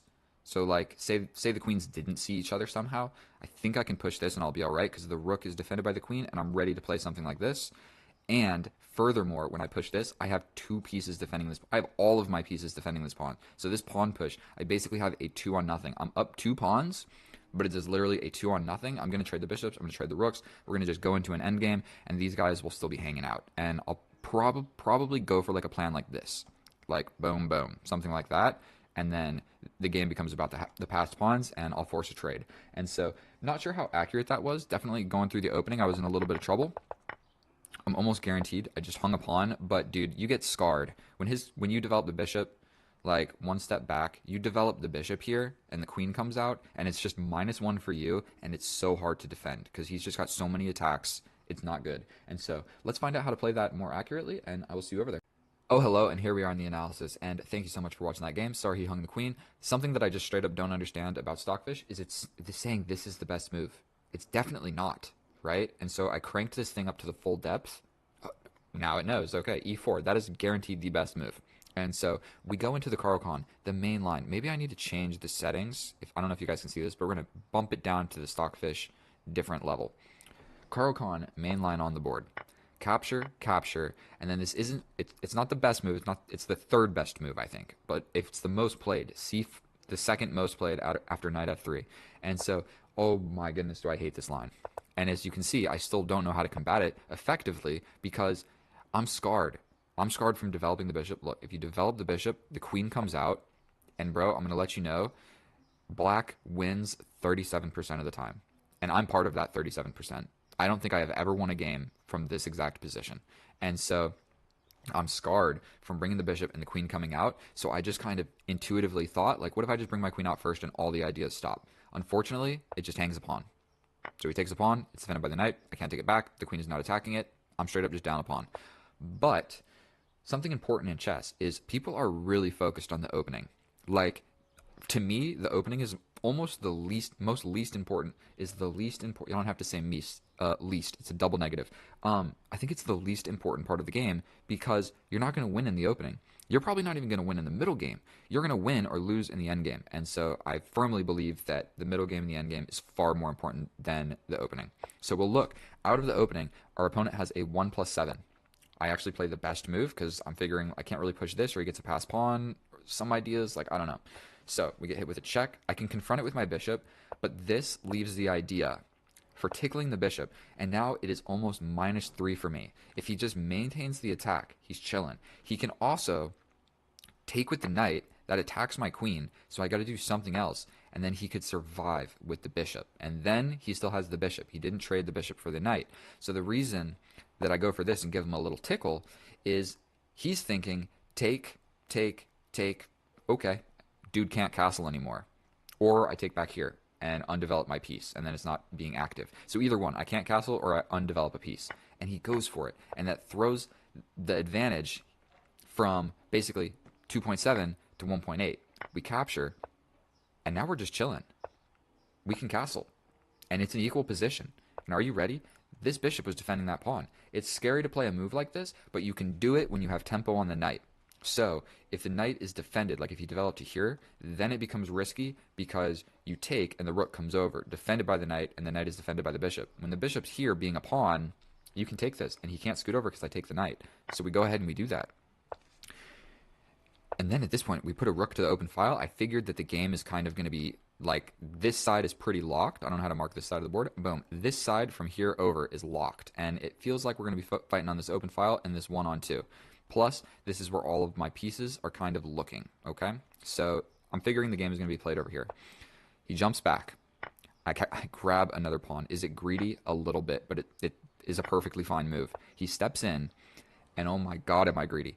Grab another pawn. The reason for that is this knight is only defended by this bishop, so if he captures here, when I capture back, this knight is completely hanging. So not only am I grabbing a pawn, but I'm defending the knight. So after this capture comes in, I can take, and my knight's not hanging. So that is why I did all of that.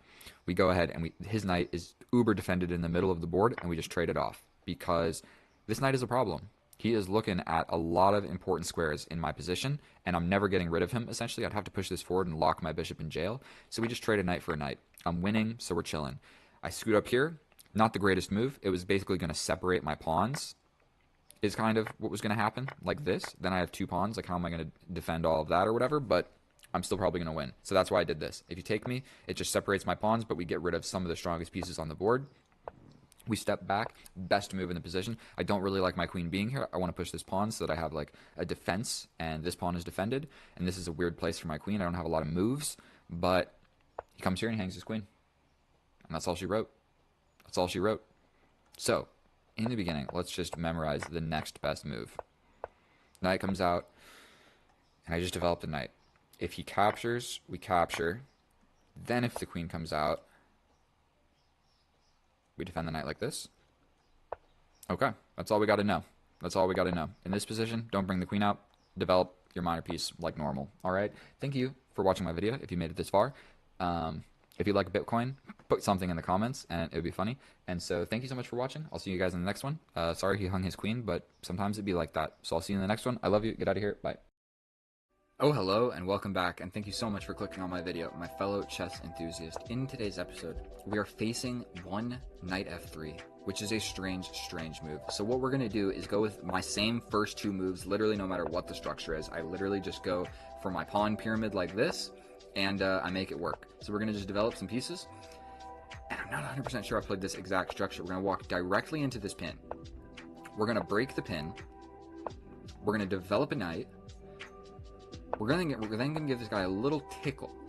A little tiny tickle is what we want to do. We could force him back. Force him back, chase him. He really steps back, but then we push again. Let's just go for it. Queen in the middle of the board, but I'm like slightly ahead in development. So we're going for this. I think there's probably some knight sacrifices that actually work. So he's going for this. We need to grab this. We are just in a tactical smasher. Is that the good word to use? We have to get rid of this knight, essentially. Okay. Pushing forward doesn't work just yet. Attacking this pawn is just a pretty simple and straightforward plan, that this pawn is causing problems in my position. So I'd really like to just trade it off. So I can take, and then I get the pawn. So I win a pawn. Okay, we didn't get a beautiful attack or anything. He could just go for this, but I can bring the rook over quite simply to defend that. So we're going to grab this. He's got really no scope with this queen. So he's defending against this. What if I just attack it, bro? I'm coming in. How do you defend that? You have to push this. But then I just win another pawn. I feel like you have to play this. But then I could essentially force a queen trade. And I never got to castle, but I'm not really convinced that I need to. Now that I'm up a pawn and I have the attack going, he can defend it a few different ways, now that I'm looking at it. But I'm kind of ready to just launch another pawn. Okay, so he chooses this option. So, for one, I can just take and then push. So here, we push forward. He steps over attacking. No, he can't. This. I'm attacking the queen. You've got to do something with the queen. The queen goes here. But then I launch forward defending it? Call me insane, but I think my attack is just smashing through, and I never even needed the castle.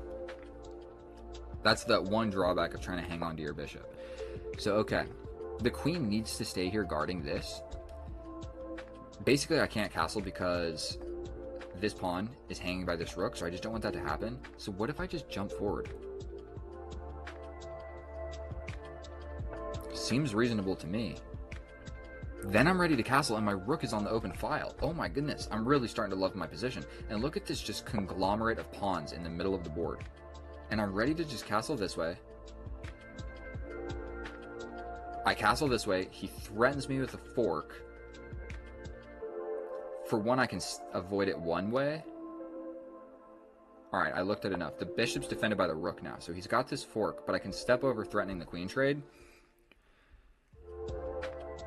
And yeah, he can grab the rook with check, and then I have to take here, and then he could bring a rook over, and I step over, and he could trade. I'm still winning in that endgame. I'm up 2 pawns. I've got 1 minute and 9 seconds on the clock. Don't love it. We've also got this, and then push, which is just really scary. Crashing through the position. Pushing this pawn in a key moment, actually. Or even this, boom, boom, and that kind of dislodges, so I could go boom, and if he plays forward, I just capture. So this is my new idea.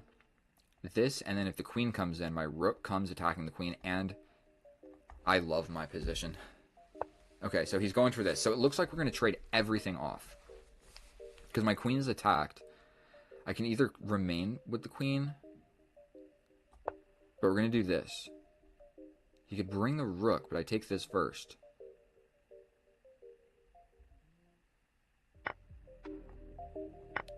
I'm not even going to think too hard about everything that just happened. This is a fork immediately. So we're stepping forward. That blocks the forward momentum of this knight. 54 seconds on the clock, up 2 pawns, but we still got to win. So just because we're crushing doesn't mean we won the game. Would love to get rid of this guy. Here.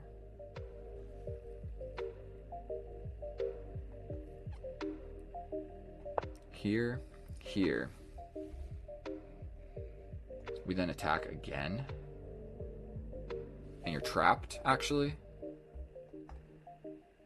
So he'd have to step here. But once he does that, I can kind of defend against his infiltration squares. So if he goes back here, yes, it's attacking me, but I step back, and then these 2 key squares are actually cut off. And so now the knight is not getting back into my position. This way, he could... Actually, no. My rook is doing a tremendous job just defending everything. So I'm still kind of keen on the idea of push-push. Let's just go for it. If he pushes here, we're going for this. I can maybe even get my bishop in. And we've got this rook trade in the cards, and I can even take with the bishop so I don't destabilize my pawn structure. Not sure if that's like super important, but our opponent's got 24 seconds. And I think he's just has a really impossible to defend position. We're going to take this with check. Diagonal is still protected. We step forward. He can get in with a check. Now that I realize that, that's probably his best case scenario. We step forward. Still, we've got the diagonal, so I don't hate my position. We're going to go ahead and just give him time. I'm tired of people losing on time, so we're going to take this rook. Challenge the open file. Take. And we need to be very careful about not losing.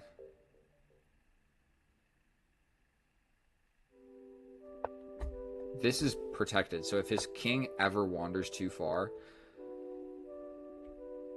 What do I play here? Boom, boom.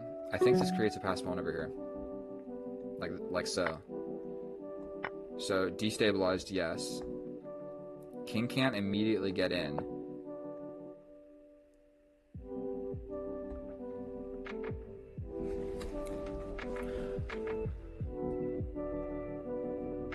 We're playing this.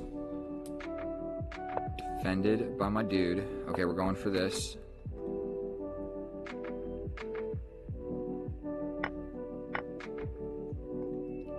Boom, boom is kind of... Go ahead and give him some more time. Dude is absolutely just... We step back. Defended, attacked. We're going to go for this check, potentially. I can also just get in and start nibbling away at these pawns. So we're stepping in. We're also going to push this forward. Okay, we're going to step back. This is defended. This guy is, like, not defended, but we're chilling. We're going to go for this pawn break. We'll go for this if it really comes down to it. We'll just defend everything on this side of the board. Then we go for this pawn push. We're going to just go ahead and give him some more time. We're going to give him this check. So now this king needs to actually stay on this side of the board. So he's going to trade like this. We go for this.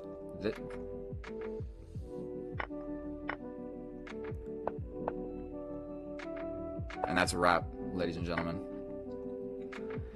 There's a lot of different ways that I can win this, but I have 3 extra passed pawns, and so essentially that is how you win a game of chess. But I'm still going to show you. He wants to hit us with opposition, so what we're going to do is just start pushing this pawn. At some point, he's going to need to get in front of it. So we'll give him a check. He goes here. We go here. Where are you going, bro? We step back.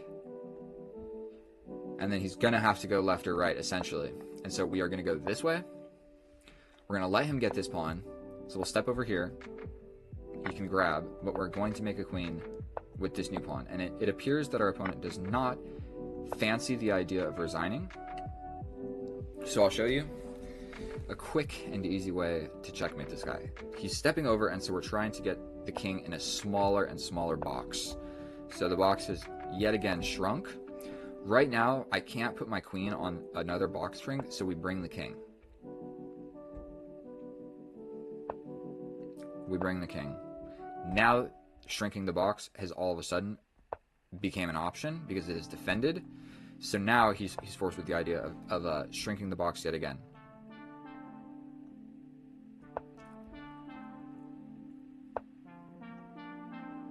I think we're just going to do it this way. We'll do it this way. There's two ways that you can do this, essentially. You can get your king on this square and checkmate this way. Or you can bonk him on the head. He steps back to one square. Most likely he goes here. But then we cut him off this way. So his only legal move is to step over. We chase him with the queen. He steps over. We chase him with the queen. And we just chase him until he's stuck in a little tiny 2x2 over here. Then we're free to bring the king. And with increment, you can like really take your time with all of this. We bring the king, and now we are ready to checkmate. If we want, we can even mess with him. No, we can't. We're going to checkmate him. No point in hanging the queen or stalemating. It's late at night. I'm tired. That was a great game. Let's run through this. Let's see what's going on here. Yeah, so we just traded equally.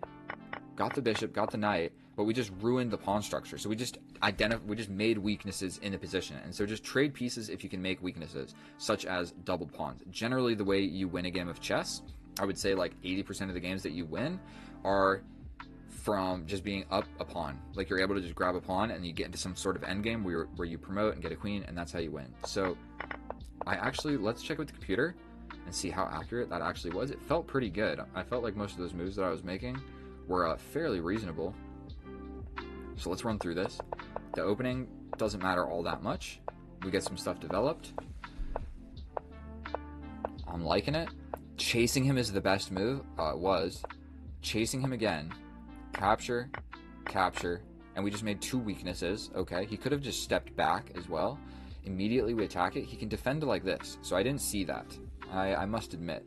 He could defend it like this, or he could also just attack my bishop, and then I got to do something and then defend it. Okay? So we trade, and here we go. -3. I guess either move was okay here. Attacking the queen. That's fancy. Cutting off the king's escaping squares. Okay. This was less forcing. And it kind of just led to a simplification into an endgame where I have the bishop versus the knight, but I'm up 2 pawns. So that's what we went for. Up 2 pawns, up 3 pawns, and just trade everything down. Create a passed pawn, defend the bishop, pass pawn on a dark square, and then we realize that both of his pieces are stuck over here dealing with all of this nonsense. So I can just I'm gonna be able to crack open somehow in this way and get a passed pawn, because it's a king and 2 pawns versus 2 pawns instead of just a 2-on-2. A 2-on-2 is they get to a standstill, but with the king there, you're breaking through. And so let's check how accurate was it. 98% accurate. 1 inaccuracy in a blitz game. Bro, I might be the best chess player to ever live.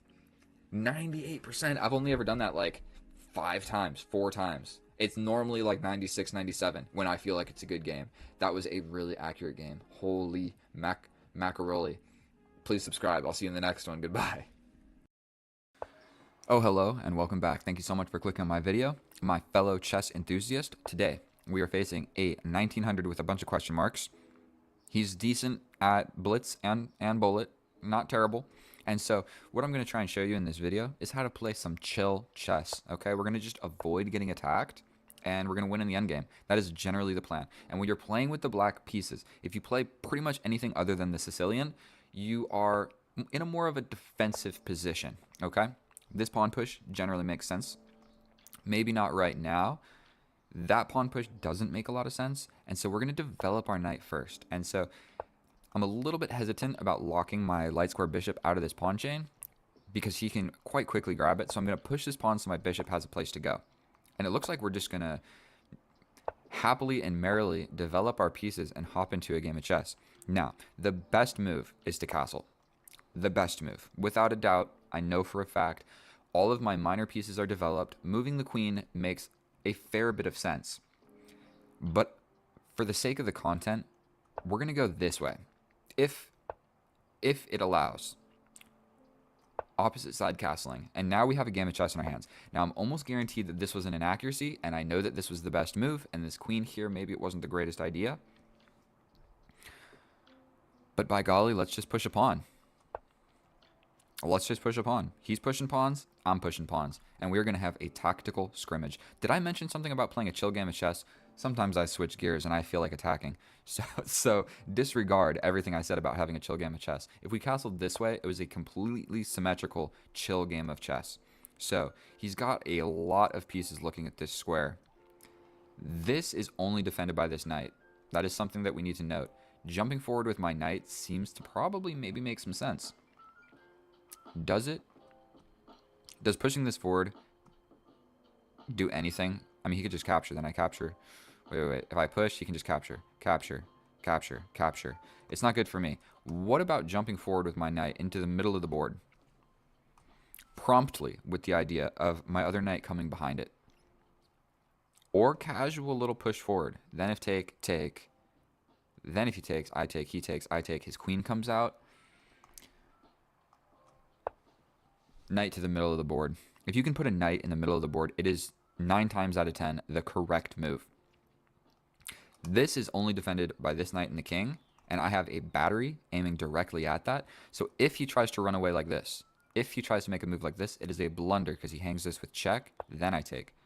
Ooh, he wants to get fancy, does he? Looks like he's trying to be feisty. That removes one of the attackers of this pawn push. Unfortunately, I moved my other knight.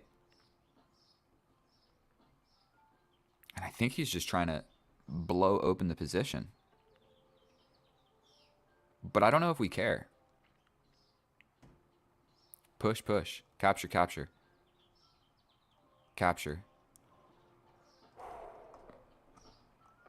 We bring the rook without any calculation, without thinking at all. This is what I want, okay? Straight up. This pawn push is very, very reasonable.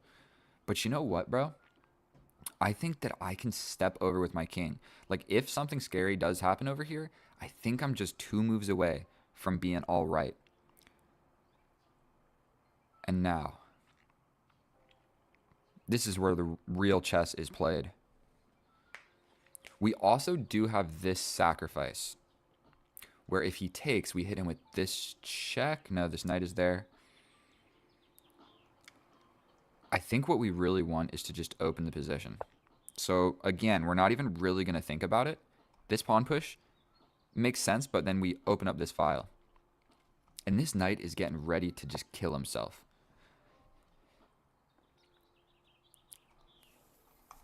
For one, I can jump in and force this knight so I get this check. But the whole purpose of my last few moves have been to aid in this pawn break. I guess we need to be a little bit worried about this, but he's got the pawns in the way. So I'm not actually super worried about it. Okay, here.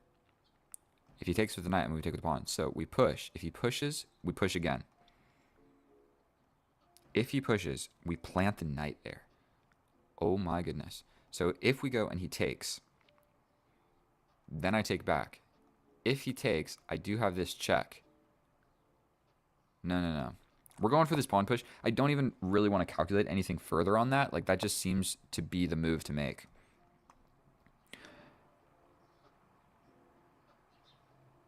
I mean, does this...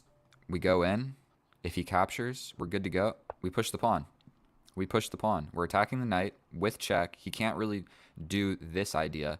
And it looks like one of the major components of chess. Ooh, that's a fancy move. That's a fork of these 2 pieces. So my attack is just arriving first. If you look, I have a pawn literally in his position. His pawns are yet to be in my position. A few more moves and they're in my position, but right now I am really in your position. So, is there anything better than this fork? I mean, I give this check, and that reopens this. And I think we're just going to be able to smash him. He wanted a take back. Never mind, he canceled it.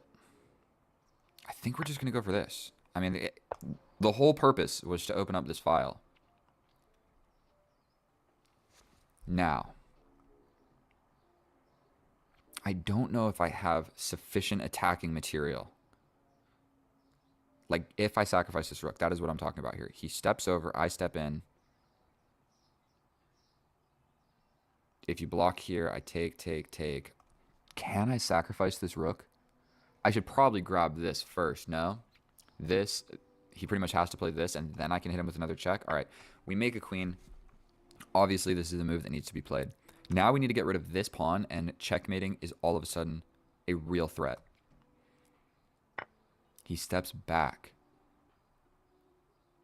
Well, this check, he steps over. We hit him with this check. He steps back over.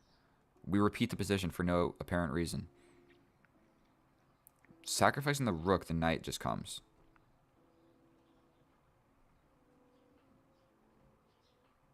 And nothing in my position is being attacked. Like, this pawn push is still not even going to do anything because I can just hide in the middle. And the middle is so locked up because I have literally every single piece in the middle of the board. That's why you want your pieces in the middle. Look what these pieces are doing. So how do I actually win this? I can force this trade of knights with the idea of doubling my rook and attacking this. This check, he just kind of steps over.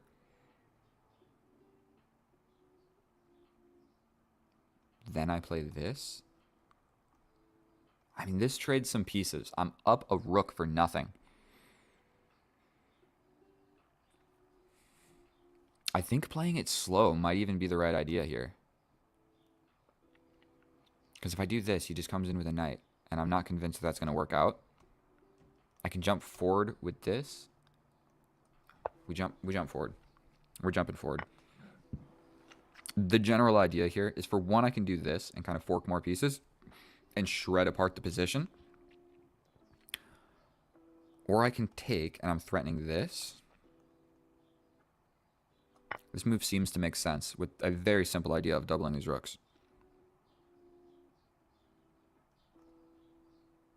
And if you push, dude, I can just take with my knight. If I take back like this, I think we're chilling, bro. Not only that, this knight has not joined into the attack. So if things do open up over here, we take here. We're threatening this. We go here. What is the move? We step forward with ideas of this.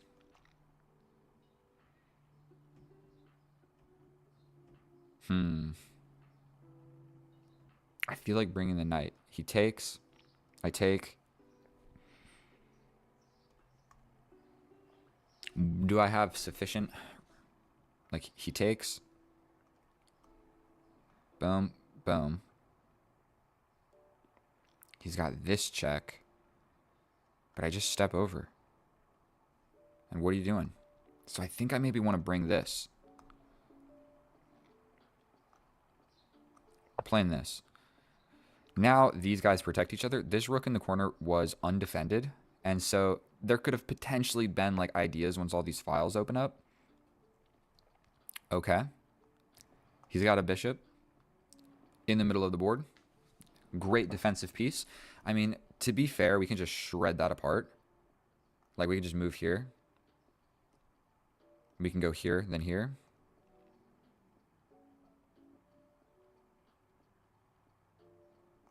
I think we just bring the knight. 2 minutes? Oh boy. Have I been spending too long yapping about nothing? I'm going to show you guys how to actually win a game of chess. He takes. I take. My king is going up. If like nonsense happens. Okay, so he's attacking this.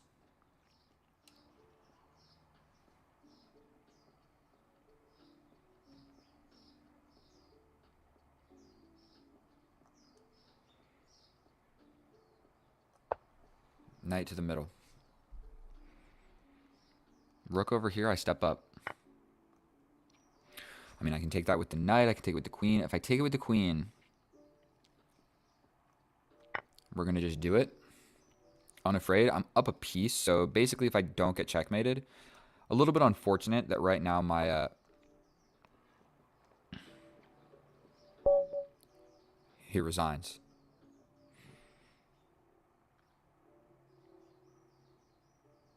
I mean, he is lost, but I mean... Okay. Okay. That was fun.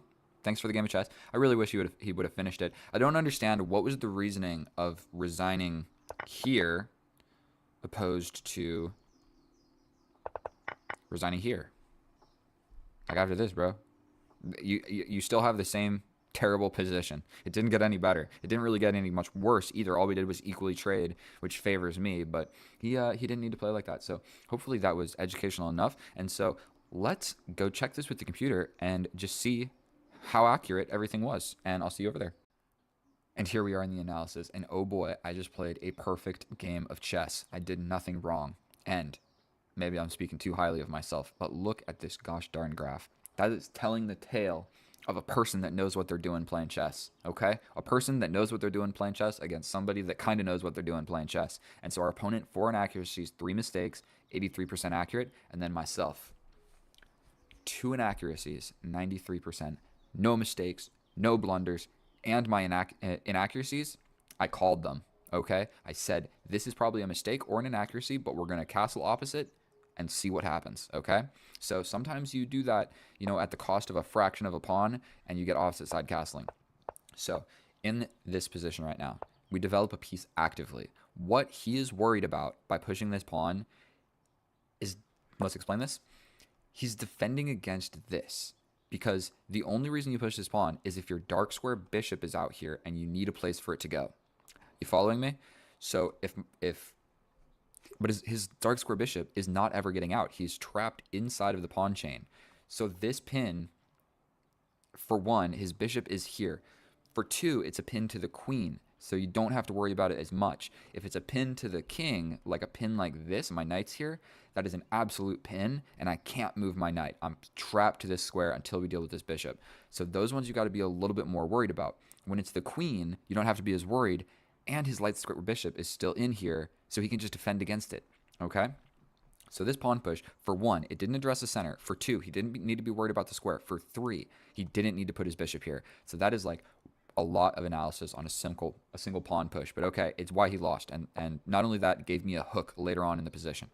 So now my bishop is trapped outside of the pawn chain. So pushing this pawn makes sense so I don't lose my bishop for this knight. Does that make sense? Because if I go here, he can just attack me again. I'd have to sacrifice for this one or let him ruin my pawn structure.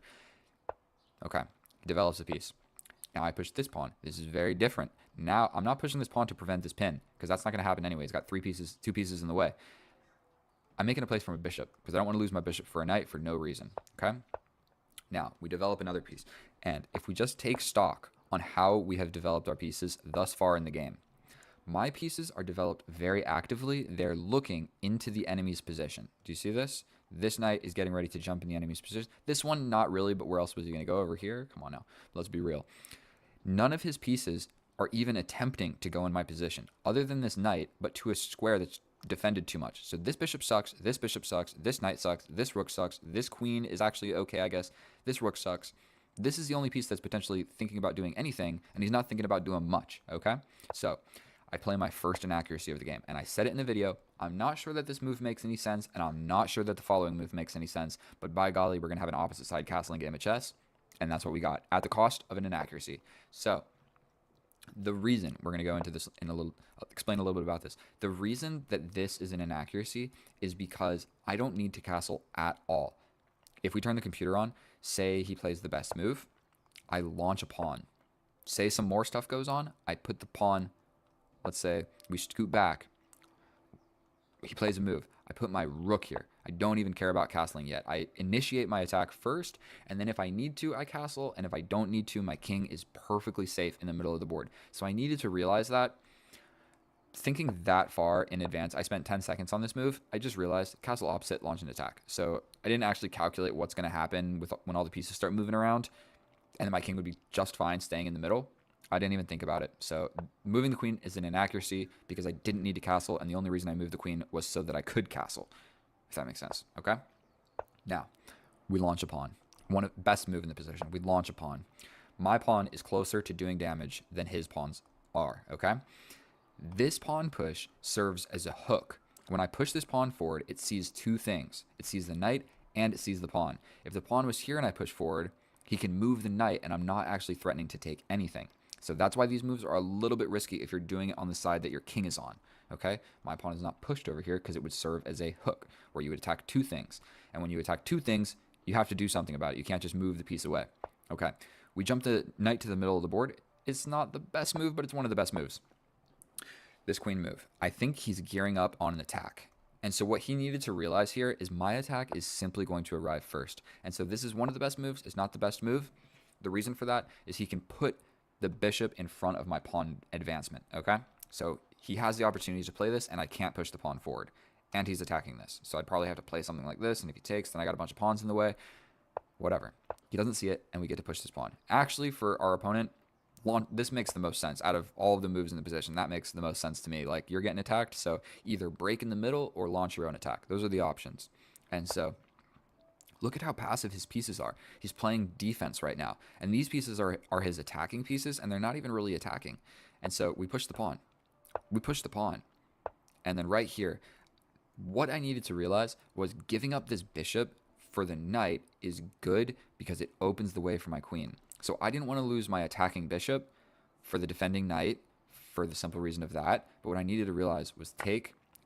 I still have this pawn push. Say he does whatever about it. If he moves the rook, I take this with check. And not only that, it's defended, so you can't even take it back. If you push this pawn, then I just take this with check. So if you move the rook, I get this, I get this.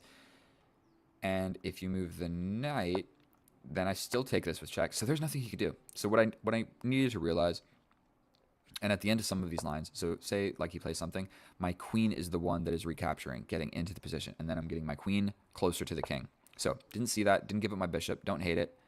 And I push this pawn instead. Still a perfectly reasonable move where he is faced with a dilemma. Yet again, I'm looking at two pieces. So if he doesn't take me, I take him. And if he moves the knight, okay, so what I say he moves the knight, then I'm taking you.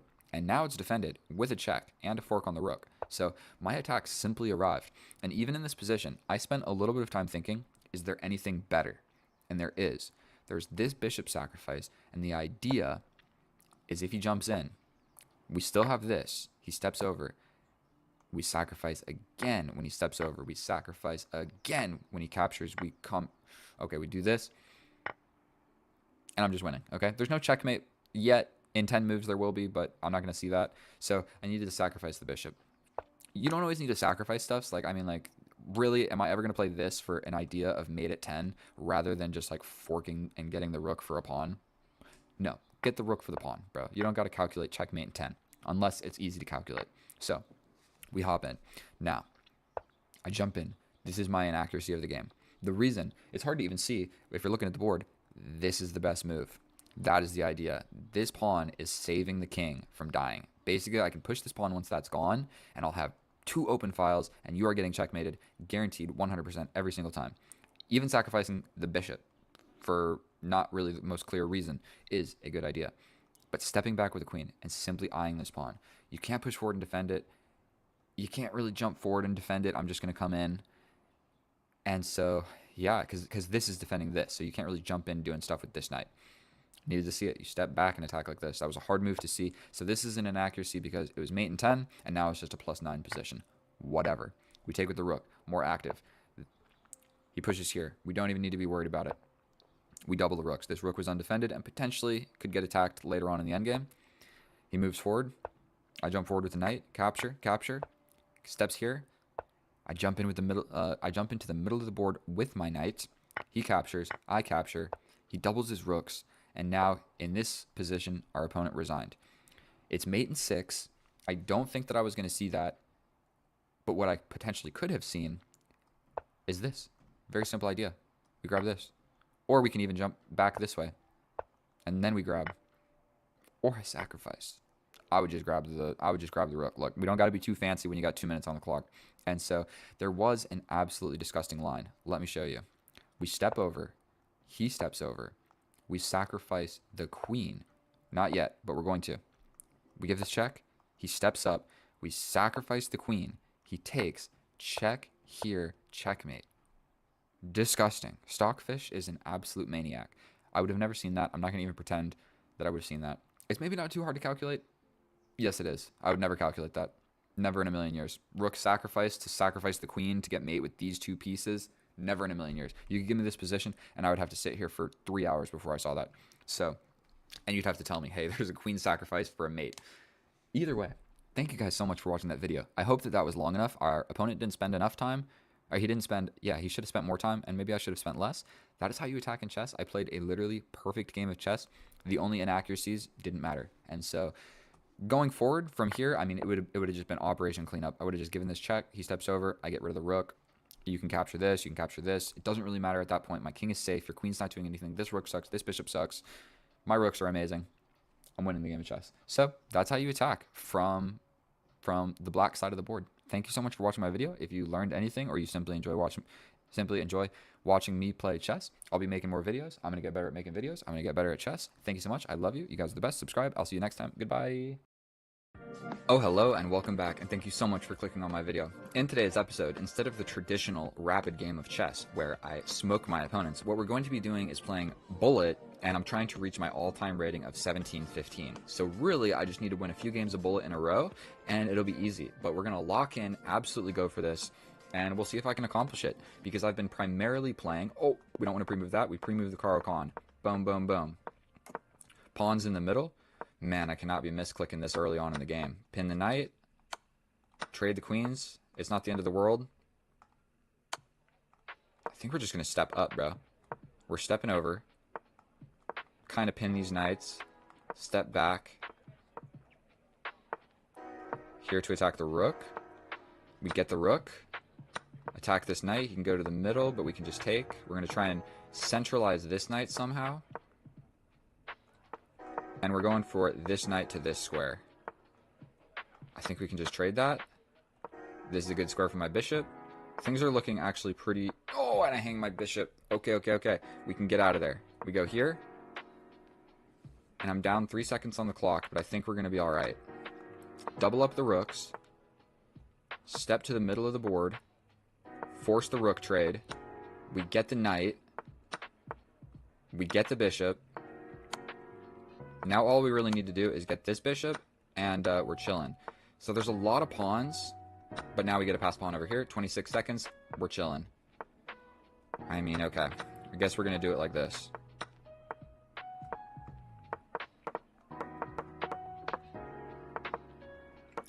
I think it's best practice. We're going to step over. He needs a place to go. We're stepping over. Giving him a lot of squares. We take the last pawn. Give a check.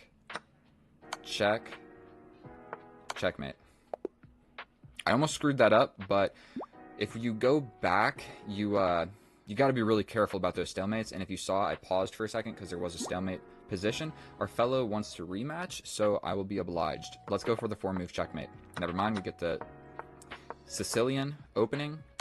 We go for this check. We trade the bishops, push this pawn 1 square. Go here to attack this pawn. I think we just go for trading this. Defend this pawn. Okay, now we're going to trade this. I don't know if that move made any sense, but let's just challenge this open file. We'll trade the rooks like so. We'll step over here. We step like this. Knight comes back. We can go here. We're attacking this knight. We get the knight. He can cause some problems for us, but we're going to be alright. Step here. Can he dislodge my... We're going like this. Cut off the king. Bring the knight. I have an extra knight, so I need to start using it. He's got this, but I can just take. So we're going to just take here. Step back. Step into the position. We're threatening this pawn. We're going to take it. We are going to check. Attack the rook. Jesus. Come over here. Just throw in this check because we can. Check here. Force the rook trade. Okay, we're going to do it like this. 18 seconds. We're chilling. We're absolutely chilling. No need to be afraid. We can win this pawn. We'll win this pawn. We'll step over. Launch. Sacrifice for this. Check here. Check here. Check here. Bro, 8 seconds. So what we're going to do is pre-move all these pawns up here. Boom. We don't got to worry about it.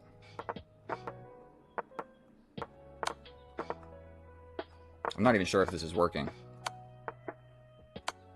Okay. That was definitely a little bit sloppy with all those pre-moves, but we're going to go ahead and rematch them. I need 2 more dubs, and we're good to go. Can't be wasting 2 seconds out of the opening, that's for sure. Break the pin. Okay, we'll take this. Place for my light square bishop. We're going to castle this way. I think we're just going to trade. Ideas of putting my knight into the middle of the board over here. I think we're just going to take this. Step up here. Potentially he just takes that. And we have a completely even position. Okay. I didn't mean to play that. Didn't mean to play that at all. We're going to take, step over.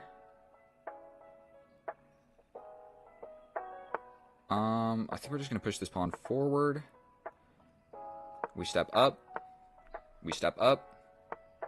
I mean, we're going to grab this pawn.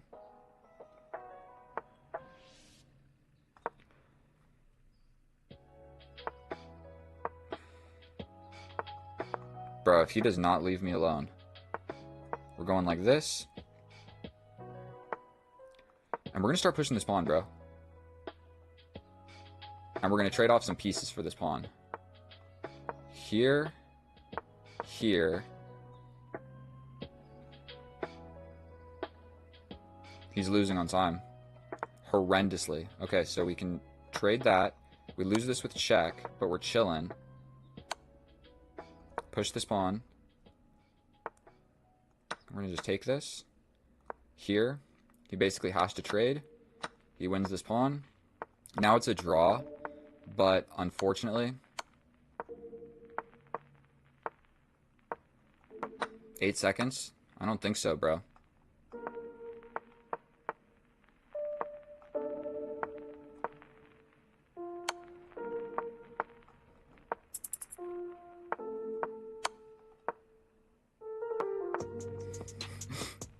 Young the rook.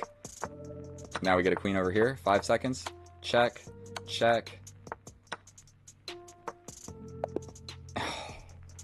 Sloppy. Sloppy performance, but in the end, you don't really need to care about it. 1 more dub, and I'm on my way. Rematch. Let's go, bro. I've just beaten this guy 3-0, so I feel quite confident about just continuing to face him. Deep breath. This is the moment of truth. New highest rating ever. All right, new 1 minute. Deep breath. We cannot be losing 1 second out of the opening. We have a Sicilian again. We're going to bring this, bring this, bring this. Push a pawn 1 square. Develop the bishop. Do something with the queen. Castle opposite. Launch a pawn. Launch a pawn. That gives me an open file. So he's got to push forward. But I'm quick to bring my rooks.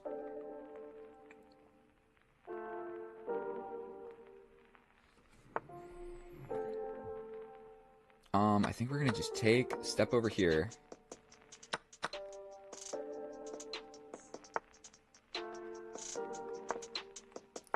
Oh, I just lost my queen, god damn it.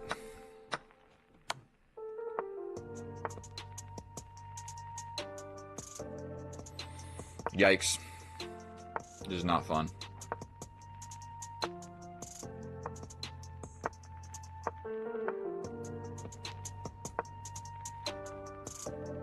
This is horrible.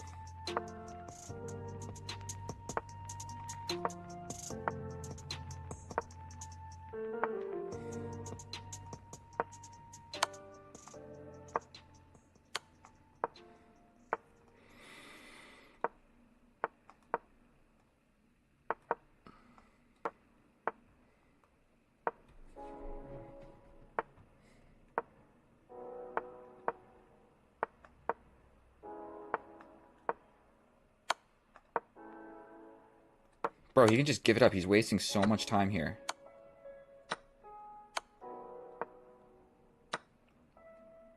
What do I even play, bro?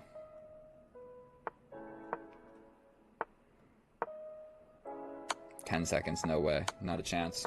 Checkmated. Gosh darn it. New 1 minute. We can't be facing these people that I'm losing against. And I hate how chess.com automatically just starts the game. Like, bro, are you serious? Wait for everyone to be ready. It just starts the game, and then you lose like an automatic 1 second no matter what you do. That ruins my pawn structure over here, so I don't love it. So what we're going to do is reinforce like so. He's going to come in and attack my queen, but we're stepping over here. We can kick him out like this. We're kicking that knight out. We're stepping back, so I have at least one defensive piece over here. And I'm not really sure what to play. Push forward. We got to step over to defend that.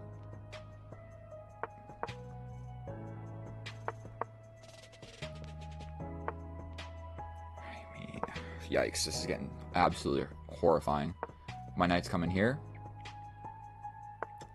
I think we're going to do it. I take this. Take this. I could have probably kept that. We're going to step over so I can bring my rook to damn it. We're doubling up like so. And then coming over here. Pushing this. Take. Here to give this check. Stepping over. King run, baby. My king likes to hang out over here. 16 seconds against 25. I should be able to just win this on time. I also have this attack. If he gets too far away from the defense of this, I can get into the position. And now we're going to just smatter him with a million checks.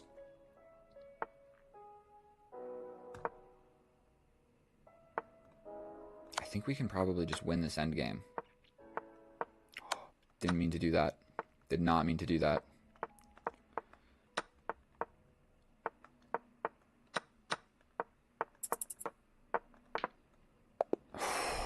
Deep breath.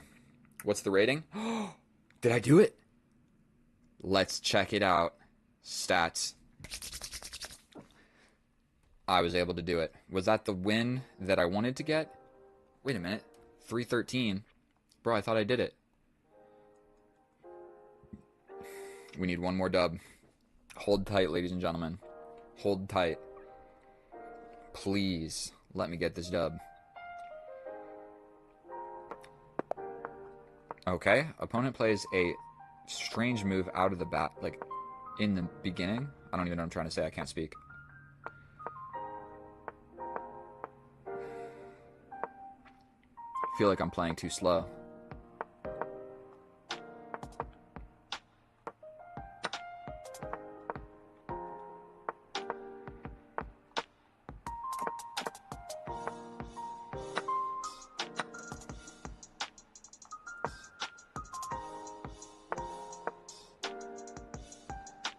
If he takes that, he loses the bishop and gives me an open file. So we're pushing this forward. We're taking here. We are then jumping forward with this crazy check where we defend this. We attack the queen. He can get in, but that seems so risky. We're stepping out of this so we can bring this guy. Oh, man, that's my rook in the corner. That was important. God damn it. Aye. I want to move this bishop to pin the knight. Okay, we're not able to actually do that. We step back so that this wins the queen. This wins the queen. Please let me get it. Stop thinking, my friend.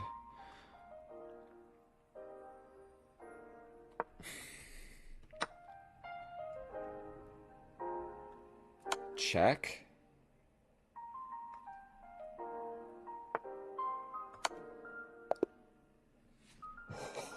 Oh, that was epic. Oh my goodness. Look at that checkmate, my friend. Look at that checkmate. 2 moves back. Look at this. Discovery bishop sacrifice. Forced into checkmate. Unavoidable checkmate. That was a legendary play right there. 1720, new highest rating. That was awesome. Oh my god, I'm proud of myself for that checkmate. Who cares if you're down 2 rooks? It doesn't even matter. Look at that checkmate. Down 5 points of material. I guess I got some... Oh, I'm not down 2 rooks. I do have a rook. That's what delivered the checkmate. Thank you so much for watching my video. That was absolutely amazing for me. I'm so glad. Thank you. Alright, bye. Oh, hello and welcome back. Today we have a special treat. One of my subscribers paid a Grandmaster to play me. And so he's 2,600. This dude's like 1,000 rating points higher than me. And so let's just hop right on into it and see what happens. I've never played a Grandmaster before. This is my first game ever. And I'm not sure if we're playing 1-0 or if we're supposed to be playing...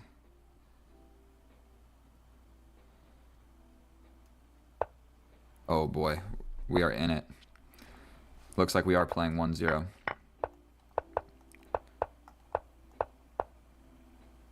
I think we're gonna just castle. I'm like overthinking all my moves. I think we're just gonna take, scoot back. I think my rook just got trapped, so that's no fun. Now my knight can't really get out. We're gonna scoot up. He's got 8 seconds on me as well.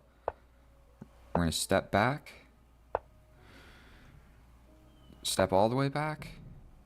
I'm so scared. He can sacrifice here at some point. Here to trade this off if we so need. We'll go here to maybe trade this. He could probably just take this pawn. I think we're gonna take here. Then I need to bring this other rook. Oh boy, what's going on here? I think we're gonna just push this.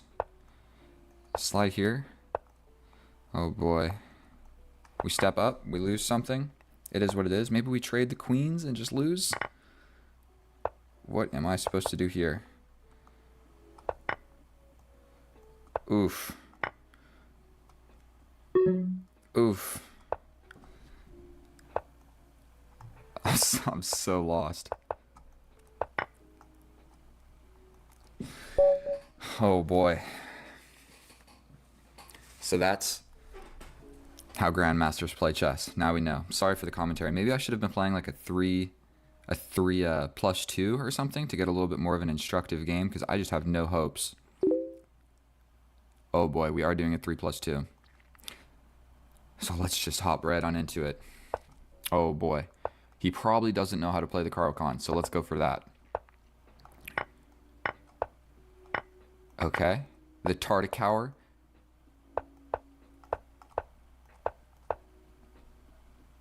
Bro. And playing fast didn't work in my favor either. I think we're going to step back and go for the pawn cube variation. I think I trade. Maybe we trade like this. Got to get this knight involved. He can kind of step forward with tempo. Yeah. Defending with my king, hiding behind the pawn cube doesn't seem like a great idea, but I don't know what else to do. But more or less, this is an even situation, and we got the queens off the board.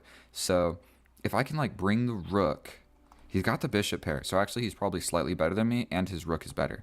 So he is probably winning, but the computer is going to say that it's completely equal. So I'm kind of inclined to just like hop straight into an end game, because that's where I feel like maybe I have the best option. Like almost guaranteed these are my next moves. I think probably bringing the knight first would make sense. Here, then bring the rook. He'd probably push here, or he'd push and attack the knight, but then I get to the middle. He could attack me again. If he takes, then I would have a ruined pawn structure and have this weakness in the middle of the board, and I don't love that. But I've got a 1 minute time advantage. Is he calculating just like everything? I don't actually know what to think in this situation. And really the point of this is I just want to get one win. Just one win. He brings the king. I am going to just bring this. We then need to bring the knight. He can push the pawn. I can't go here because it's a pin. Should I do this and kind of like this? You can push, take, take. I kind of want to go here. If we trade, if I trade, he has to step something back. This guy also, he lives in Croatia. I didn't even mention his name. Push.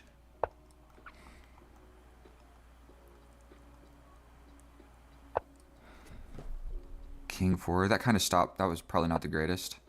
I can go here.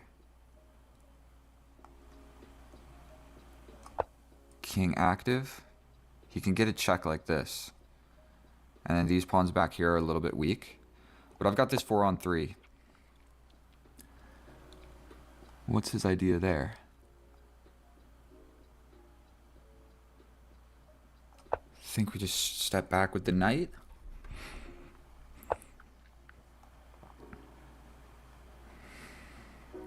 Take, take, here. Check.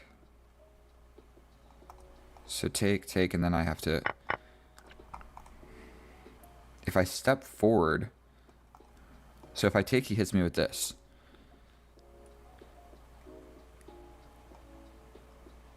Then he gets this pawn. So I think I have to step up. But if I step up, he hits me with this check. And that's checkmate.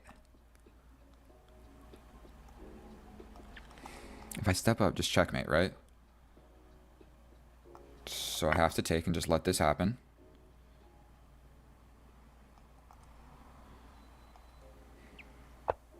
Uh-huh. Oh boy. He's gonna get all of my pawns.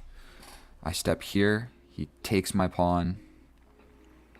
I jump in. Defends this temporarily, but he attacks me. I hit him with a check. He gets my pawn. But I'm up a pawn. So I got his pawn, so he's gonna get my pawn. But I just don't want to lose this one. Oh. Oh. Do I have any way of defending this? I mean, I can get into the position like here, here, here, here. I don't think I have a great way of getting rid of that problem. Here, here, here, take, push. I think we're going to do it and have an opposite colored bishop endgame. Now we're completely even on time.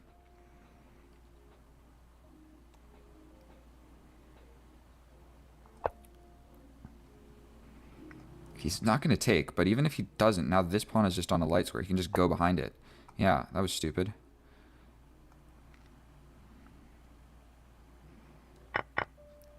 We're going to take. He's going to get this pawn. That's no fun. Do I have a way to attack another pawn? Attack the bishop. Here, here, he pins me. I think we just attack. It's completely even. I actually have like I'm losing a pawn. I'm down a pawn, but I'm actually doing okay. Like against the Grandmaster, I'm doing okay. And he can what is he trying to do?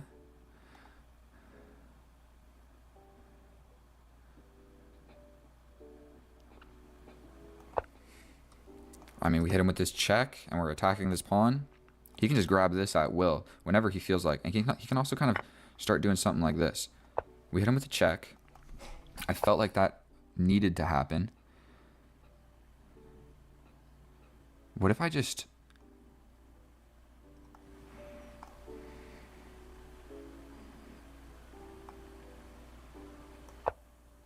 This?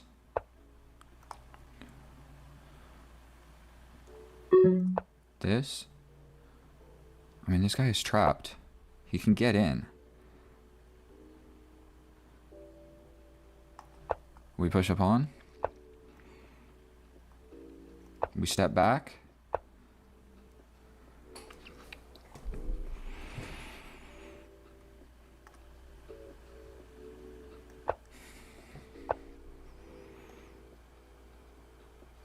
Oh my god. Okay. We get out. We get out. We slide all the way over here. He's got a passed pawn. Now he's up a pawn, but it's a passed pawn. We're in an end game where I'm losing. And he has a bishop pair.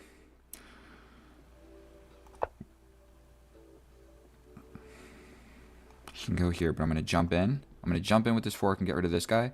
And then maybe I can wiggle my king over here. But then my king is just stuck guarding this, and I've got a dark square bishop. So I think trading this knight is not actually in my favor. But I've got 5 seconds, and he's got so much. This fork is coming. Take. My bishop stops that. He could scoot around and eventually get my bishop to wiggle out. But I can get rid of my knight for a bishop. And we're in an endgame. He's got 26 seconds. Even grandmasters blunder in low time, right? How much 0 + 1 does this guy play? I play a fair bit.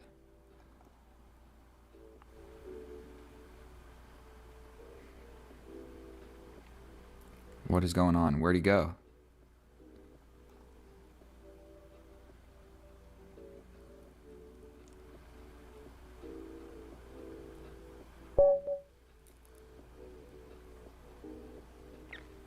We're going to take it. We're going to say that that's my first Grandmaster win ever. We're going to message him.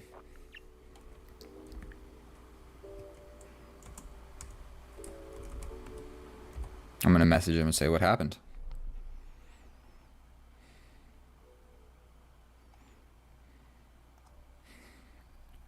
Well, let's just check this game. We should flip it to look at it from my perspective. Computer analysis. We don't actually need to do it. But look at this.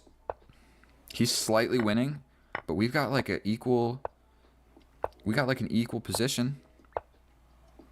He's definitely not crushing, but now he is getting this pawn. It's still generally equal, but it's pretty close. And now all of a sudden he is just up a pawn, and that up a pawn, oof, putting my knight here would have been a good square. We attack, he comes back. We're kind of just making moves. And here all the way at the end, I want to get rid of this thing. What is the...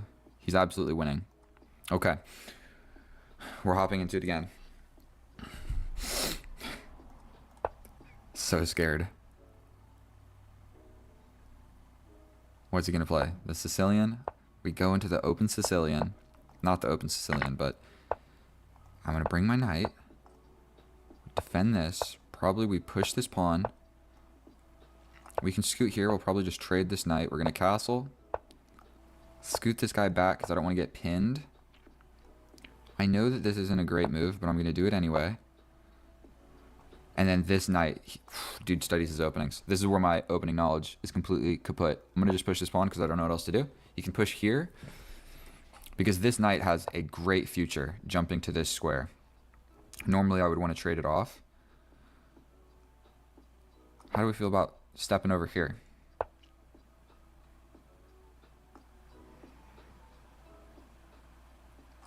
Now if this knight goes here and essentially I have to trade. Don't love it. We can jump in like this. That doesn't work. This doesn't really have any future squares. So we go like this. It's defended twice.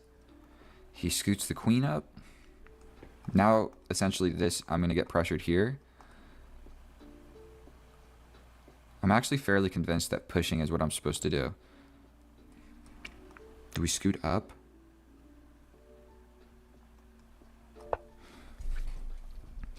Don't blunder. Oh my god, he's just applying pressure to this.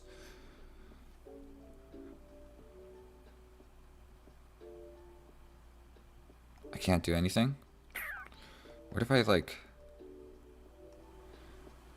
Here? Probably this pawn push is at some point going to be a good idea. It kind of forces my knight to this side of the board. Oops. I mean, I have to take. Yes.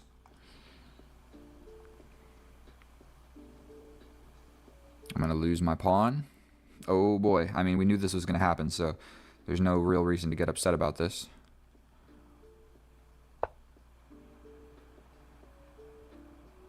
He can take this, and I can't attack because then this is hanging with check. Okay. He got my rook. I mean, I got his rook, but he got a lot of my pieces. Now we have a serious imbalance in the position. This isn't going to work. I want to break open. How do we feel about bringing my knight over here?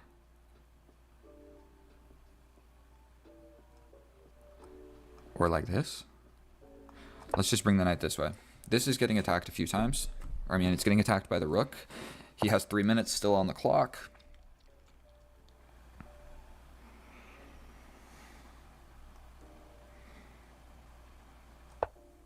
He can hit me with a check.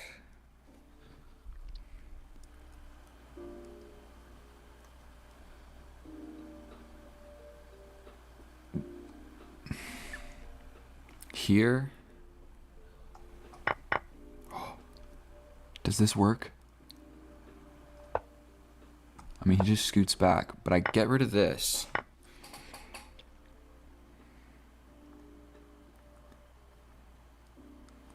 We've got some pieces attacking this.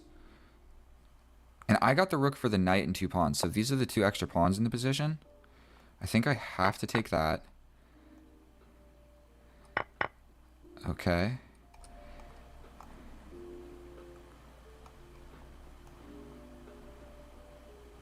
We go for this. He can immediately attack my pawn. If I can grab the pawns, I think that I'm all of a sudden actually doing quite well.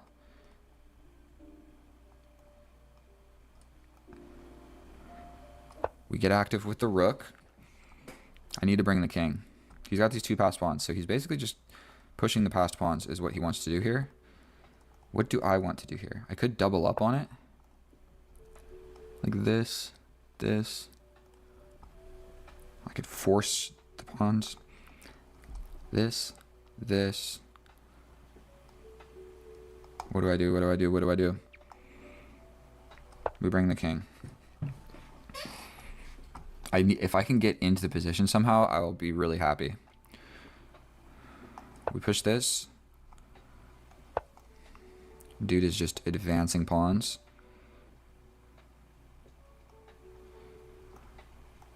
We step over.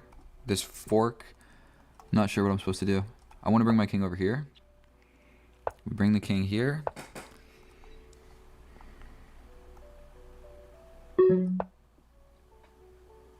He can go here.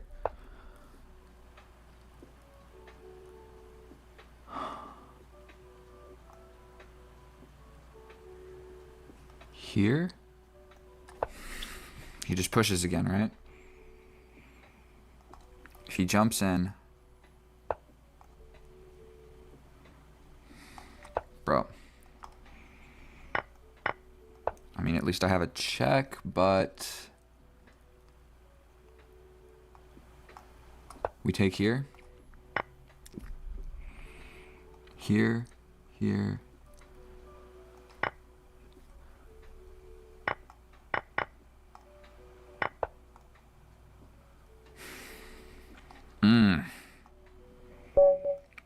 I think that I was doing all right in that one. He's just so good at the end games.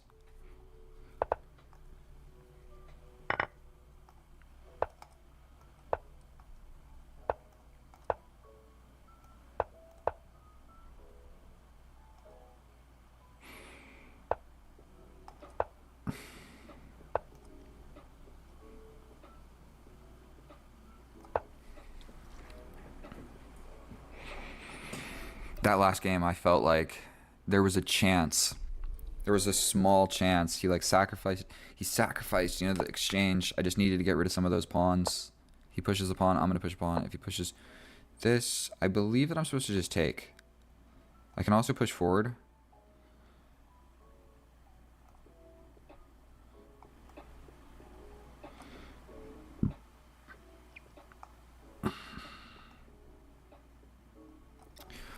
We're just going to take. We're then going to push. I mean, I can attack the queen. I should maybe have done that. We attack the queen. Queen comes in with check. I lose my knight. I take here. He takes here. I can no longer castle because of this guy.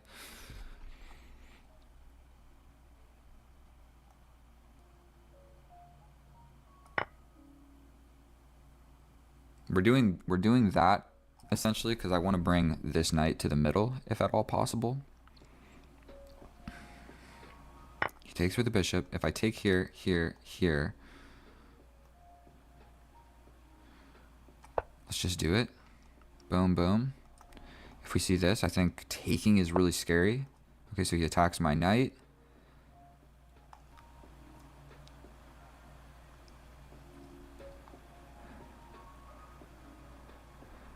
I mean, we defend. His knight's coming in.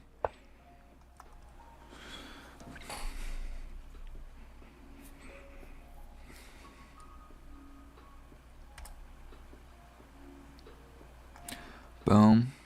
Boom, boom. I need to defend it one more time. And if I do any type, I think I jump back and defend like this. Did that work? I defend this. Here.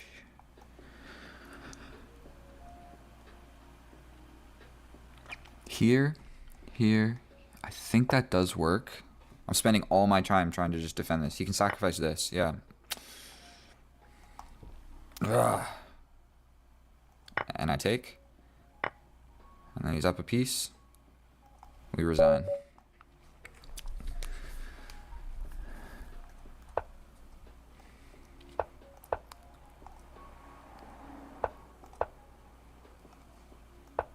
Okay, normally they take and we go into that line. We're going to develop the knight.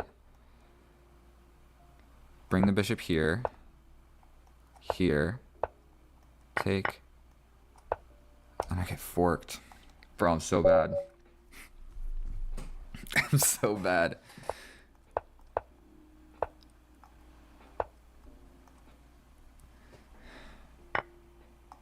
Okay. Okay. He can still just take. I think I bring the bishop all the way back. I played that incorrectly, but I do know that that's the best move. I feel like we have to develop this. No? This becomes a problem. I think we check. We check and he brings something back, right?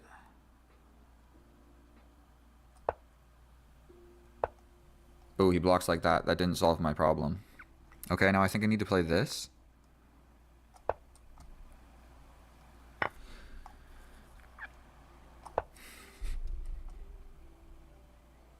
This pawn is also just hanging in the middle of the board.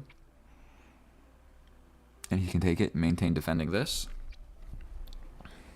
This is a fried liver pawn sacrifice idea, essentially. Like, I'm in a big problem here. Here.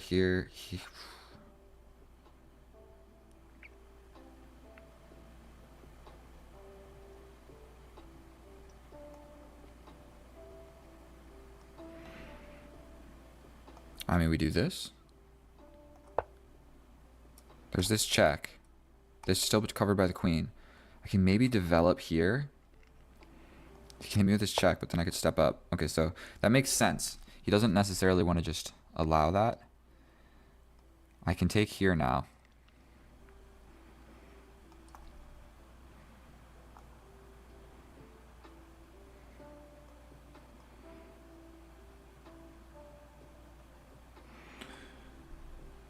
Do we just take this pawn?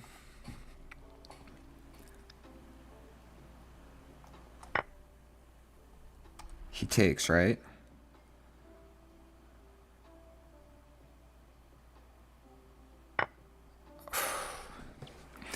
Now my dudes are hanging in the middle of the board.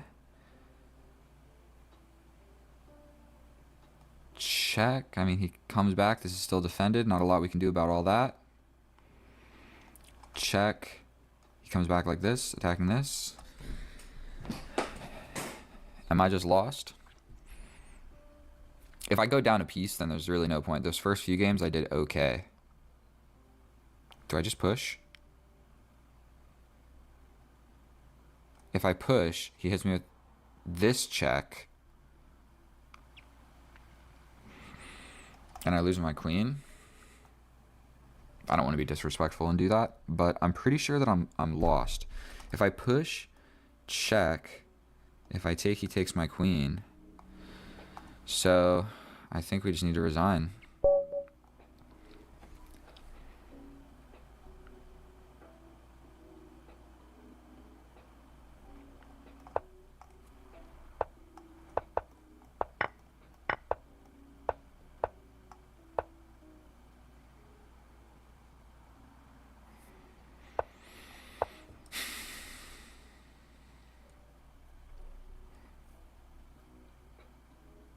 I'm gonna try and be quiet. We don't really need to commentate too much. I really just want to win, which I don't think is really possible, to be honest. If I make like a tiny mistake, he'll just find it.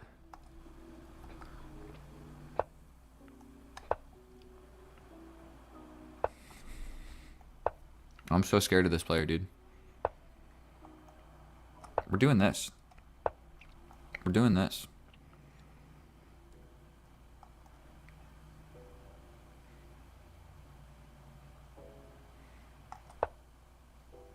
This gets attacked, and I'm just kind of in trouble because this is coming. But actually, this pawn push takes that away. I think that's what you're supposed to do in this position.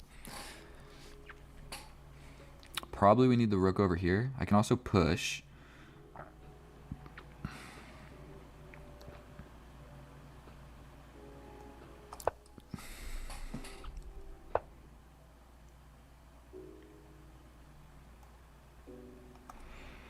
Like this? No, that doesn't work.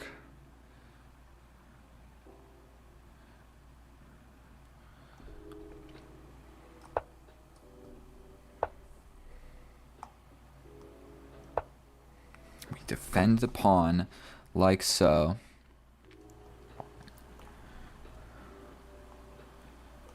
We jump in.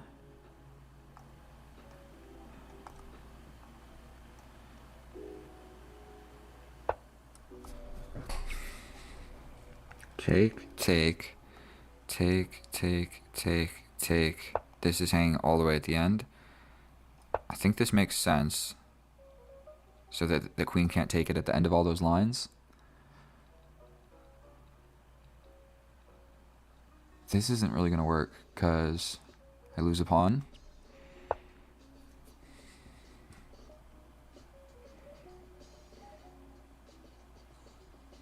I could jump in like this.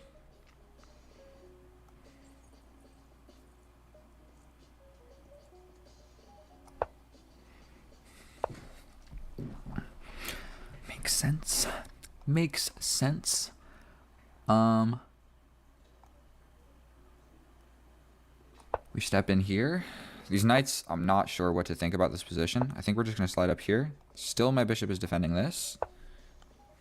Now he wants to come in here. And my bishop's no longer supporting all of that stuff that was nice so long ago. I think we're going to go here. We're defending this. We got this. Okay.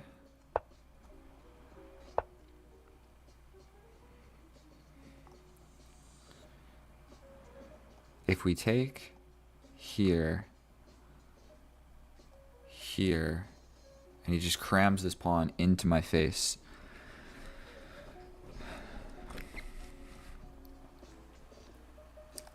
But I don't want to give this up. If I do this and he takes, I lose my knight. If he takes here, I have to replace this.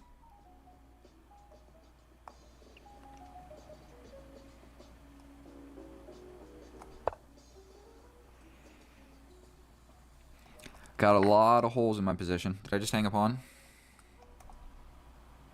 That's awesome. Love that. He can also just get out. Dude, I don't even know what to think. Now I'm down a pawn. I'm like, well, I'm screwed. Not a lot to be done anymore. What if we just go for the pawn break? What about that? Okay.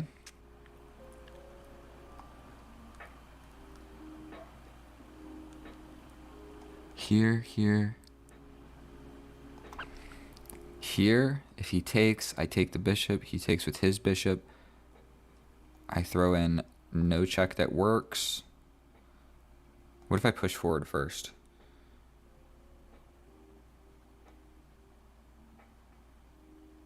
We attack the knight. He steps back. Sacrifice. Take. Let's just do it. Let's just do it. Unfortunately, my knights are very far away. And look at his bishop, dude. Literally cutting off every square. He could, like, just threaten checkmate, essentially. And it's like, what am I supposed to do about that? I can slide over like this. Okay. We go here. This knight is way out of the action.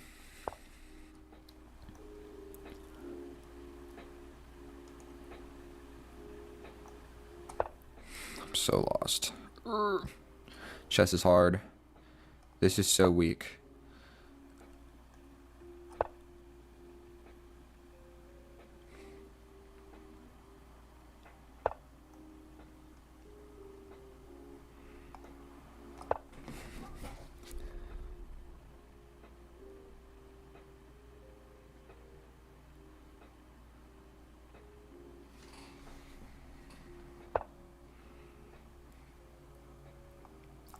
No, dude, I think I'm actually doing all right. Let's check this computer. I think I'm doing okay. I'm not doing okay. It's equal, if anything. Okay. Oi, oi, oi.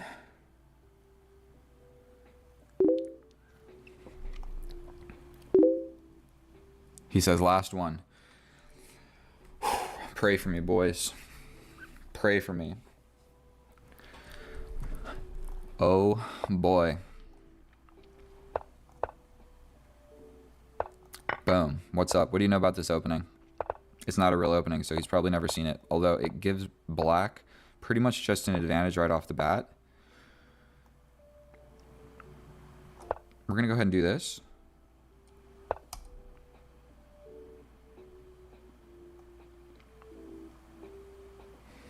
We step back.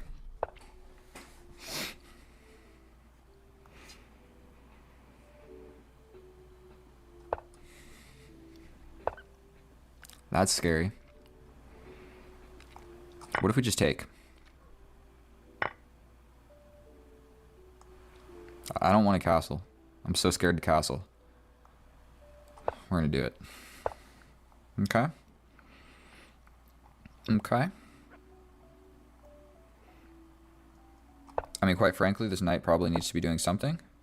What a crazy knight rerouting idea. What if I just jump in? Will he take? He probably won't.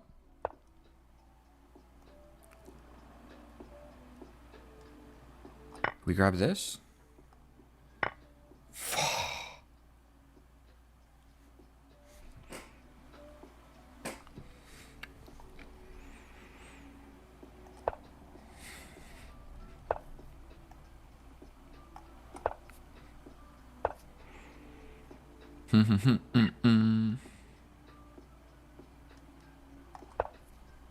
What am I supposed to do, bro?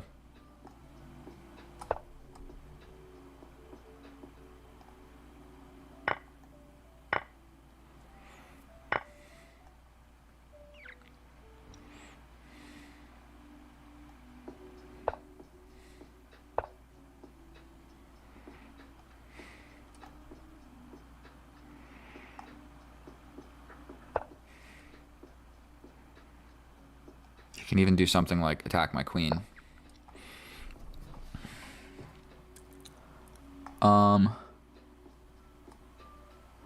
Let's just take. Then let me take. And then here, I'm down a piece. Why am I undeveloping my pieces, bro? I need to be attacking forcefully with checkmate, and it's not happening.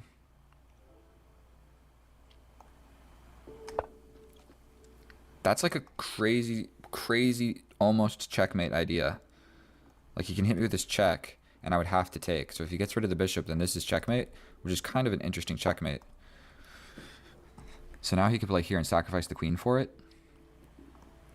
Did that hang this? This. And there's just check. No, this check. Block. Checkmate. If we do this, my pieces are all kind of tied down. There's not really a great way around it. Just make a move. About to get smoked. Absolutely destroyed. How many games did we play? We played 7 games. One of them was a bullet game. So, if you ever wondered how would Kip 314 chess do against a this is unstoppable checkmate essentially.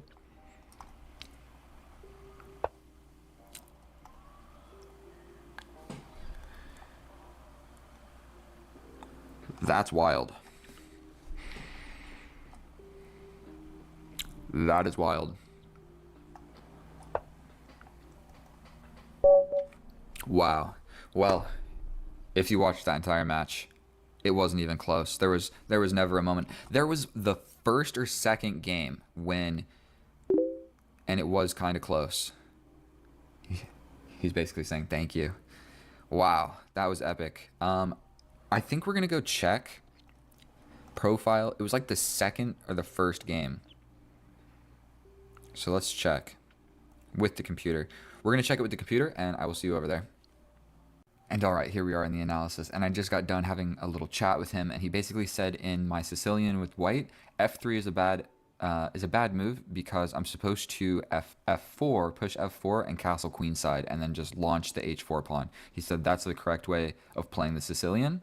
So we're gonna go into my game. This is the best game that I played. If we take a gander at this graph, there were moments where I had an advantage. So I didn't get completely steamrolled in every single game. There was this game where I had a potentially I had a +3 advantage.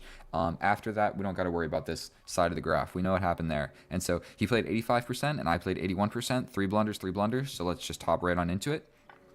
So the reason that I play this is he's saying at some point, the computer even says f3, but he was saying you play f4, move the queen somewhere, and castle long, and then you just have an opposite side castling game, and you basically just try and launch your pawns. And so the computer's even saying to launch the pawns right now. We have an equal position. I castle the same side, and it's completely even. Now, the other reason for all of this is because this open file, my c2 pawn becomes a little bit difficult to defend, and I've got this c4 hole in my position where eventually his knight can figure out a way to get there, okay? So, and once that happens, I essentially have to take it with something, and it's difficult to push this pawn because then my knight becomes undefended on the open c file, okay? So he was explaining a little bit of all of this. I'm supposed to just immediately confront this position because the open file, like I said, is going to become the issue. He castles, I push a pawn, he brings the rook, one piece is now on the open file. I move my knight back, it's still generally equal, I'm slightly losing, but he makes a mistake here. So, where are we at? He makes this mistake, he triples up on the file, I scoot my rook over, and he gives up the rook because he's going to basically get my knight and some pawns for this rook and destabilize my pawn structure. So it's more or less an equal investment. The reason that this is a blunder, and look, grandmasters do make blunders, is because I can take, he brings the rook, I question what's going to happen with these pawns, or I just directly attack. So the line that I looked at was we try and break the pawn structure. If he takes, then he's just got a broken pawn structure, and I've got an open file of my own to get into the position, and I've got the 2 rooks, so the open files are going to benefit me. Or he can try to push it forward, and then I attack the rook. He can scoot here to defend it, but then I bring the knight. He can do something with his pawn, and then I attack the rook. I'm also attacking the bishop. He would have to scoot back, and then I launch the pawn, and he's going to have to do something, and I can have a +3 advantage if I go into all of these crazy lines, where it's still not 100%, and then his best move here is to sacrifice. And so none of that happened. I should have been able to play a little bit more proactively. And then he makes a blunder again, where I need to go for this pawn push. He basically gave up the rook so that he can have these 2 passed pawns. And so now we are in an endgame where I needed to be more proactive with my queen. I still have a +1 advantage after this if I move, if I play e3 with my queen. We scoot around, we trade, he comes in. I do find this beautiful fork, he steps back, and it's a blunder by me. I have a +2. +2, I just need to go for this pawn push. And it makes sense because I got two things defending it. So if he does take, I can take with my rook even. He basically has to take, then I take, and now we're just in an endgame where the pawn does not have a buddy. So I've got the rook, he's got the bishop pair, but this pawn is going to become a problem. And so this would have been a lot easier to play. What happened in the game is I just went for trading everything off, and now it's completely equal because these pawns have remained together. We trade this off, and still it's equal. I'm doing quite all right. His knight is literally in the best square that it can possibly be. But what I needed to do was I push this pawn, and if he doesn't take, I have a passed pawn. So he has to take, and he separates his pawns, and now this pawn is alone. So it's an equal trade, but two pawns is way worse than just one. The one pawn I can deal with, but when they're together, you can potentially like push, and then if I attack, you push again, and it's defended, and two pawns is way better than one. And so we still slide on in here. We're still in a good position. I needed to go for this pawn break, scooting up a little bit, attacking the pawn. This would have been more proactive. If he pushes, I take, he takes, and then the rook would be hanging. So that's not an option. I would have been just forever attacking. We do blockade the pawns, but now my rook is kind of a little passive, and this rook is also passive. We scoot around. We do this, and it's just the wrong idea. It's just the wrong idea. I'm supposed to bring the king. I'm supposed to do other stuff. Don't do any of it. I have 20 seconds, so I figure, you know what, maybe we trade some pawns on this side of the board, but it just doesn't work because he still has this passed pawn, and it's 2 squares away from making a queen. We trade, and now we're just in an endgame where I lost, and I resigned shortly after. And so that was the best game that I had. Was I going to see any of this advantage? Not a chance, but the computer says that I did have an advantage, so we're going to take it. We're going to take it at face value. I had an advantage against the Grandmaster, and he disconnected or something and lost on time one game. So we're going to take it. It's in the record books. 1 win against the Grandmaster and 1 real game where I actually had a potentially +3. Look at this graph. Imagine if I beat a Grandmaster. It would have been the most epic day. But I'm 1900. I'm 1700 in Blitz. So there was no chance. That's kind of what I expected going into this, was lose, and maybe learn something. And so moving forward, I will try what he recommended. His free advice is to castle opposite, push f4, not f3, and then just castle opposite and launch the h-pawn, because that's a fun way to play chess. If you made it this far, thank you so much for watching the video. I love you. Please subscribe. I am trying to reach 1,000 subscribers, and it is a long and treacherous road trying to do so. And so every subscriber counts. So thank you so much. Get out of here. I'll see you in another video. If you enjoyed it, if you never see me again, that's okay too. All right, have a great rest of the day, and bye. Hello, my fellow chess friends. We are back at it again with another epic and educational day of chess. Today we're on Lichess instead of chess.com because it's my strong favorite. Today we're facing a 1901. I am 1912. I have 10 points of elo on our opponent here. First, you're not going to be able to see this. Maybe you will. Angola, never played somebody from there. We check. He is terrible at bullet. He is quite good at blitz, and he is slightly worse than me in rapid. So going forward with that information, we are going to try and get it into a low time situation.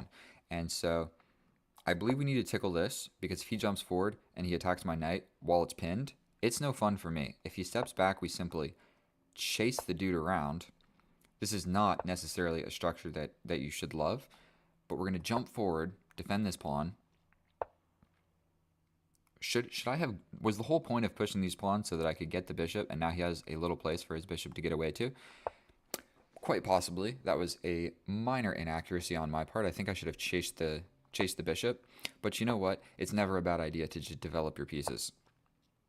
So he wants my bishop. I have the opportunity to kind of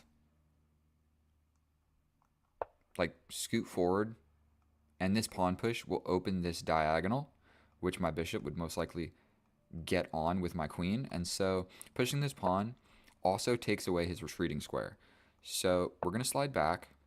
If he chases us yet again, we scoot back again. Okay, so he's going to pin us.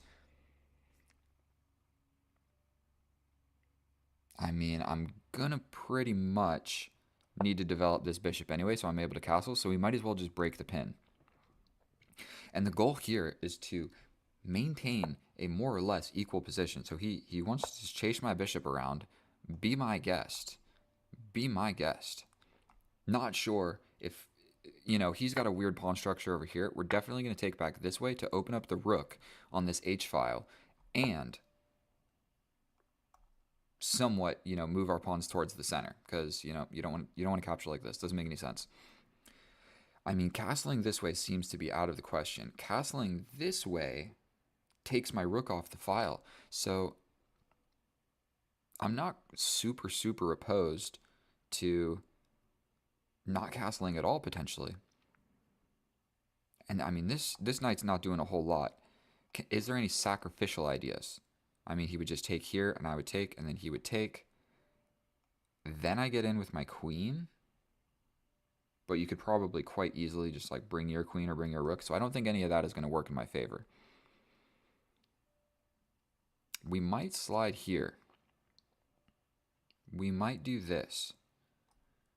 We're eyeing this little infiltration square into the position. And, I mean, okay, so he defends it with the king. Probably a very reasonable move by our opponent right there. Now, what is the plan forward? Could I potentially go for a pawn break? Should I just castle? It's hard to say. We're not going to spend a million years on this. These are like my two genius ideas. I can also attack this bishop, but then he kind of just reroutes to attacking my king, and I don't love all of that. I can also like step back. And this pawn push doesn't make any sense. And I feel like if I do castle, his rook is really close to just aiding in the attack. So I think castling is just not what we need to be doing here. He doesn't have a pawn break directly in the center.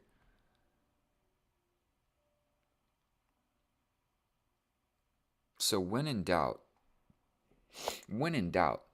take a step back. And all of my pieces are protecting my king. He's still yet to develop these two pieces. I mean, yes, my rook's kind of stuck as well. But if we see this trade, potentially I just take with the king.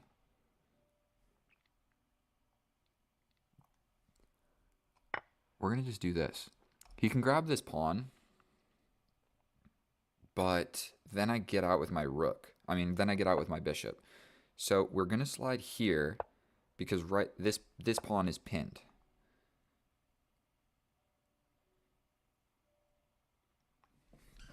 I don't think that I actually need to take. Like, I could just let him come towards me. I would love to move my guy. I can also castle this way. And kind of just allow this. His queen would get in. But then my rook would get in. Let's take stock of our options. I kind of like taking once because this is kind of my extra pawn. So we are going to take once here. And then do we just castle and say, come and get me, bro? I can also take here. And when I do that, I'm supporting this check. And I'm opening up the H-file. So I think that seems to make quite a bit of sense for me.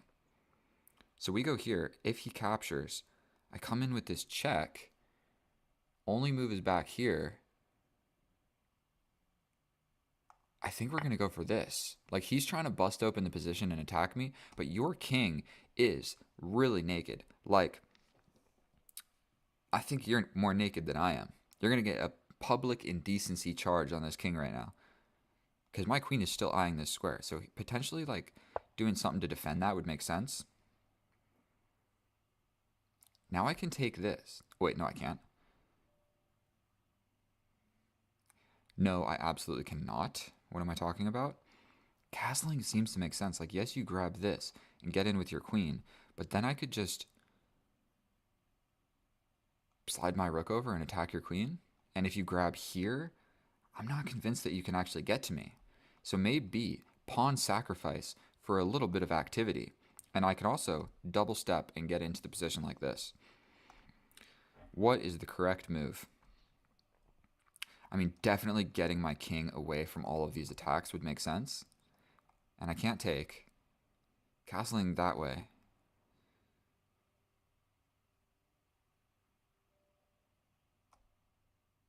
Let's just do it. I'm completely up material. Completely up material right now. Potentially I would lose a pawn there. And I think I can still take. Correct? Because you can't take back, because then I'm getting in. And like I explained, I don't think that's going to be super great for you. At the very least, I can take, check here, step over here with this check. You got to go somewhere and I win the rook. So I think now is about the time we take this pawn, because it's defended tactically. So I don't think he can very well take it. His bishop could take this pawn. That was kind of silly. That undefended this. But wait a minute. I think that I calculated this correctly. Check. If you go here, I hit you with this check. And then I just grab the rook. So, boom. But what if you go here? Well, then I think that I just slide back, and it's going to be like impossible to defend all of that. That rook was doing, the whole purpose of that rook was to defend this check. So let's just go ahead and deliver this check. If he goes here, like I said, there's this check. Right? There's this check.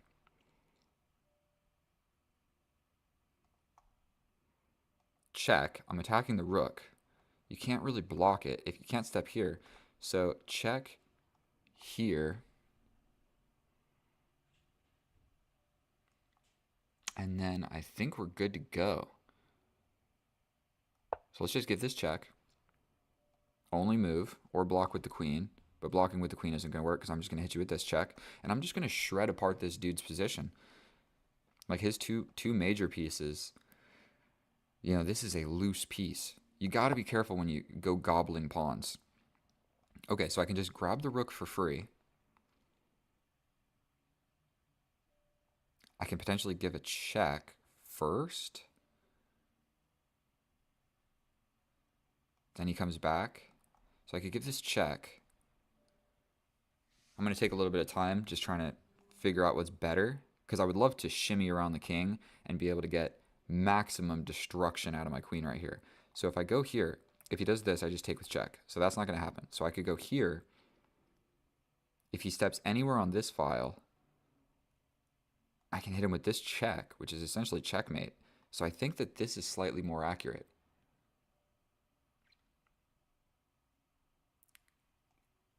Because if you go here, okay, so I think this is actually going to work. What am I talking about? The queen is there. Okay, I spent like way too long on that position right there. I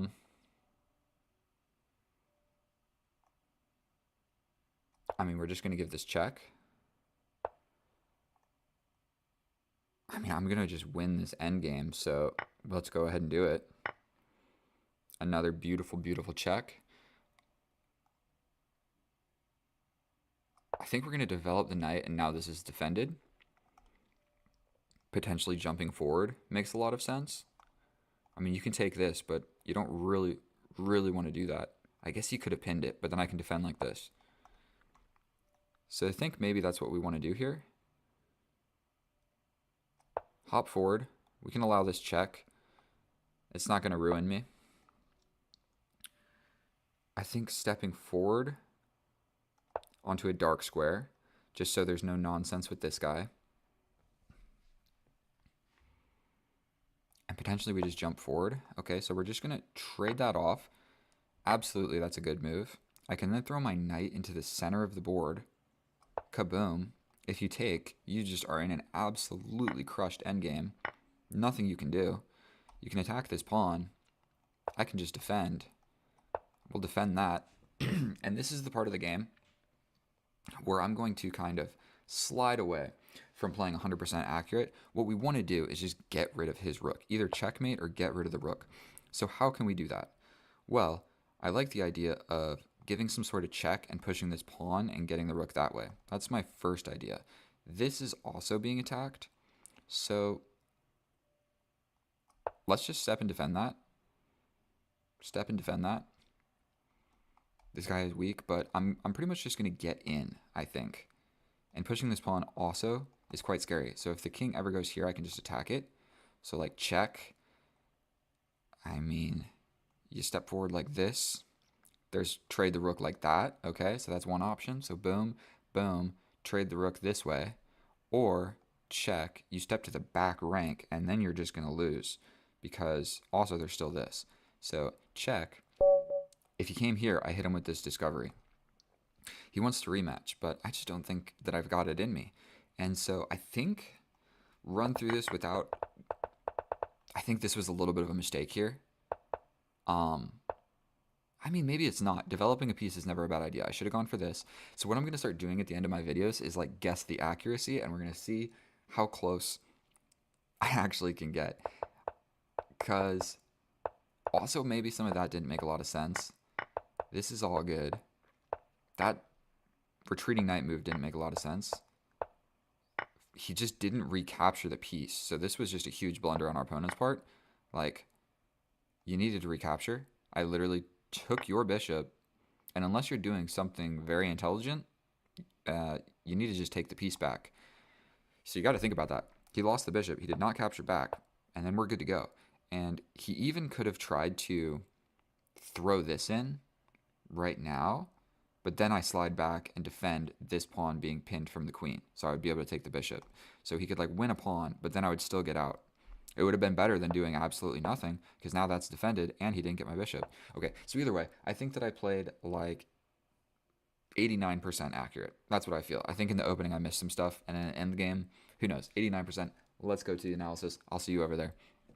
And all right, here we are in the analysis. And oh boy, am I good at guessing my accuracy, because I was pretty gosh darn close. So our opponent, 2 inaccuracies, 2 blunders, 81% accurate. We look at the graph and see that there was never a moment that I was in any trouble. 91% accurate. I said 89, so 2% off, 2 inaccuracies, 1 blunder, and I was able to basically identify my blunder of the position by myself because I knew it was like not a good move. And so the reason it was not a good move is because I had a ridiculous sacrificial idea that I was never going to see ever in my life. And so we start with the Caro-Kann, exchange variation, got a bada boom, bada bing. We chase the bishop around, and then this is kind of what I was saying. Defending here is a great move. So any way that you're defending this pawn generally makes sense. The best move is to pin the knight. Whatever, we develop a piece. We develop a piece. We defend the pawn in the center. And I was kind of questioning, was chasing this guy really the best idea? And it wasn't, because developing your pieces is better than making 2 moves to win this piece on the side of the board. We scoot forward. This does open the diagonal. I don't know if it was actually super important in the game later, but it does open the diagonal. So we scoot back, break the pin. It's a mistake, but hardly. The difference is 0.1. And so we scoot back. He takes, we take, but now we've got the open H file, and that is not good for our opponent. He pushes forward. I bring my queen out here because I want to like be able to infiltrate. He defends with the king, and this is where I missed. I spent 1 minute on my blunder of the game, but it's the type of blunder where if I would have seen this sacrifice, I'm winning even more. If I go back, it's just an equal position. So what I didn't see was this. If he takes, then I'm going to take here, and he cannot take back, because if he does take back, that opens the H file, and my queen arrives. And you better believe all I need is the queen and the rook, and I'm going to just destroy this king. And so I didn't see that this bishop was undefended tactically. And so he did see that. And so later on, I make my blunder. Probably what he should have done is just trade this off, because this bishop is basically in peril. He should have defended it or whatever.